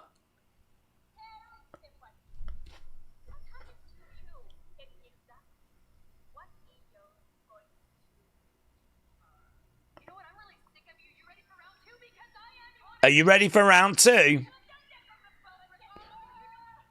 Oh. Nikki pushes Asuka. Here's Rhea. Rhea's here. Mate, I'm here for Rhea Asuka.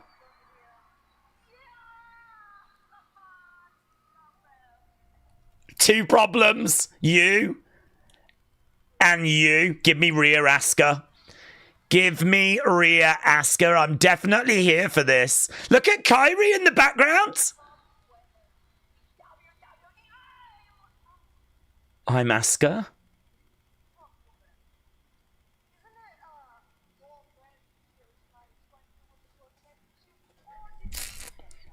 Okay.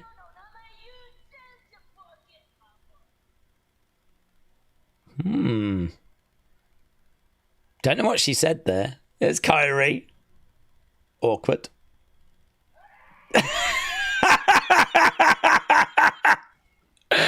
Honestly, this is endlessly entertaining.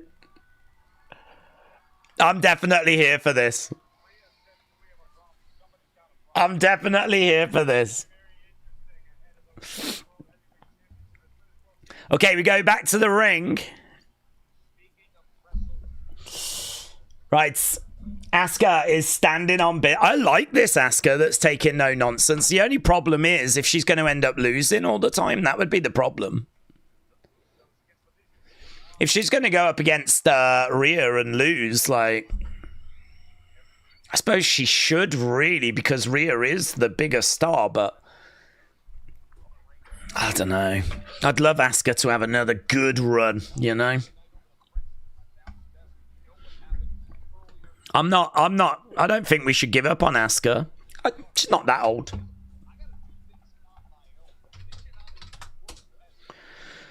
$43.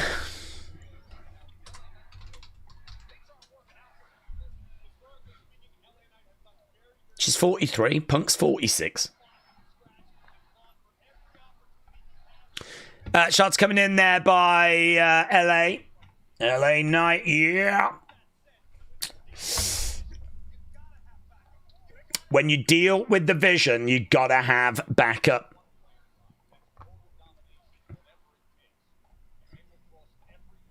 Yeah, question being asked, could that be at Wrestlepalooza? Okay, LA Knight goes into the corner. This is our main event.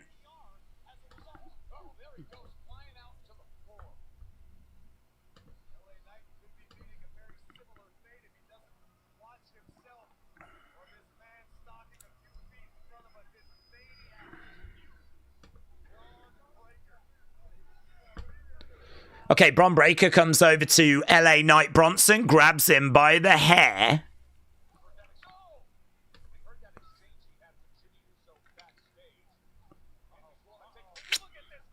He's got him on his shoulders at the moment. Elbow coming in there by LA. Oh, mate, Bronson just came crashing down. LA Knight did well to just get out the way there because he would have been in big trouble. He would have been in big trouble if he'd have got caught there.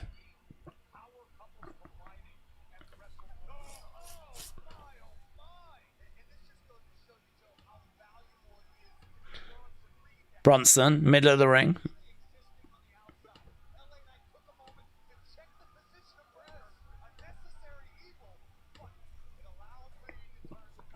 Okay, Daze, do we think we could have an upper mid-card title for people that these guys aren't world champs but are better than mid-card? I don't know, to be honest. I mean, I sort of feel like that's where the World Heavyweight Championship comes in. I mean, if LA Knight was to get it, that would be fine. So if LA Knight was to get that, that would be absolutely fine. If Sammy was to get the World Heavyweight, that would be fine. I sort of feel like that is, in a way, an upper mid-card.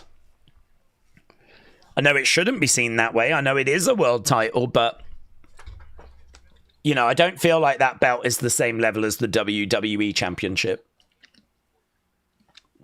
It's meant to be. But I really don't mind it being that way. I don't have a problem with that.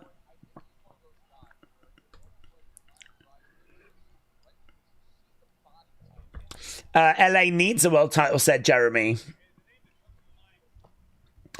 Nico said, how are you so far behind? The main event has been going for 10 minutes. Don't know, I'm live. Got it live. Yeah, I'm live.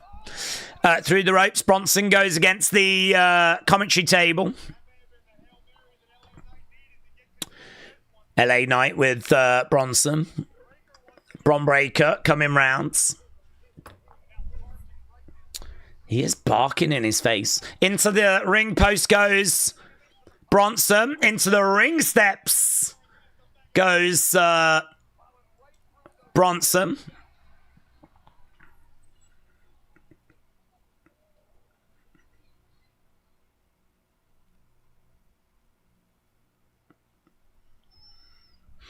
LA Knight, so commercial break right now.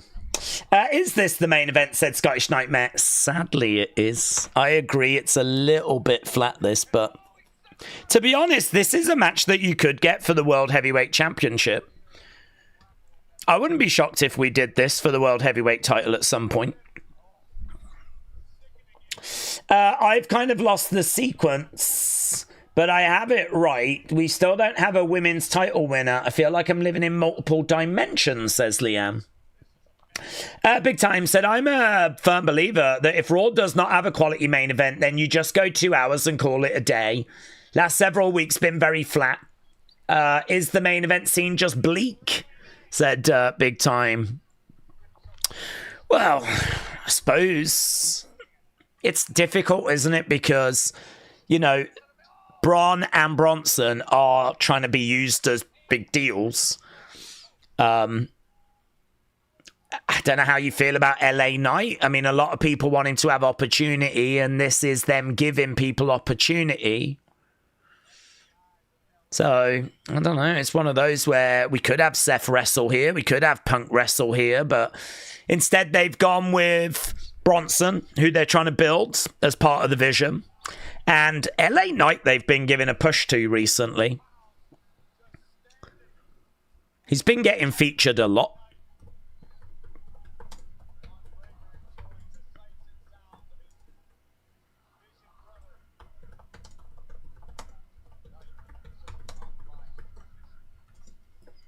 Shot coming in there by Bronson. I've just done an out on AJ Lee to win the Rumble at 21-1. 21-1's goods. 21-1's goods.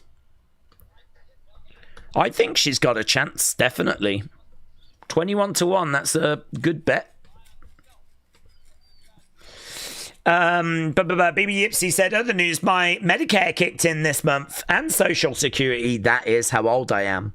Go ahead and say it. You're a boomer, said BB Yipsy. I love that for you. Dad Stuff said, Daze, Wrestlepalooza tickets have skyrocketed since I purchased mine. I'm glad I got mine early. Really? Is that because of AJ being added? God, I didn't realise that ticket prices were going up from the moment they became available. You'd think, if anything, they would go down as tickets didn't sell. But I suppose if tickets start to really move, then I suppose like ticket prices can also go up, can't they? That's interesting and also horrifying. Big Time said, if Raw was on USA, there's no way they would chuck this on as the main event, knowing that the ratings would die. But on Netflix, it's easy to have throwaway main events. You could be right. You could be right. I do think that watch time still features on Netflix ratings, but I think the most important thing is just how many people tuned in. So as long as people tuned in, I think that's more important. Because you could have had AJ be the final segment, couldn't you? You could easily have done this match and then gone to the AJ promo. I don't know why they didn't do that, to be honest. I don't know why they didn't do that. Daze, we need a Kairi Sane push, said Benny, as soon as possible. Or has that ship sailed? No, I don't think so. I don't think so. I think you could do something really fun. I mean, maybe the long-term story is Kairi Asuka. Because Kairi is there, clearly against her will, being kind of made to do sort of heelish things or being connected with someone that's doing heelish things. Well, I don't think she wants to. And I think she could get put in some very awkward situations as a result, so... Really fun segment, though. I really enjoyed that AJ Lee segment. I think this show has been okay. Yeah, I would say it's been a stronger episode than what we've had recently. Still loving the Asuka stuff. I enjoyed Lyra against Raquel. I got something from that. On his feet. Oh. Shot coming in there by LA. And again, I think we are getting to the business end of things here. Oh, LA Knight goes to the outsides.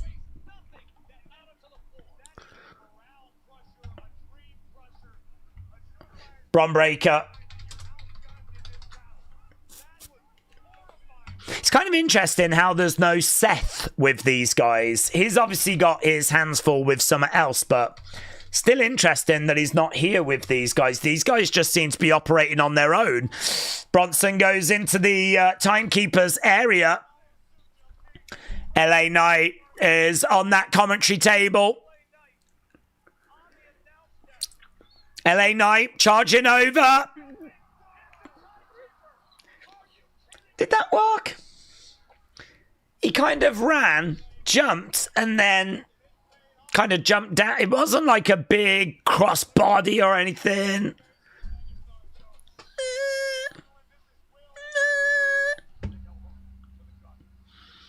To be honest, jumping from that commentary table to the barricade was probably the most impressive part.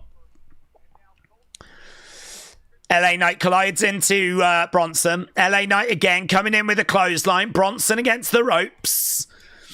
Shot coming in by Bronson. LA Knight ducking underneath. LA Knight, I don't even know what that was. Gets thrown in the corner. Bronson went for a net breaker. No joy. Bronson able to weather that storm. Oh. Senton misses.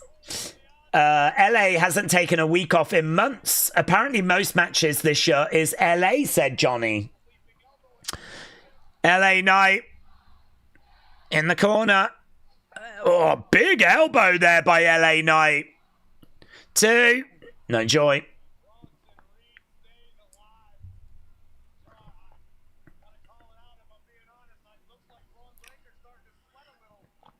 Corey said it looks like Bronson's trying to sweat a little here.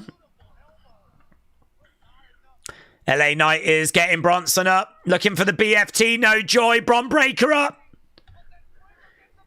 Bronson has got LA. Drives him down.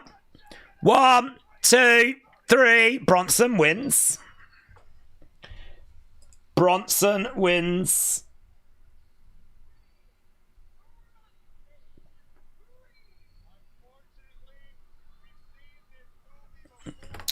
Okay, now they're beating up on LA Knight. Surely that's going to bring out maybe Jimmy Uso.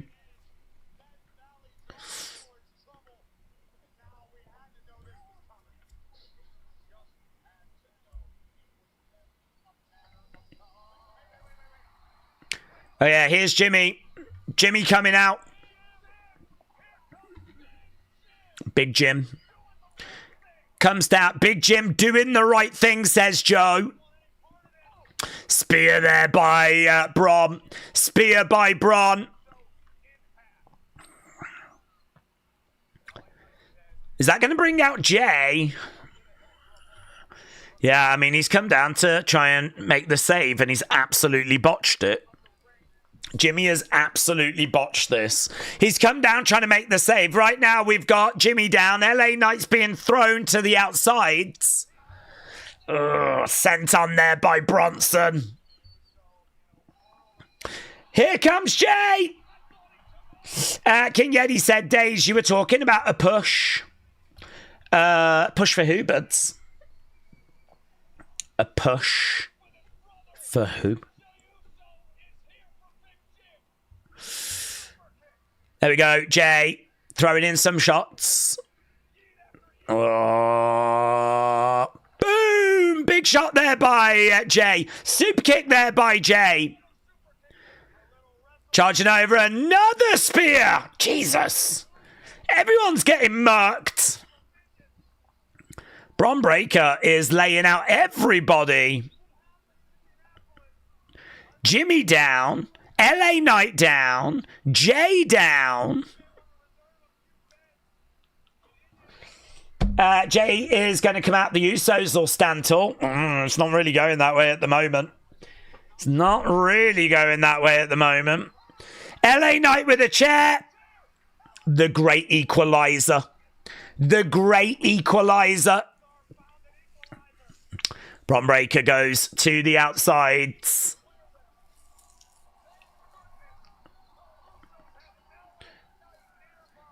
Yeah, LA Knight just coming to the aid of the Usos after they tried to come to the aid of him and botched it.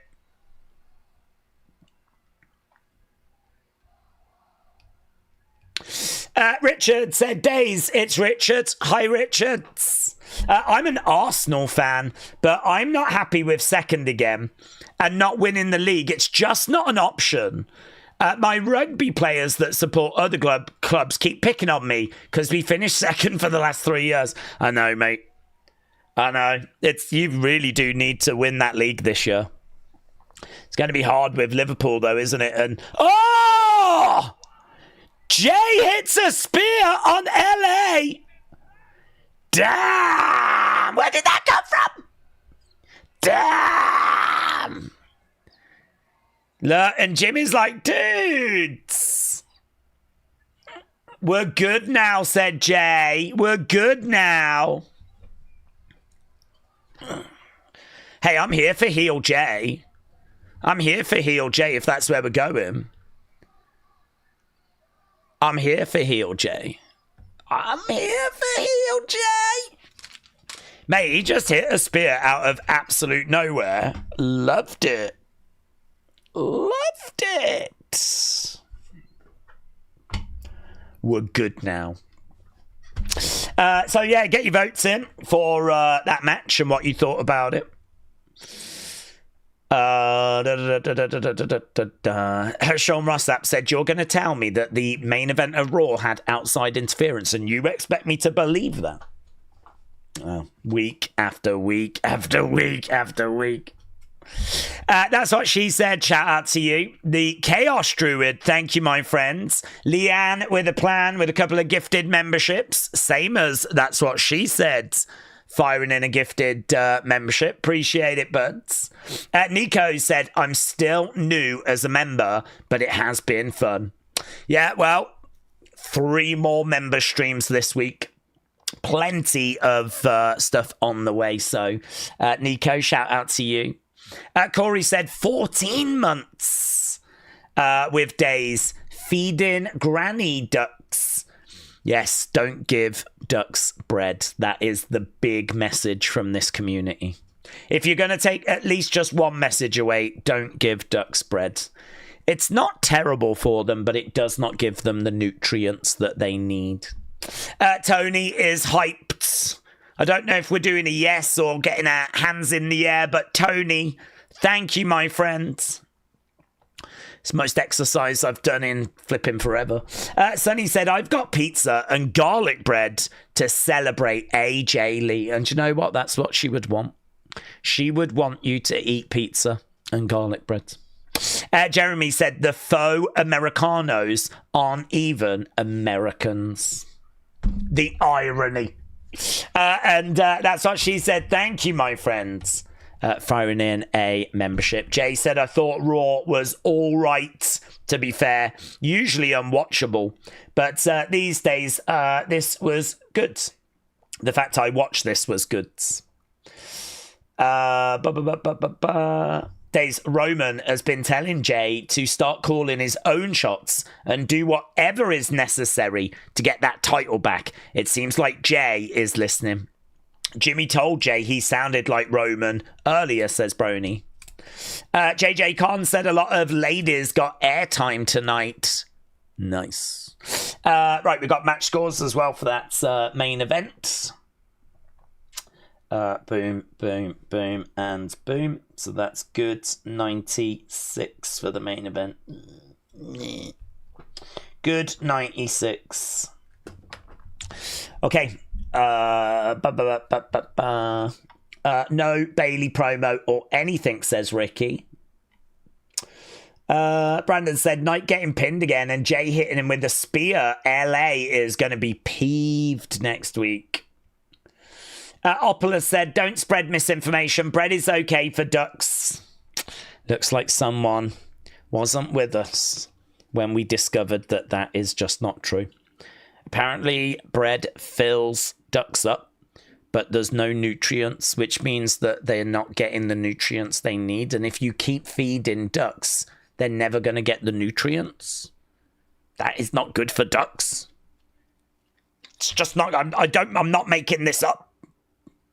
But I will not use this platform to see innocent ducks around the world getting harmed by negligence. Yeah? I was shocked. I was shocked. I was shocked. When we found the news out, I was shocked. I don't know how many ducks I've killed. Thousands. Flipping thousands, right? I was shocked. Right.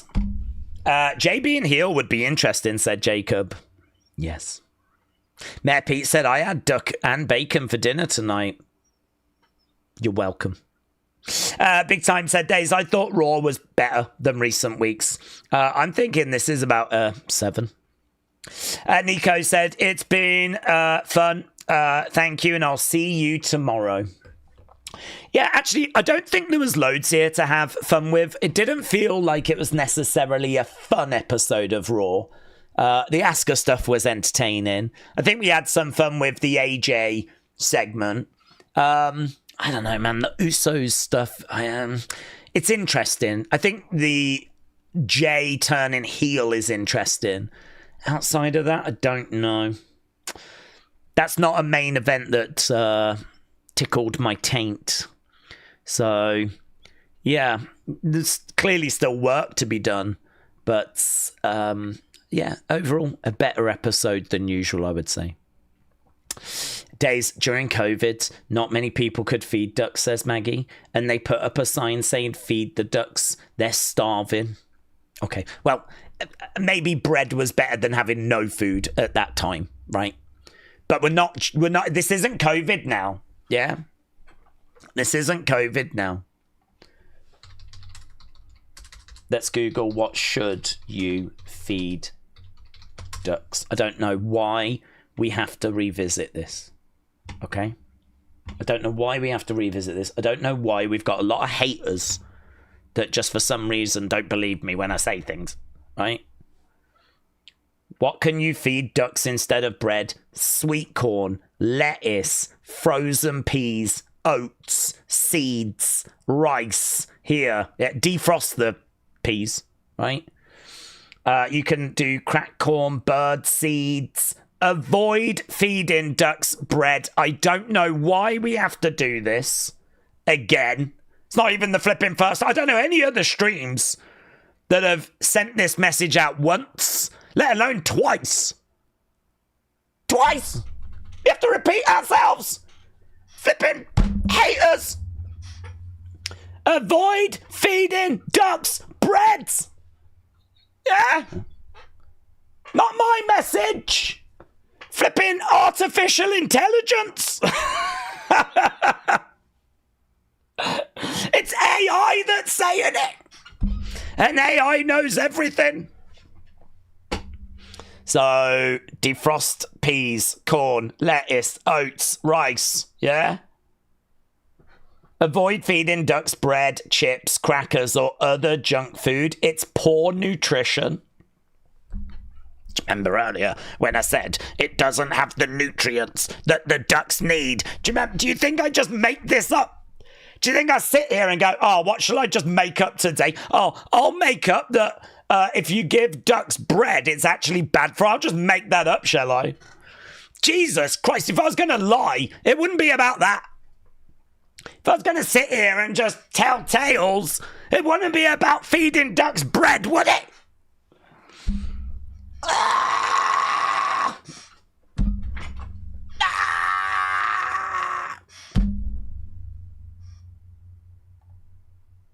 Thanks for watching. Appreciate the support. See you again next time. Bye for now.